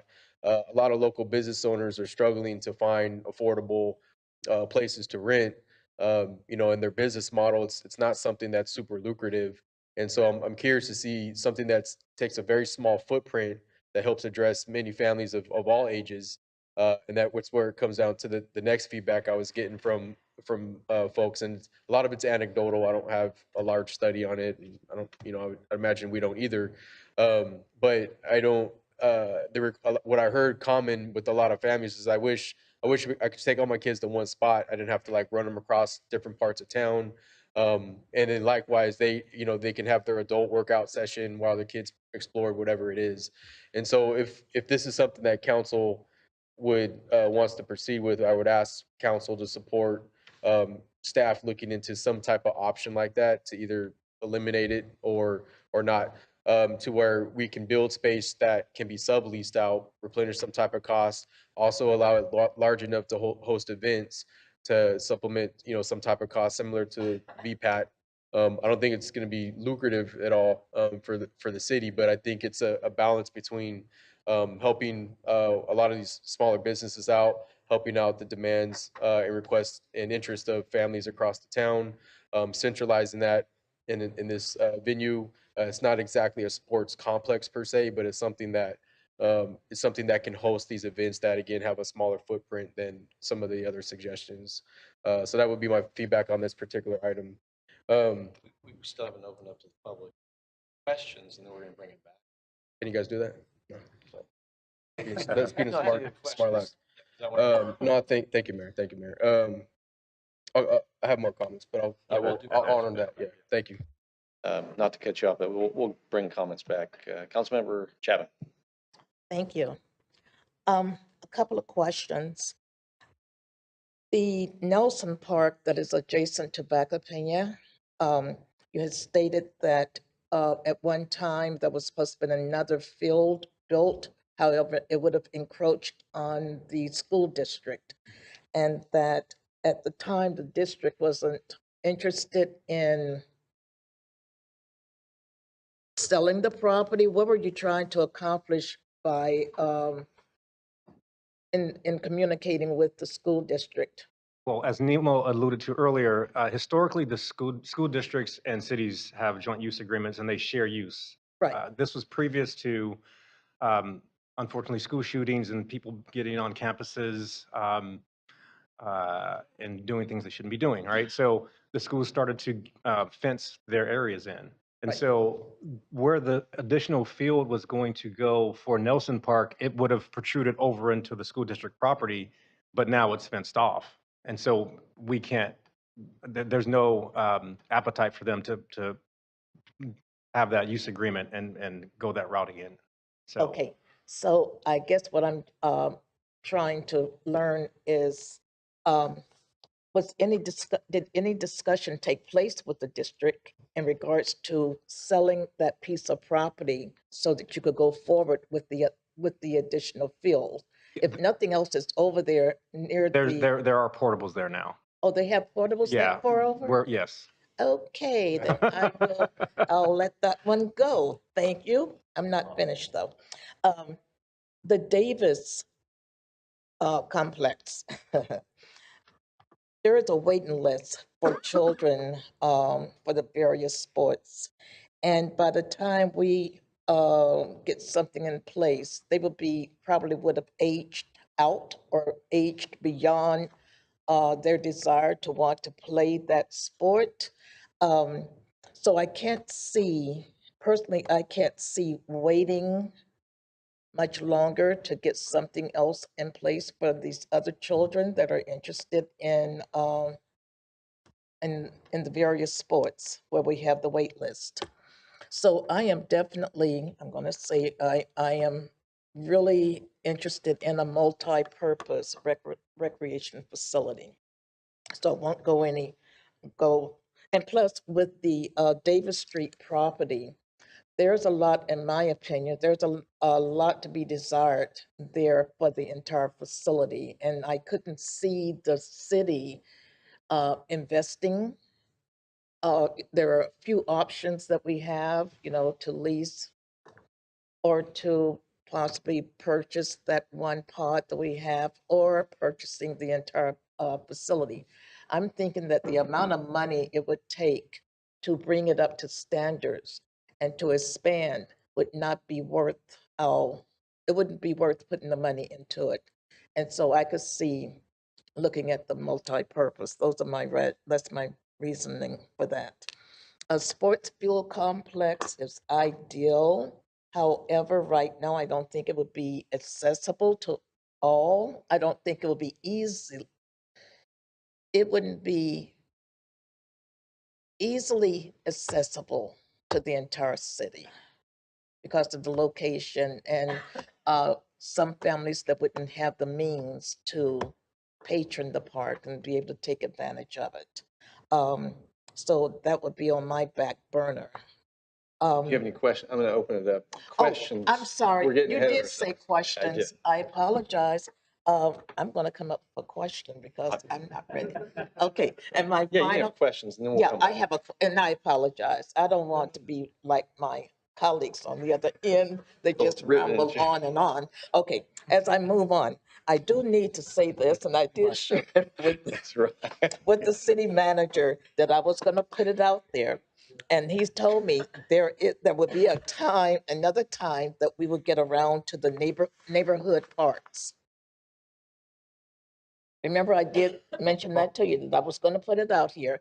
And I would like to, and is this the time that I would ask them to possibly speak with you about getting on the agenda again to let us know what the status of the neighborhood parks are in regards to, we have some districts that have parks that need quite a bit of help. Yeah, so let's do that's a this. question. It's a great question, but on this project. And Yes. whether we do it after this or we can do it. at I can the quickly end. answer that But question. if a quick answer, and Okay. then we have more I questions. think we're going to cover that at your March 17th meeting, if I'm not Wonderful. mistaken. Is that correct? So when we do that meeting. That was my question. See how easy that was? Okay. I ended with my question. Thank you. Councilmember Roberts. I just had comments. I'll wait. Okay, well, I'm going to open it up to the public. Thank you. Anyone want to comment on this?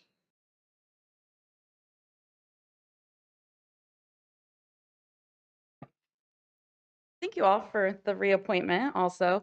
I would note the chair of Parks and Rec Commission gives a bio break at 2 hours. So 4 hours is a long time to go that you all are sitting there on your tushes and not going potty. Okay. So I did just double check with Council Borba, wanted to make sure I speak for myself and not on behalf of the commission. But I would say, the slide with all the rankings, it was really hard coming into that commission meeting and trying to figure out, like, how do I rank all of these? These are all a priority to really all of us on the commission, but for myself that, they're all important. They all need work. We all live and play in this town. And so we know what some of our facilities look like. And so it's really important that just to note that it was really hard to rank those. And also, I think that for myself, like, just really ready to see the Measure M funds put to use. This is a really exciting opportunity to build our own brick and mortar multi-use, multi-purpose center. We know that there's a need. The Parks and Rec team has brought over multiple times, presentations on programs that have wait lists. I think post-COVID, they've seen increase in participation. And so it's really time for us to build something great and beautiful. I also had similar comments about building it high and having a walking track indoors. And so, I think it's an exciting opportunity. I also would note that, we need an indoor facility that we can use year round, not only just in the winter, but also now we're in summer when we're facing high heat. there's, issues now with air quality and fires. And so I think it's also an important opportunity for us to have an indoor facility that we can use and have kids come indoors when the air quality isn't good. And let me see if I had any other comments or thoughts. Let's see. And I think also to your note, Councilmember Chapman, I think for myself personally too, I think we still need to look at neighborhood parks and definitely start investing in those too. And so getting Measure M funds out to the neighborhood parks. But thank you all for considering this, and I hope we can move forward on a new multi-purpose center. Thank you. Thank you. Anyone else like to speak on this matter? Seeing none, I'll bring it back to the council, and I do see lights lighting up. I will simply say thank you for the presentation to begin with, and clearly this is an important subject both to the commission, to the community, to this council. It is interesting. I'm not the only one, it looks like, that looked like, how do you rank choice priorities when you want to pick them all and there's not enough money for them all? And so sometimes priorities have to be chosen. And my questions got answered as I reviewed this and also listening to the questions. But I would say this, it is important when we look at how do you program raising children here myself, using the rink space. You have all these things and there's just not enough space. And what is that forward thinking future of Vacaville? And yet all of these, if we could have them all, we would, and the neighborhood parks are important as well. And so my understanding and my belief, and you shared it tonight, and that is selecting this as a priority is investing staff's time and resources to go after something so that we can prioritize, because staff has to be able to focus on it, and that's what you're looking for. And yet at the same time, any one of these other projects could become fully or partially funded or in parallel prioritization. But the emphasis is to say we need direction, and this is the recommendation. And so the last comment, and then I'll start calling on my colleagues, is it would be an expensive item. And yet when we look at the master plan for Centennial and what we're trying to create for Vacaville, it requires an investment and a commitment. And so that is something that I wholeheartedly support. I also would say that year round two, thank you for your leadership working with the commission. And that is now that everyone has ranked choiced, a lot of times it's probably with personal, feelings, opinions, personal agendas, right? I want this, I want that. It doesn't mean that one would look at this and say, here's the number one priority, and somebody else says, well, you're wrong, because it's just the opposite. It's sometimes personal choice and experience in life. And yet you walked the commission through an exercise of understanding the real needs and then collectively driving down to a needs assessment from 10 to 5 to now really getting to it and identifying this as a priority. And that task is not easy, so thank you. And with that, I'm going to call on my colleagues, Councilmember Roberts. There we go. Yeah, actually happened to sit in the Parks and Rec meeting where you guys did all this live and figured it out. Yeah, generally I agree with the list. But going forward, this is, Parks and Rec is in like a fairly unique position where you're not just for the city, it's also part of tourism and economic development.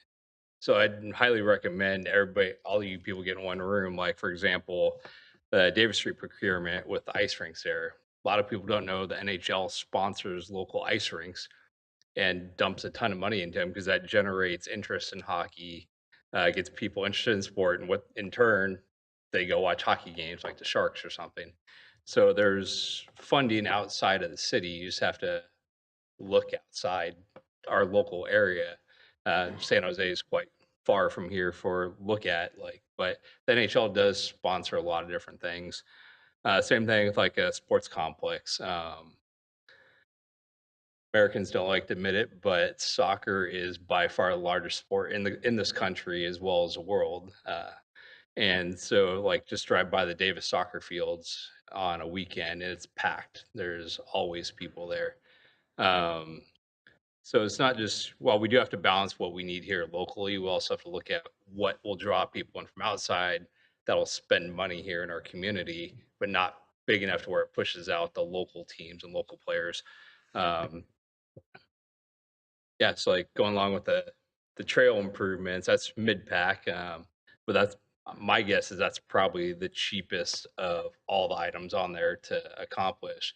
And a lot of people go to Lagoon Valley like on a week. I know people that drive from like Santa Rosa come down, then they'll go hike because there's not many spots to hike there and go immediately downtown to go eat food. So it draws in the crowd to downtown because it is relatively close to Lagoon Valley. And as we're trying to improve the downtown, getting more foot traffic down there on a weekend would definitely improve that situation. Um, One thing I don't like is that the Walter Graham expansion is down there pretty low, but if we do happen to get a Olympic-sized pool over in North Village, kind of helps mitigate that. Because yeah, when I was high school and college, played water polo. And water sports is a huge draw, especially for tournaments, whether it's swim meets or, yeah, water polo, even dive teams. Well, most of the teams use Walter Graham right now because Vacaville's pool is fairly pathetic and Wood does not have one. So going to the joint use agreements with the schools, especially as Walter Graham is like equidistant between both high schools, an Olympic sized pool can easily serve both high schools with room to spare. And then there's also the Masters Club and the dive teams that all utilize that. And yeah, during the during the day or during the weekend, hosting water polo tournaments, swim meets.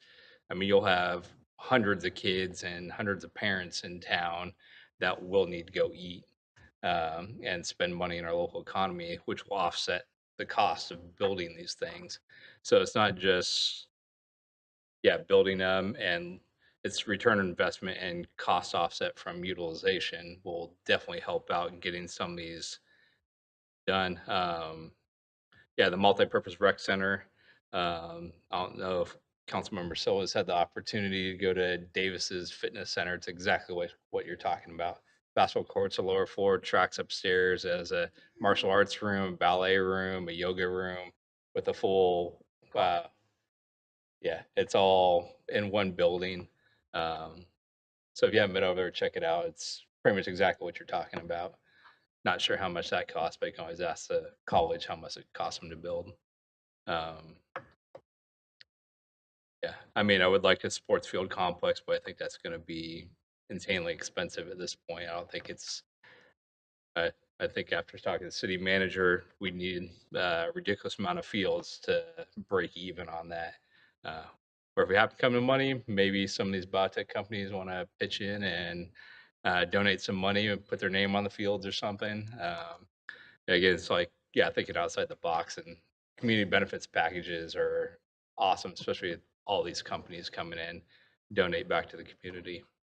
I'd say paying Mr. Patton and Don Burst over there start bugging the biotech and biomanufacturing companies, as well as reach out to, I mean, we have a lot of professional sports in the area, basketball, Sacramento Republic Soccer, yeah, and the Sharks out in San Jose, the NHL might be able to give us a little bit of money, help fix up the Davis Street Center. We didn't want to look at that. So yeah, lots of options to look at, and yeah, touch base with Melissa Reeves from Visit Vacaville and see what's needed regionally as well, not just for our city. Thank you. Councilmember Silva. I just wanted to add, I guess the only thing I got of value is this when we talk about sports field complex, that this one of the first things that has been discussed for a few years now. I know I don't we'll see how council goes, but I think for that area, I don't think I know there's a large demand. Sports is very important to a lot of families here. Competitive sports is important to a lot of families here. I think that's always been the concern is this for more competitive sports versus recreational access. I'm curious to see, and just to kind of put it out there more so for the public, if there's a way for a lot of real estate folks are tied. Anybody tied into there? I've been seeing certain designs, different areas that you have buildings that surround the perimeter of these field spaces, and essentially their office view is of the field in itself. And so it's kind of a smaller scale concept of how you see a lot more larger professional sports teams where they're trying to build an economy surrounding their professional sport team. Similar concept, but a much smaller scale, to where you can have your businesses combined with, cafes, with community space, with party, rooms for parties or gatherings for the public. And then that in itself, maybe there's a way to work in where those, they have their business, they got their piece right there, advertising right to the fields in itself with some stands. So I'm curious to see if, just to kind of put it out there, because I would agree. I think at this point, the feasibility and the ability for us to be competitive in that particular element sports field is, to me, kind of bleak. And I think maybe there's an opportunity for some type of public-private type of partnership concept there. And I'll just, I'll put that out. I think the trailhead, I don't feel like, as far as a master plan, I'm kind of planned out, with a lot of things. So, the ranking, I understand. The Nelson Park, though, I know that serves softball, a lot of softball players. That's our young ladies, and their families. And then other times it's serving, co-ed teams or boys teams, particularly during fall ball. And so it kind of, I really like that build out plan. And but if we have to focus on one, I'm just curious to see. I'm happy to support NPR Rec Center, but what would staff need to look into these other sports? Maybe that's it. I don't know if you guys can add. Well, actually, the Nelson Park master plan will be coming to the council next month. Yeah, so you guys will be having an opportunity to comment on that plan. Just on the process alone, it's good to have an approved master plan. That way you can go after additional funding. So we want to bring the Nelson Park master plan and the Outpatch Park master plan to the council next month. I thought Nelson was already, apologize. I thought it No, was. Nelson was approved by the commission, but not the council. Both were approved by the commission, but not council yet. But they'll be coming next month. And the master plan I was referring to was for the trailhead, so I apologize. Oh, the trailhead Yeah. master plan. No, that's a suggestion in the Park and Rec master plan. But looking at those other, a space for those other type of sports that weren't listed for the NPR room, is that something that that staff would need more than just Mike Silva commenting on that, or? Do you mind if I take this? Go ahead. Yeah. So we've got so many discussions to go if you guys approve the motion tonight. This would just essentially give us direction to focus on trying to move that forward. So in terms of input from the council on the program or discussions about what this looks like or where it ends up, I mean, we're just getting started. Okay. Got it. Thank you. Councilmember Stockton. Yes, thank you. Hearing what you had to say about needing a multi-purpose rec center, I agree with your assessment earlier about maybe extending your lease just for the time being right now. I know Vacaville's been talking about sports complexes, right? And what that looks like, what it looked like back in 2019, I think is when they did that study. Versus now, I try to, who knows, right? And then the other thing is what are our kids going to use versus what are people going to come from out of town to use? And can we kind of have a meeting of the minds to find something that maybe works for both? I really like the multi-purpose rec center, but in the Elk Grove model is very nice. But I'm also aware of a multi-purpose center over at the old Placer County Fairgrounds in Roseville that is remarkable, and it's a similar thing. It's going to be more expensive, I guarantee it, but it allows the opportunity to maybe have that sports complex for indoor activities, and as well as have those opportunities for our kids, and hopefully in a location that is accessible for a lot of our kids to be able to go to. I think looking at this list that was created for us, and that's you can go to at like AT thegrounds.com and you can see examples of that sports complex. It's pretty phenomenal. They have basketball courts, that come down, and a pool and all kinds of stuff that are incorporated. I'm not necessarily saying we need all those features, but maybe something on that scale could accomplish the sports complex that we're trying to use to attract people as well as meet our local need. If I was to rank what you have here, I agree with my colleagues or in the comments that have been made about the multi-purpose rec center. I think we need to put our kids first and foremost. It's not to say that there aren't economic reasons to look after the sports complex, but I definitely think we need to put our kids first. So I would agree with that. That would be my number one. If we can turn it into a sports complex, if there's a way to collaborate with a private developer or somebody to match some of our Measure M funds to really do something incredible, I would be interested in that.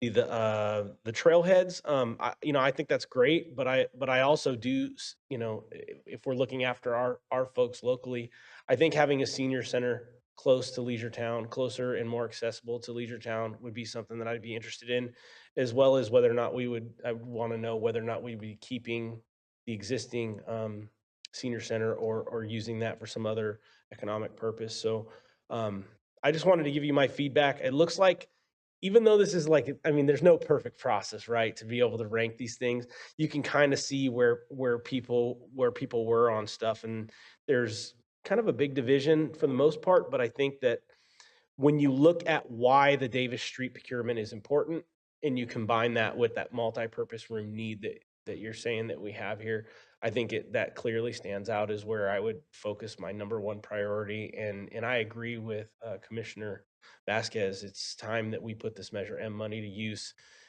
because we know that once we push go, right, we push the button to go, it's probably going to take more time than we want. Where I'm at. Councilmember Ritchie. I'm putting myself on a timer, so ready, set, go. So, a little joke is it's like. What was I? Well, the last 2 meetings I had somebody watching, see how long each person actually talked, and so it's a fun joke. So I'm at 15 seconds.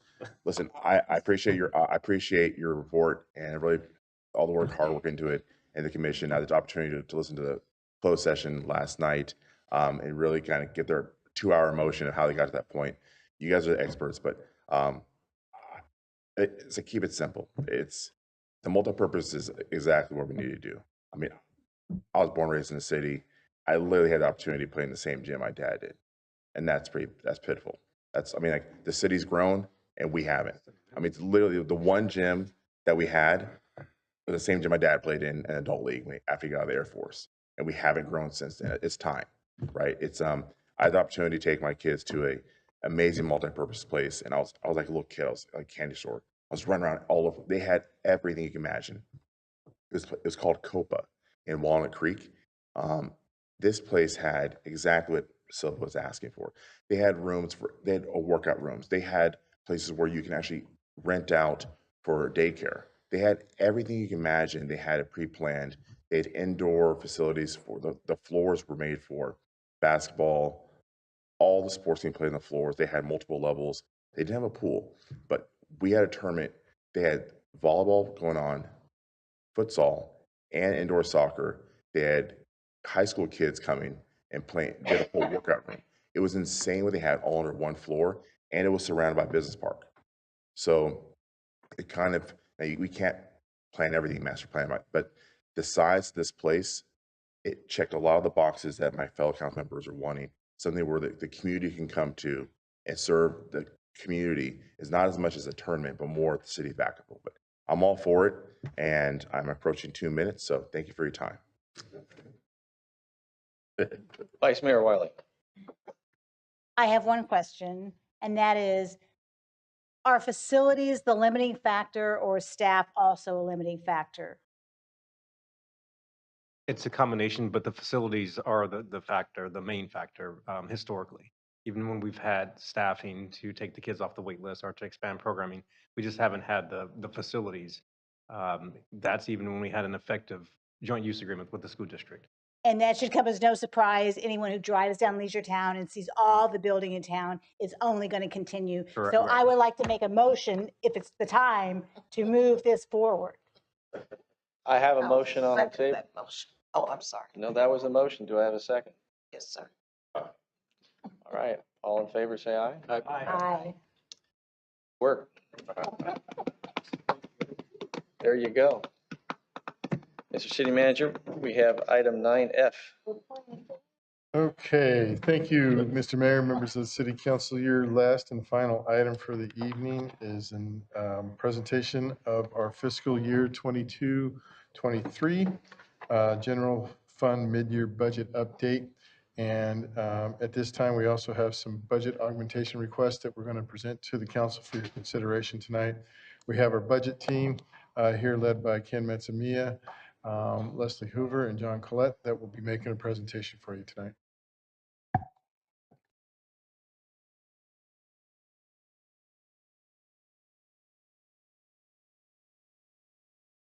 Thank you, Mr. City Manager. Good evening again. Next slide, please. So to start off this update, this slide is our kind of how our revenue is trending through mid-year. So on the left column, you have our projected revenues as of when we adopted the budget back in June, and then our revised projections based off of how we're seeing things through mid-year. I know we're kind of late in the night, so I'll keep this really short. The real big takeaway on this slide is that although our revenues are they're trending higher than what we had projected back in June, we are seeing that the growth is a lot smaller than in prior years. And so we're projecting revenues to be above original projections by about 2.5%. By comparison, back at mid-year last year, our revenues were trending at about 6% higher than what we had originally projected. So still seeing growth, but at a much slower rate. Next slide, please. And this is the expense side. So this is comparing our general fund budget to the expenses at mid-year. On the left side, you have our salaries and benefits. The blue columns are the budget, and then the orange columns are the actuals. So you have salaries and benefits on the left, services and supplies on the right. And so as far as salaries and benefits go, we're trending at about 48% through mid-year. This is very in line with what we've seen in prior years. We're halfway through the year, we're typically around that 48% mark. For services and supplies, we are at 63% committed through mid-year. This might seem alarming to be that high committed, even though you're only 50% through the year. And a lot of that has to do with the fact that this committed number also takes into account encumbrances. So those are contracts that departments may have entered to in the beginning of the year, but they're for services and goods that are going to be provided later on in the year. So it's not unusual to see that committed number kind of where it's at. For actual expenditures, this is the money that's actually left the door and what we've spent. That's at 46% through mid-year. This number is higher than what we've seen in prior years. So last year, by comparison, we were at 37%. If you look at the years prior to that, we were typically in the high 30% range. And so this is a number that we're definitely going to be monitoring going forward, especially as we get into the Q3 update. It seems like a lot of that increase has to do with the fact that because of COVID, there were shipping delays. A lot of the stuff that maybe was ordered last year didn't get delivered or provided until the current fiscal year. Additionally, you also have just inflation and costs going up as well, but we'll continue to monitor this. And so I will now pass it on to our financial analyst, John Collette, to talk about trends through mid-year. Thank you, Ken. Good evening, Mr. Mayor, Vice Mayor, members of the council. This part of our presentation focuses on revenue trends through the second quarter of the current fiscal year 23, or July 2022 through December of 2022. Trends are based on actual revenues through the first 6 months of the fiscal year, along with updated sales tax estimates from our consultant, HDL. Property taxes account for approximately 27% of the city's general fund revenues, making it the city's largest source of general fund. Through second quarter, the city has received approximately $16.6 million in property tax revenue. This is a 9.2% increase. 22. Regular property taxes continue to trend positively year over year, as you can see from the chart on the right, with an average annual growth rate of 6.4% since fiscal year 2000.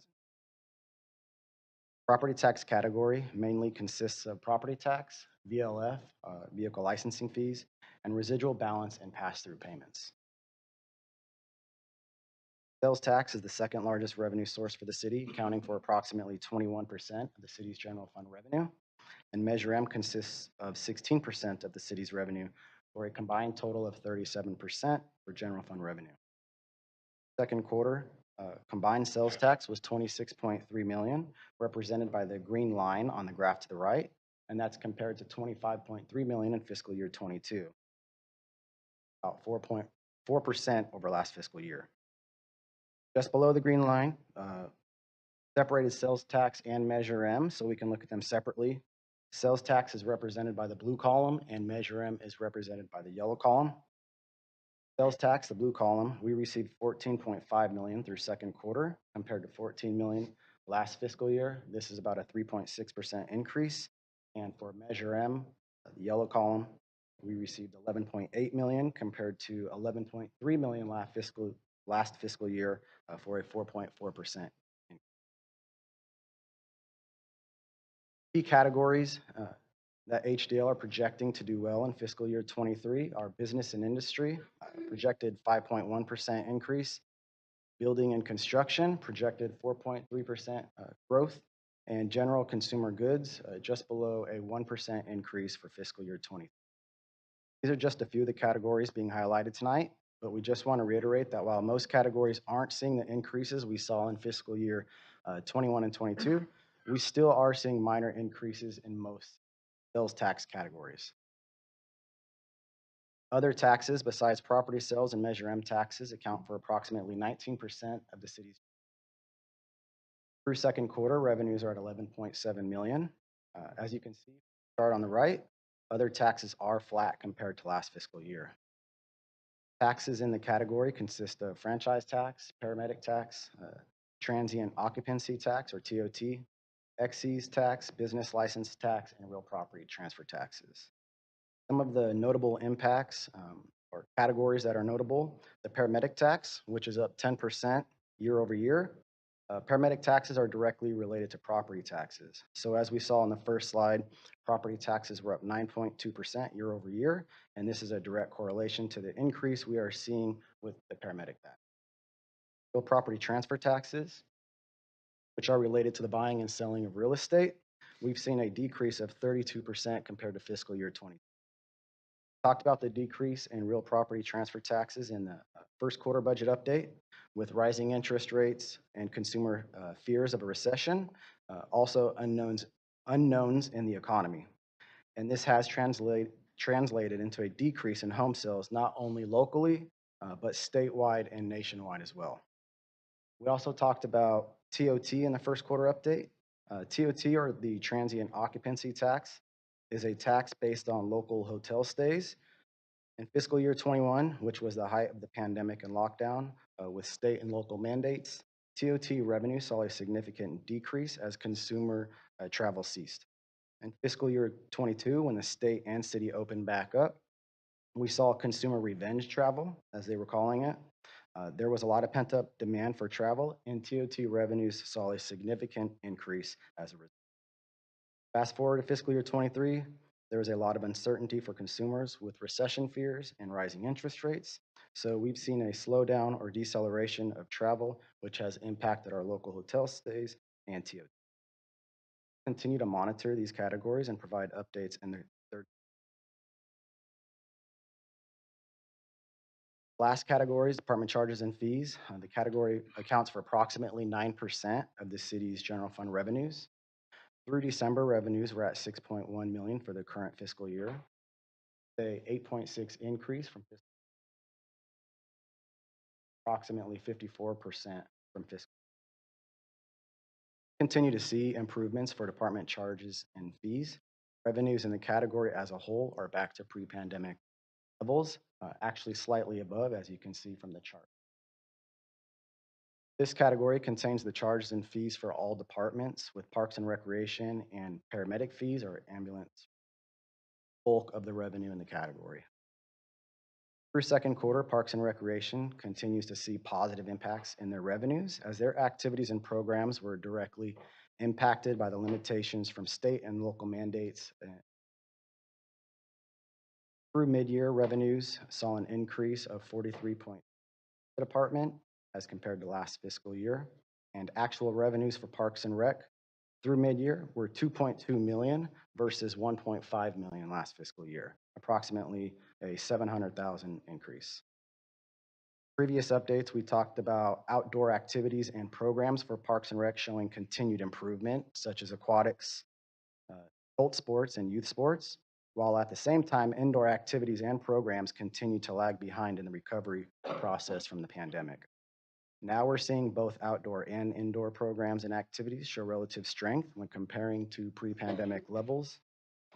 Revenues for Parks and Rec as a whole are back to pre-pandemic levels. We're seeing continued improvement for the department in activities and revenue. We also talked about ambulance revenues or paramedic fees in the Q1 budget update. At that point in time, we saw a revenue decrease of approximately 20% compared to fiscal year 22.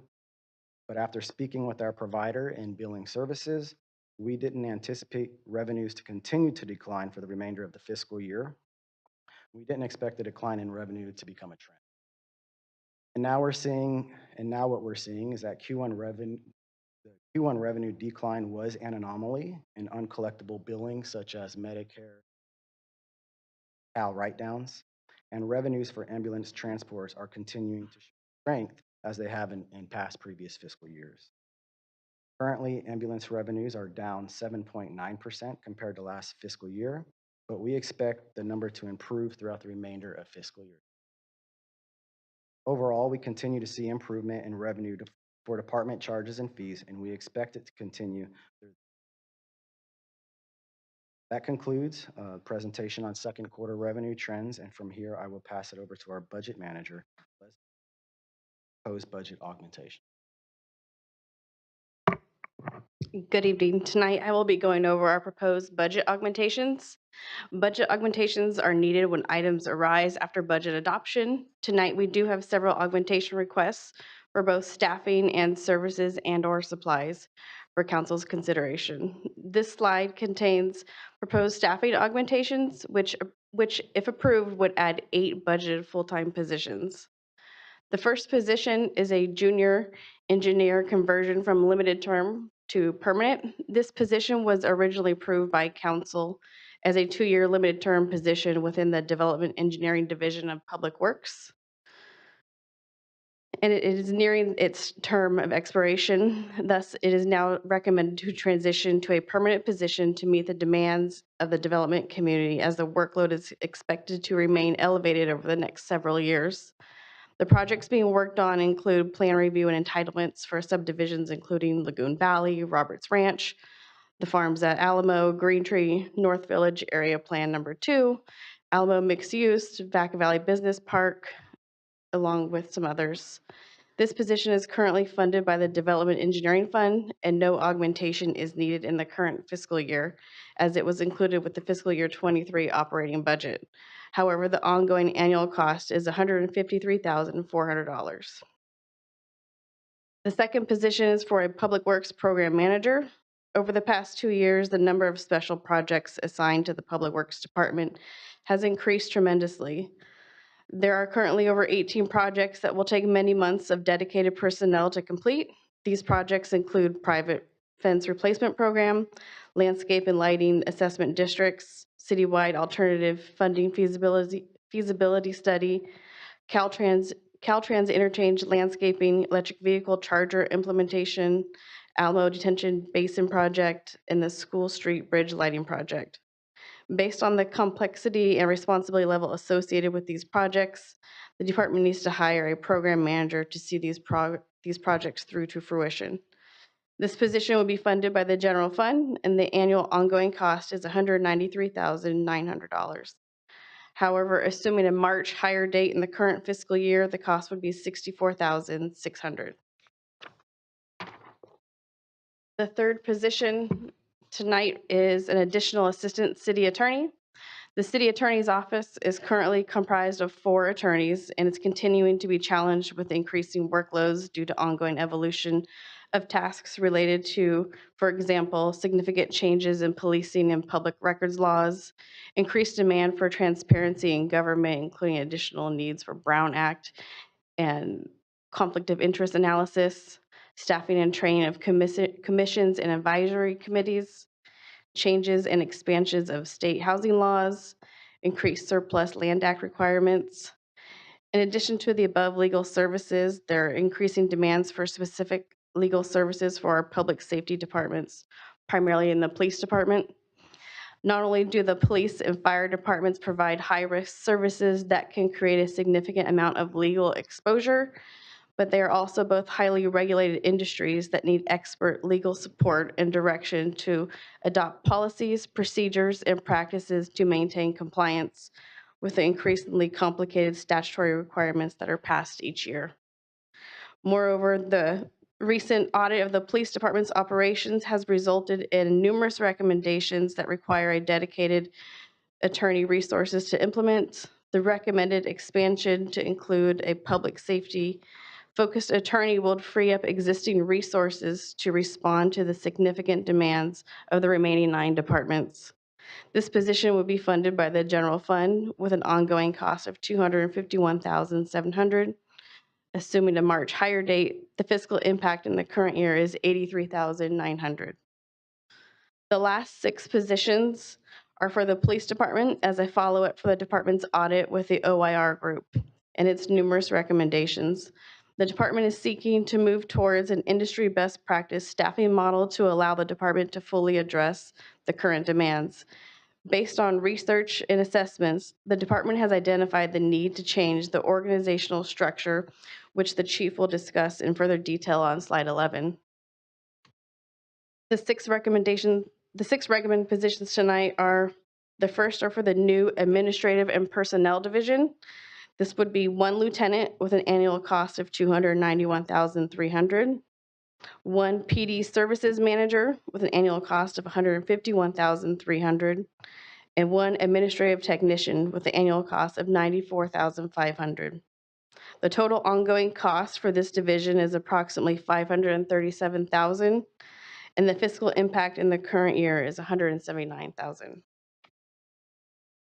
The final 3 positions for the police department are for the professional standards division, and this includes 2 sergeants with a combined annual cost of $532,800. 1 would be in compliance and 1 would be in internal affairs. The 3rd position is a community service officer in the compliance section with an annual cost of $108,800. The total annual ongoing cost for this division is approximately $642,000, with a fiscal impact in the current year of $213,900. All 6 of these positions would be funded by the general fund. In addition, the current fiscal year, the total estimated cost of $392,900 would be funded by the department's one-time salary savings. Next. This slide contains proposed augmentations for services and supplies, and we have 7 items for you tonight. The first item is for additional expenses related to COVID-19 that were neither covered by ARPA nor FEMA. As part of the discussion regarding the allocation of ARPA funds, it was recommended a portion of the funds be used to reimburse the city for pandemic-related expenses, such as the cost for on-site testing at City Hall, additional janitorial and staff expenses incurred at the Harbison Event Testing Center, miscellaneous items such as paper towels, hand sanitizers, wipes, disinfectants, and soaps. Since none of the ARPA funds were approved to be allocated for these expenses, a budget augmentation is needed from the general fund to cover these unanticipated costs. As of the end of December, the total unbudgeted COVID-19 related expenses are $186,100. The second item for you is the OPEB year-end annual contribution. As stated in the OPEB funding policy, when a fiscal year is closed and revenues have exceeded expenditures, the City Council will direct 25% of the excess towards a one-time payment to the OPEB trust. With non-measure M general fund revenues exceeding expenditures by $1.2 million in fiscal year 22, the additional contribution to be sent to the trust is $300,000. This amount would be in addition to the actuarial determined contribution for fiscal year 23. The third item is for the police department's dispatch software. As part of the city's P25 inoperable communications upgrade in 2021, the existing consoles in the communication centers were upgraded with 6 new dispatch consoles, which included the first year of annual support and maintenance services. Since transitioning to the new radio system, the Communications Center has added an additional dispatch console for a total of 7, The current ongoing funding needed is $50,500. Furthermore, with the various changes related to upgrading the radio system, the communications center needed to upgrade the outdated analog voice recorder with a new digital NICE system, so all radio and 911 voice traffic would be recorded. Similar to the dispatch consoles, the first year of support services was included. The current ongoing annual funding needed for this NICE logger is $39,100. If approved by council, a total of $89,600 for ongoing costs would be added to the communication center's operating budget. The fourth request tonight is for equipment related to the 6 additional staffing positions in the police department. The requests are for the one time would be 5 new vehicles, a total of $224,500, office furniture for $65,000, computer equipment for $8,000, and then ongoing costs for cell phones, which is expected to be $24,000 annually. However, the current cost is $800 in the current year. This is a total of $298,300 in the current fiscal year, which would be offset by utilizing police salary savings.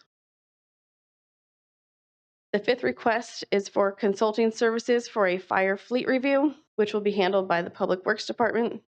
As the city continues to tackle various structural deficiencies citywide, the Public Works Department has identified the need for a third-party consultant to perform a detailed analysis of the fire department's vehicle and equipment fleet to ensure the highest operational readiness and efficiency of the fire department.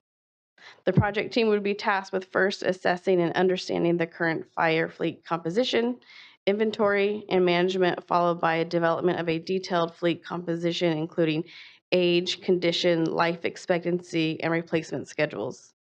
The consulting team would analyze budgets, policies, and the use of technology related to fire equipment replacement. The consultant would meet with both fire and Public Works Fleet Department representatives to understand their needs and gather any necessary information. Using industry standards for fire fleet equipment replacement, the project team would develop a report that provides a recommendation 10-year replacement schedule and cost impact for budgetary planning purposes, along with a suggested implementation plan. The additional one-time budget needed for this analysis is $39,900. The sixth request tonight is for replacing playground equipment at Beelard Park. Each year, when available, funding is set aside from the lighting and landscape park maintenance district's budget to provide funds for playground structure replacement. The typical service life of a playground structure is 15 to 20 years. The existing Beelard Park playground structure for 5 to 12-year-olds was installed in May of 2001. The structure has thus exceeded its 20-year service life and now needs to be replaced. As a part of the fiscal year 21 capital improvement budget, approximately $119,000 was set aside with funding from the Beelard Park Lighting and Landscape Fund. In 2022, the playground equipment was purchased for $114,000, but there is not enough funds to replace for the actual removal and replacement of the playground structure, along with new surfacing. To complete this project, staff is proposing a one-time augmentation of Measure M funds in the amount of $70,000 to address the shortfall. The seventh and final request is for the fire department's fire apprentice pilot program. In the current fiscal operating budget, we included approximately $852,000 for a new fire apprentice pilot program. Now that we are halfway through the year, the department has identified additional one-time materials for the apprentice program. This request is for the department to purchase 3 cargo containers along with a cover. The containers would be used for storage for the apprentice equipment and supplies and would be placed in a C formation to provide a covered area behind Station 73, where the apprentices would be able to train. While this is an additional request of one-time expenses, the department has identified adequate one-time savings from the original non-full-time budget of approximately $292,000 to offset the cost. If approved by the council, the overall budget would remain the same at approximately $852,000, but $30,000 would be moved from salary and benefits to services and supplies. The total request for tonight's additional services and supplies is $983,900. And with that, I will now turn the presentation over to the police chief to discuss the department's request in more depth. Thank you, Leslie. Mayor Carley, Vice Mayor Wiley, members of the council. I'm honored and privileged to be before you tonight. Last month, the city council was gracious enough to approve our request for additional software as it relates to the recommendations from the recently released OIR report back in November of 2022. One of the questions that was asked at the last meeting when that approval took place was about staffing. And so that's what I'm here to discuss today. This actually began back in 2019. We actually, at one point I was tasked with looking at different structures in terms of how internal affairs and professional standards organizations were developed and staffed. So I undertook that way back in 2019. That was due to SB 1421 coming online, which significantly increased the amount of information related to PRAs that was going to be provided via the police department through the city clerk's office. Another assembly bill came along about 6 months later that involved the video redaction aspect of the transparency movement. So that also increased significantly the amount of work being done. So as we looked at this and moved through 2020 into 2021, the amount of legislation that came through related to police reform was significant. And as identified in the OIR report via the 40 recommendations, we did not have the staffing nor the technology in order to be able to keep up with the increased demand on our department. So looking at this staffing model, breaking sort of the professional standards and training division that we have now into two, and creating the new administrative and personnel division will allow us to come to a contemporary ability to be able to do the work that's requested of us by the state and the demands from the community on transparency. So essentially, we would have two divisions. The professional standards division would have two sections. One would be the internal affairs section, and that's pretty much exactly what it sounds like. They would take care of any type of internal affairs investigations, administrative investigations, claims investigations, any type of disciplinary action would work with that city attorney that's going to be assisting the police department and the fire department.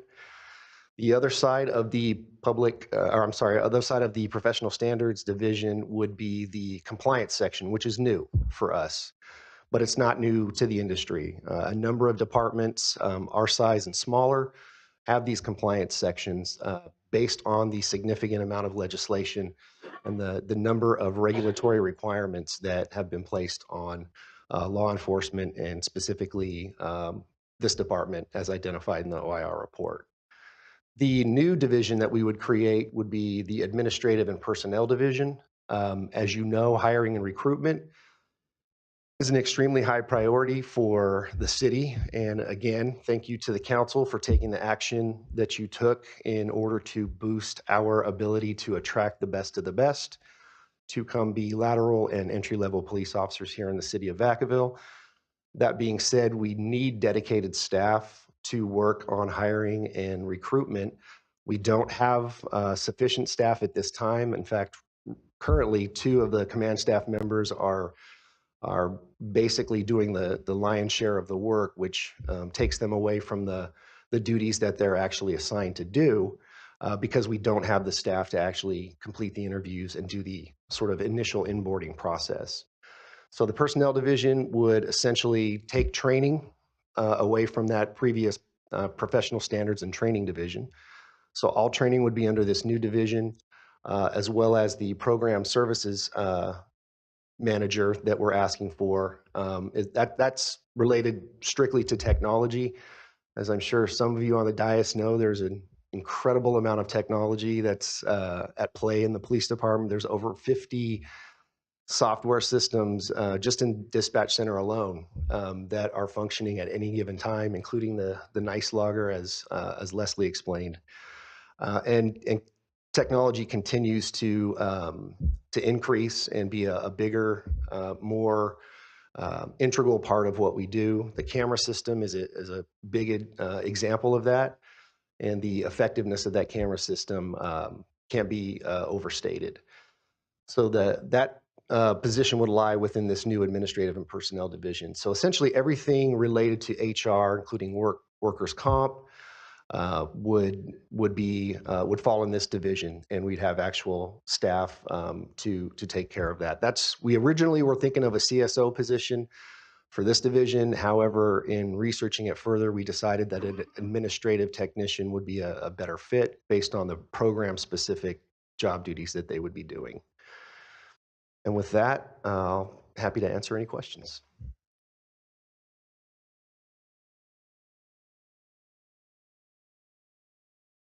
All right, Vice Mayor Wiley. I just have one question. So based on the job description or the way you're describing these positions, the 6 new positions, would they primarily be filled with current people after they apply and go through the whole process? You would not bring in someone from out of town to start here, is that correct? So the 3 sworn positions, the lieutenant and the 2 sergeants, yes, would come from inside. We like to do internal recruitments for the other positions that we're putting out there, and that's the priority, is to do internal promotions based on lists that the HR department already has or can test for. The only time we'd be going outside of the department is if there was not a qualified list for that specific assignment, which CSO, administrative tech, we definitely have lists for both of those for internal candidates. The program services manager is a brand new job description. So that one, we're kind of really trying to look at what that means. That person has to have, a significant amount of knowledge when it comes to technology, but also be able to manage the different contracts, the vendor agreements, the maintenance and service agreements. So that's kind of a new hybrid position. That's a professional staff position that we're unique in having that one. And you have to have just the right person for that, who's the person that is working with the other people and helping them do what they need to be. So that has to be, all of them are important, but it's very important for that. Critical. So if some people move up, is there potentially going to be a higher cost because some people might be a different office now and they're moving up to this? So this is really not the total cost. That's my question. So we're having a sergeant's test and a lieutenant's test. So those 2 positions are reflected in the amount that you're seeing now. There would be no additional cost, as it would trickle down to the officer positions that have been vacant. So that's. But we're trying to hire people that are lateral, so we might hire lieutenants and sergeants. No, our preference is in-house for those types of promotions. I can't recall going outside for a lieutenant or a sergeant in the 23 years I've been here. So those positions would all be internal. I see.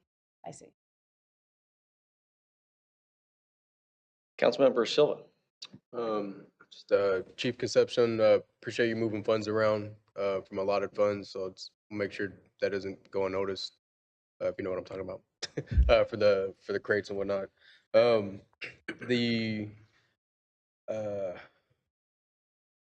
So I guess my comment is, when people say technology is supposed to make life simpler and easier, it doesn't sound like it.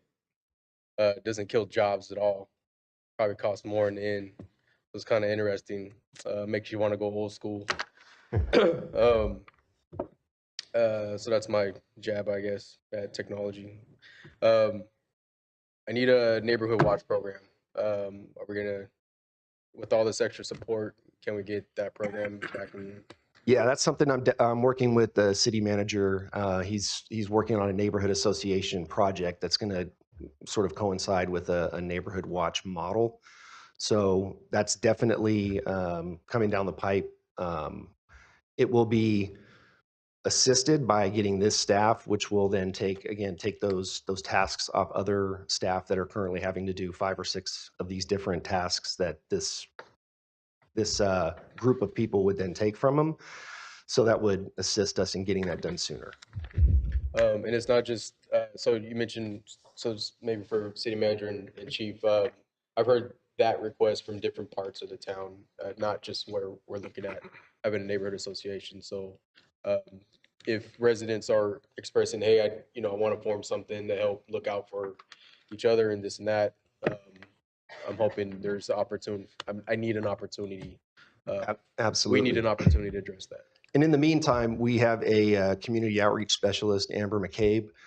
She has taken over the office that used to oversee the office that did the neighborhood watch programs. So there's still something similar. I don't know if it's officially called neighborhood watch, but she would be the one to help organize a neighborhood and being able to create essentially the same thing. But a formal program is on the way. All right, thank you. And real quick, before I open it for the public comment, there's all kinds of programs, and technology is always the challenge, and that's part of needing to stay on top of it. Dispatch is highly complex, and so the Comm Center for Vacaville supports both police, fire, and from a medical response. Very, very important, very, very modern with high demands of technology. And our dispatchers work hard to provide the services to both our police and fire. Can you speak on behalf of I know there's been some difficulties in staffing. This obviously is the functions of recommendations, but I hear a lot of desire for the community response unit to be operational. Can you speak to that? Absolutely. I'm happy to report today that as of yesterday, the community response unit is back. We staffed it with a sergeant who has prior experience in crew as a crew officer, not just here in Vacaville, but also in his previous agency, which had a significant homeless issue that they were able to tackle and be very successful in mitigating. So he is the new supervisor of the unit, David Casnovo. And then we have 2 new officers that are, they've already hit the ground running. I looked yesterday on the CAD screen and they're down at Shelter Solano in Fairfield already getting folks in shelter beds. So we're really excited. They know they're going to be busy. They're excited to do it. And we're excited to have them back out there. Thank you. I'm going to open up for public comment. Mayor. Mr. Mayor, if I could interrupt, I apologize. We actually still have a key portion of the budget presentation with regards to All the right, forecast. I'll retract that. Thank you. Sometimes we get ahead of ourselves. I'll turn it back over to you, Leslie. Thank you, Chief.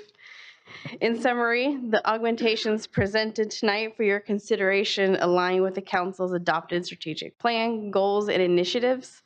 By approving these requests, we will continue to secure our foundation and strengthen our service delivery to the council, citizens, and the organization. The fiscal impact in the current fiscal year, as stated in the staff report, is $1,525,300. However, as mentioned earlier, we will be utilizing a total of $691,200 of anticipated police department salary savings. Thus, tonight's total augmentation request is $834,100, with $764,100 coming from the general fund and $70,000 coming from Measure M. Now I will pass it back to Ken to go over the updated 5-year forecast. Thanks, Leslie. So before we talk about the 5-year forecast, this slide shows some of the assumptions that we use for building the 5-year forecast. I'm just going to highlight a couple of the items on here. So on the revenue side for sales tax growth, we're projecting 3% growth in the current year, and then for that to be flat in 2023-24, so the next fiscal year because of inflation and interest rate pressures. With property tax, although housing prices have definitely fallen from July through current because of the interest rates, working with our consultant HGL, they are projecting property tax revenues to still increase next year about 6% and then to slow down after that because of the cooling down in the housing market. On the expense side, the forecast includes all of the fiscal impacts of the recent MOUs that have been agreed upon, the other budget augmentations that have been approved during this fiscal year, as well as tonight's recommendations. And then as discussed earlier in the unfunded liabilities item, This forecast includes the updated actual valuation numbers as well as that projection for 2022 as well.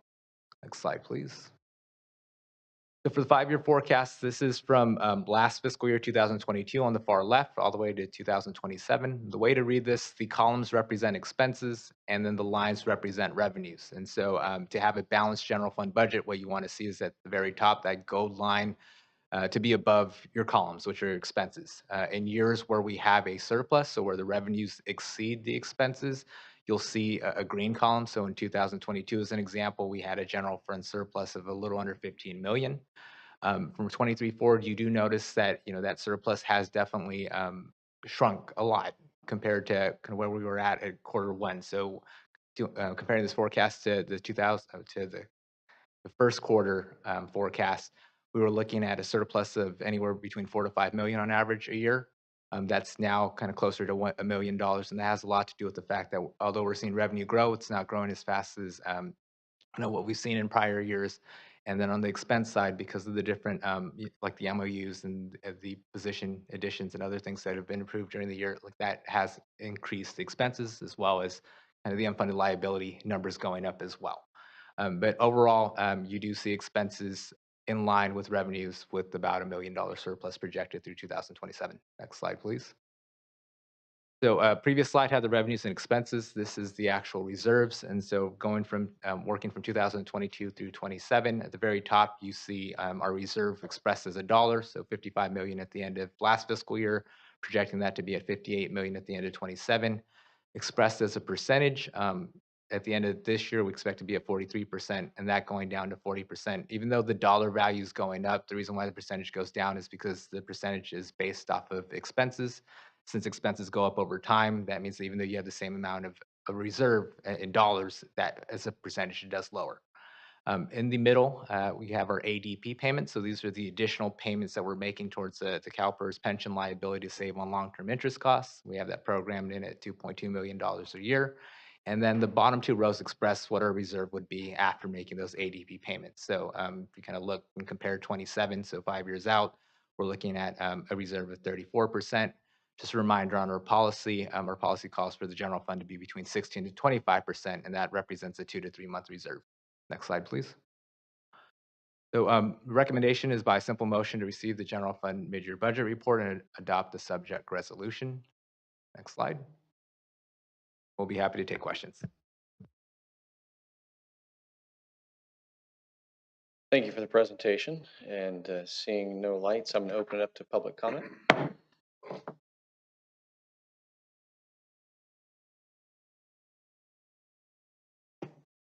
Carly, Vice Mayor Wiley, Council, and I didn't come prepared to talk about this, but and I am a fiscal hawk, but I have to say that having a superior and honorable police department, which I think we do and can be made better by supporting them further, is a quality of life. Doesn't matter what your income bracket is, what neighborhood you live in. But I hope that you will give serious consideration to carry the package because it's not safe and you don't have quality people. Quality of life goes away. So I respectfully ask you to support the police department's request on the budget. Thank you.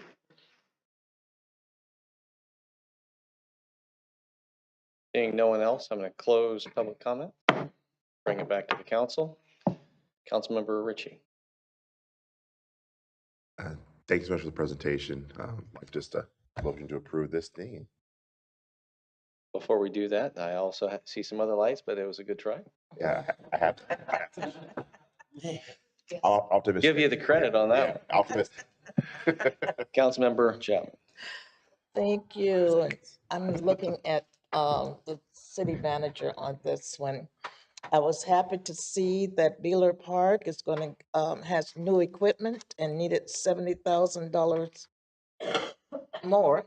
However, with Parks and Rec here, I just want to say it needs more than just new equipment. And I was hoping whenever they got around to Beeler Park, they would look at a reconfiguration because all it is a big piece of property. There's, yeah, children play and a basketball court. And it's definitely in need of a redesign and benches, possibly a covered area for parents to sit out there. They do have some teams practicing on the field, but new equipment is not enough for Beeler Park. It's, so I just want to put that out there. And I know we're going to talk about it in March. Okay. I appreciate the comments, Councilmember Chapman. And this is something that we can certainly discuss further. We have council's support in Measure M for an annual commitment to park enhancements for existing parks. But, this will be an important conversation for the council to have because, the two parks have their funding issues. And then as far as programming for remodeling the existing parks, that's something that, we put money in Measure M, but I don't know how far that's gone off the top right now. So we can certainly be prepared to have more detail at that, so that the council can give us, your sense of priorities for, how we do that. We'll be ready for that conversation. I understand, but I needed to put that out there that it's in dire need. Okay. Yep. All right, Councilmember Stockton. I'll keep it quick. I wanted to thank you all for coming back to us with these adjustments. Chief, I appreciate you taking the advice to better the department, and I'm all for what your proposal is. I think using the salary savings to do something that is going to have an overall benefit toward our quality of life here in Vacaville by adding these positions and increasing transparency, it's just good all the way around. So I appreciate you utilizing those funds. I know that we have those funds because of the hard work that the men and women of your police department do. And I appreciate that we're rolling that into something else that's really positive for the community and our police department. So thank you. The other positions seem well justified as well. When the mayor is ready, I would be happy to second Council Member Ritchie's motion. Well, thank you. We have a motion. Yes. Oh, yeah. All right, and we have a second. We do. All right, so with a motion and a second, all in favor, say aye. Aye. Aye. Opposed? Hearing none, it passes. Thank you for the presentation. With that, we will move on to item 10, reports of the city manager. Thank you, Mr. Mayor. Given the hour at this time, I have no reports. Thank you for your assistance on that. We'll move on to item 11, reports of the city council.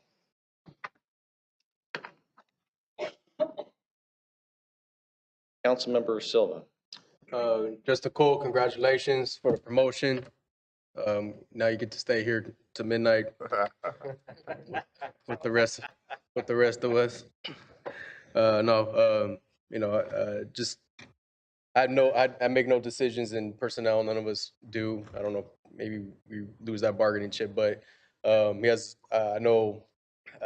Have the privilege of knowing some of his family members and great kid. And anyway, so I know that's because he got a great person, great parents. And so, anyways, just congratulations. I'm glad you're sticking around and leading our wastewater efforts, and look forward to touring the place with my students in April. So looking forward to that.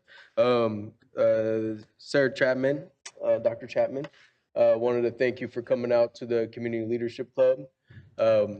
She presented, just for everybody else to know, that she presented and kind of shared some things that I had not known about her, and share that with the youth that's out there. The Community Leadership Club is something myself and but more so Mrs. Bocanegra started at elementary school. So we're piloting it out there to help educate the kids on what it takes to run a society, and what it takes to not just what it takes to be a leader, but what to actually do about it. And so I really look forward to seeing you come back out and continuing to. Yeah, so just want to extend my gratitude, and always love hearing your perspective here on council. So if you want to take up the airwaves, go ahead. I also want to congratulate Vacaville's first young lady who earned her Eagle Scout. So Boy Scouts switched to being Scouts to be much more inclusive. And so they still have separate groups for quote unquote boys and quote unquote girls. But Lacey, she's Vacaville's first Eagle Scout. And so I'm really proud of her. Got the chance to know her and through the past couple of years. And so I'm really proud of her dedication and leadership. She's actually looking at starting an additional club for 14 to 21-year-olds. It's called a Venture Club. So it's still through the Scouts program. It's focused on higher venture programs, leadership development, and getting out to nature and doing some crazy stuff. So I was really excited to see her continue to expand and apply her leadership skills to benefit our community and those who come after. Um, I extend my gratitude to the Opportunity House. Yesterday, I held a listening session. Man, a lot of great feedback of different issues that they're facing. And some are easy fixes. Other ones are much more difficult and systemic. Going from federal government to the state on down. Trevor, which is one of Assembly Member Lori Wilson's staff members, reps. He actually, I wasn't expecting anybody to come, but he found out and actually came out. So it was really nice to have him represent the assembly members, perspective in office and making sure that our locals' voices are heard and represent at the state level. So that was awesome. Last item, two more things. Extend my gratitude to the youth at PAL, Police Activities League. So they met with them real briefly earlier today, and they asked questions about zoning, how we go about developing and whatnot. So that was interesting, and also trying to understand districts and whatnot. And so, great group that they have out there. Had our school resource officers on site. Judith Franco, her team out there running it. It was a great turnout. So the only problem is they typically meet just before our city council meetings. So it's, to be able to connect with them for us, from our perspective, a little difficult. The other request I have is just I had a call from a community member, just let me know that the scholarships that we fund through Measure M for Parks and Rec are, they're been given out. They're on the wait list. So I'm curious to see what the wait list is. And, I know we just approved a bunch of funds. But I'm curious to see if we need to discuss that further. I know we put out a bunch of money for ARPA funds for nonprofits and programming and whatnot. But again, I don't want, if there's a big wait list that tells me that there's a demand, particularly as summertime comes up, I want to make sure that the kids got somewhere safe to go, and I'd like that to be considered. So that's it. Thank you. Councilmember Stockton. Yes, thanks for sticking with us. I wanted to thank the Public Works Department and the Parks and Rec Department. A while back, I had the pleasure to work with our Assistant City Manager, Ms. Georgianne, and with Rika on the District Dollar Program, and we purchased some soccer goals. And after speaking with Director Hubbard, we figured that was something that was needed in some of the parks. And so Public Works went out and put them up. I've been watching kids kicking soccer balls into them and having a good time over at Corderos Park, as well as over at Ridgeview Park. So I just wanted to extend my thanks for the suggestion, for the ideas, for sticking with us with the District Dollar Program, and for the Public Works folks going out there and putting them together. It was a fun experience going out there while they were putting them up, and people are excited. And so I just wanted to say thank you. Lastly, it was really exciting to talk about Parks and Rec and Measure M. So I know that we have a lot coming up to talk about at our next meeting, and I'm just excited that we kind of got to talk about some of that today. And I've like dreams of seeing something built, something amazing for our kids to enjoy. So hopefully we can get one step closer to that. Councilmember Ritchie. Okay, so I planned ahead for this to be a late meeting, so I won't waste your time here. I did about a 5-minute write-up on my 2 things I want to talk about. Go to my social media, Greg Ritchie for Vacaville.com. So it takes 10 minutes to say it, or you read it at your own time, please. I did a big write-up about Black History Month, what it means to me, and Travis, Air Force Base. We went to the event together. Here's what's going on my voice. Um, even though all the council wasn't there, I know everyone here passionately, if they could, would have been there. So it was great to see our mayor and council members there. Sorry, but please go read my passion. I really wanted to give people the last day of Black History Month. It really is amazing personal story and what it technically means, what it means to me, and what Travis Air Force Base means to this community. They really tied it in with the Wright brothers. So just go read there. So I'm going to take 10 minutes to talk about it now. Thank you. Councilmember Roberts. Yeah, I just wanted to thank Parks and Rec. This last weekend, we put on the winter movie night at Three Oaks. Pretty successful turnout. Just wanted to do something for kids that are stuck inside in the rain and the cold. I'm sure the parents wanted to get them out of the house too. But while I was there, I was talking to some of the Parks and Rec staff and some community members. And it's kind of starting to learn that they've had to cancel a few events in the past because of low registration or low turnout. And to me, like, yeah, people just didn't necessarily know about it. So it was like Parks and Rec, out of all the departments, should probably have one of the largest advertising budgets because you're trying to get people to go do stuff. I see posts from the PD and Public Works pretty regularly about stuff that's going on, but the only time I ever see Parks and Rec stuff is if I go to that Facebook page. For some reason, I don't know if it's just excluding me from the algorithm for some reason, but yeah, it's like Facebook's relatively cheap to advertise on. I just like to see more of the events advertised to the community because you guys put time and effort into programming these, developing them, and getting the ideas out there. I'd like to see your ideas actually be utilized. And so, like I said before, if you need something, bug us, and I'm definitely there to help support you, especially because how much I know this council likes to help out the youth programs. Um, and yeah, if you guys need support with that, let us know. Because I'd really like to see your programs like packed, like all of them. So that's all I have. Yeah, thanks again for this weekend. Vice Mayor Wiley. I'll just piggyback on what Councilmember Ritchie said just a few minutes ago about how important it was to have the state of the base, the state of the base presentation a couple of weeks ago, and how important the base is to all of us and how important we are to the base. And so there's a lot of activities coming up in the month of May and April that are celebrating some of the milestones for the base. So if you see anything that maybe you say, well, I haven't done that or I haven't been there, they really encourage everyone from Vacaville to be involved or to see what's going on because it really helps the airmen.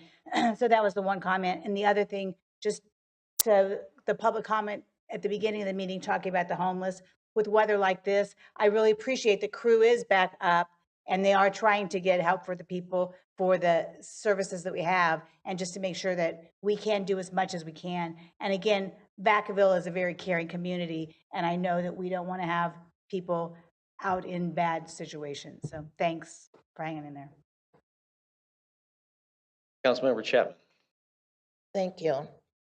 I would like to share on Saturday, there was an event held at the Roland Freedom Center where they honored Black soldiers from years back to the present, male and female, and they had about 5 speakers. And I have to say, even as a Black person, I learned quite a bit being in attendance. There was a professor from UC Davis that came in, a true historian, have written many books, and very impressive, very knowledgeable individual. And then, of course, they had one of the Tuskegee Airmen. They had the Buffalo Soldiers. They had a representative from each. And then Jesse Branch. Many of you may know him. He lives in Fairfield, a retired Marine, first sergeant, Marine soldier. However, there were quite a few youth in attendance, but I was speaking with the reporter, representative, and I just shared with her that there is a generation that I felt would have really benefited from everything that was shared at that event. And the young generation I'm speaking of is not necessarily high school students. I'm speaking of the young adults, 18 to 23, 24, to understand and to hear the history of the United States and the role that Blacks had, especially in the army, in the armed forces. That's speaking of all of them. And so it was a wonderful event. I'm not sure who the sponsor or who put it on, but it was cold in the building, but it was worth being there. And so, and it was well attended, well attended. Just wanted to share that. Thank you. And thank you all who can stick this out. Somehow Valentine's was a short meeting, and this is what happens when you're here versus when you're gone. I don't know who set the schedule. Hey. But I just had to say that. But anyway, listen, when we're doing business and we have the opportunity to really share and give direction, they're going to go long. It's important, and I think that there was a lot of good discussion tonight, a lot of things that are coming to Vacaville and a lot of movement. And thanks to staff for having to stick it out. I know what it feels like to be on that side, and so just imagine what it feels like to be on this side. With that, there's one item that I want to bring up. After careful consideration and extensive negotiations, the city has reached a settlement of the TA Leisure Town LLC versus the city of Vacaville litigation related to the Southtown apartment project. In doing so, the city council has conserved city resources by avoiding the further expenditure of very substantial attorney's fees in this and potentially related litigation.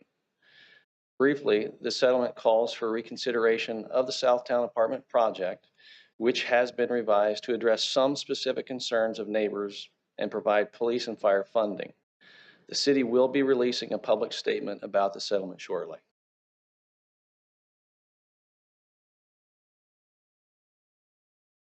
I unfortunately move that the city council agendized for the March 14, 2023 city council meeting an item to reconsider the Southtown Apartments project, including any proposed modifications to the project, as well as any other actions the city is required to take in connection with the reconsideration of the Southtown project.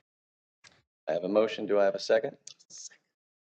Councilmember Chapman has a second. And with that, all in favor, say aye. Aye. Aye. Opposed? This. Opposed. Okay, with that, we ask that this comes back to the council. And then with that, we have closed session tonight, and it's a conference with labor negotiators. And there will be nothing to report out on that item. And with that, we will adjourn. Good night, Vacaville.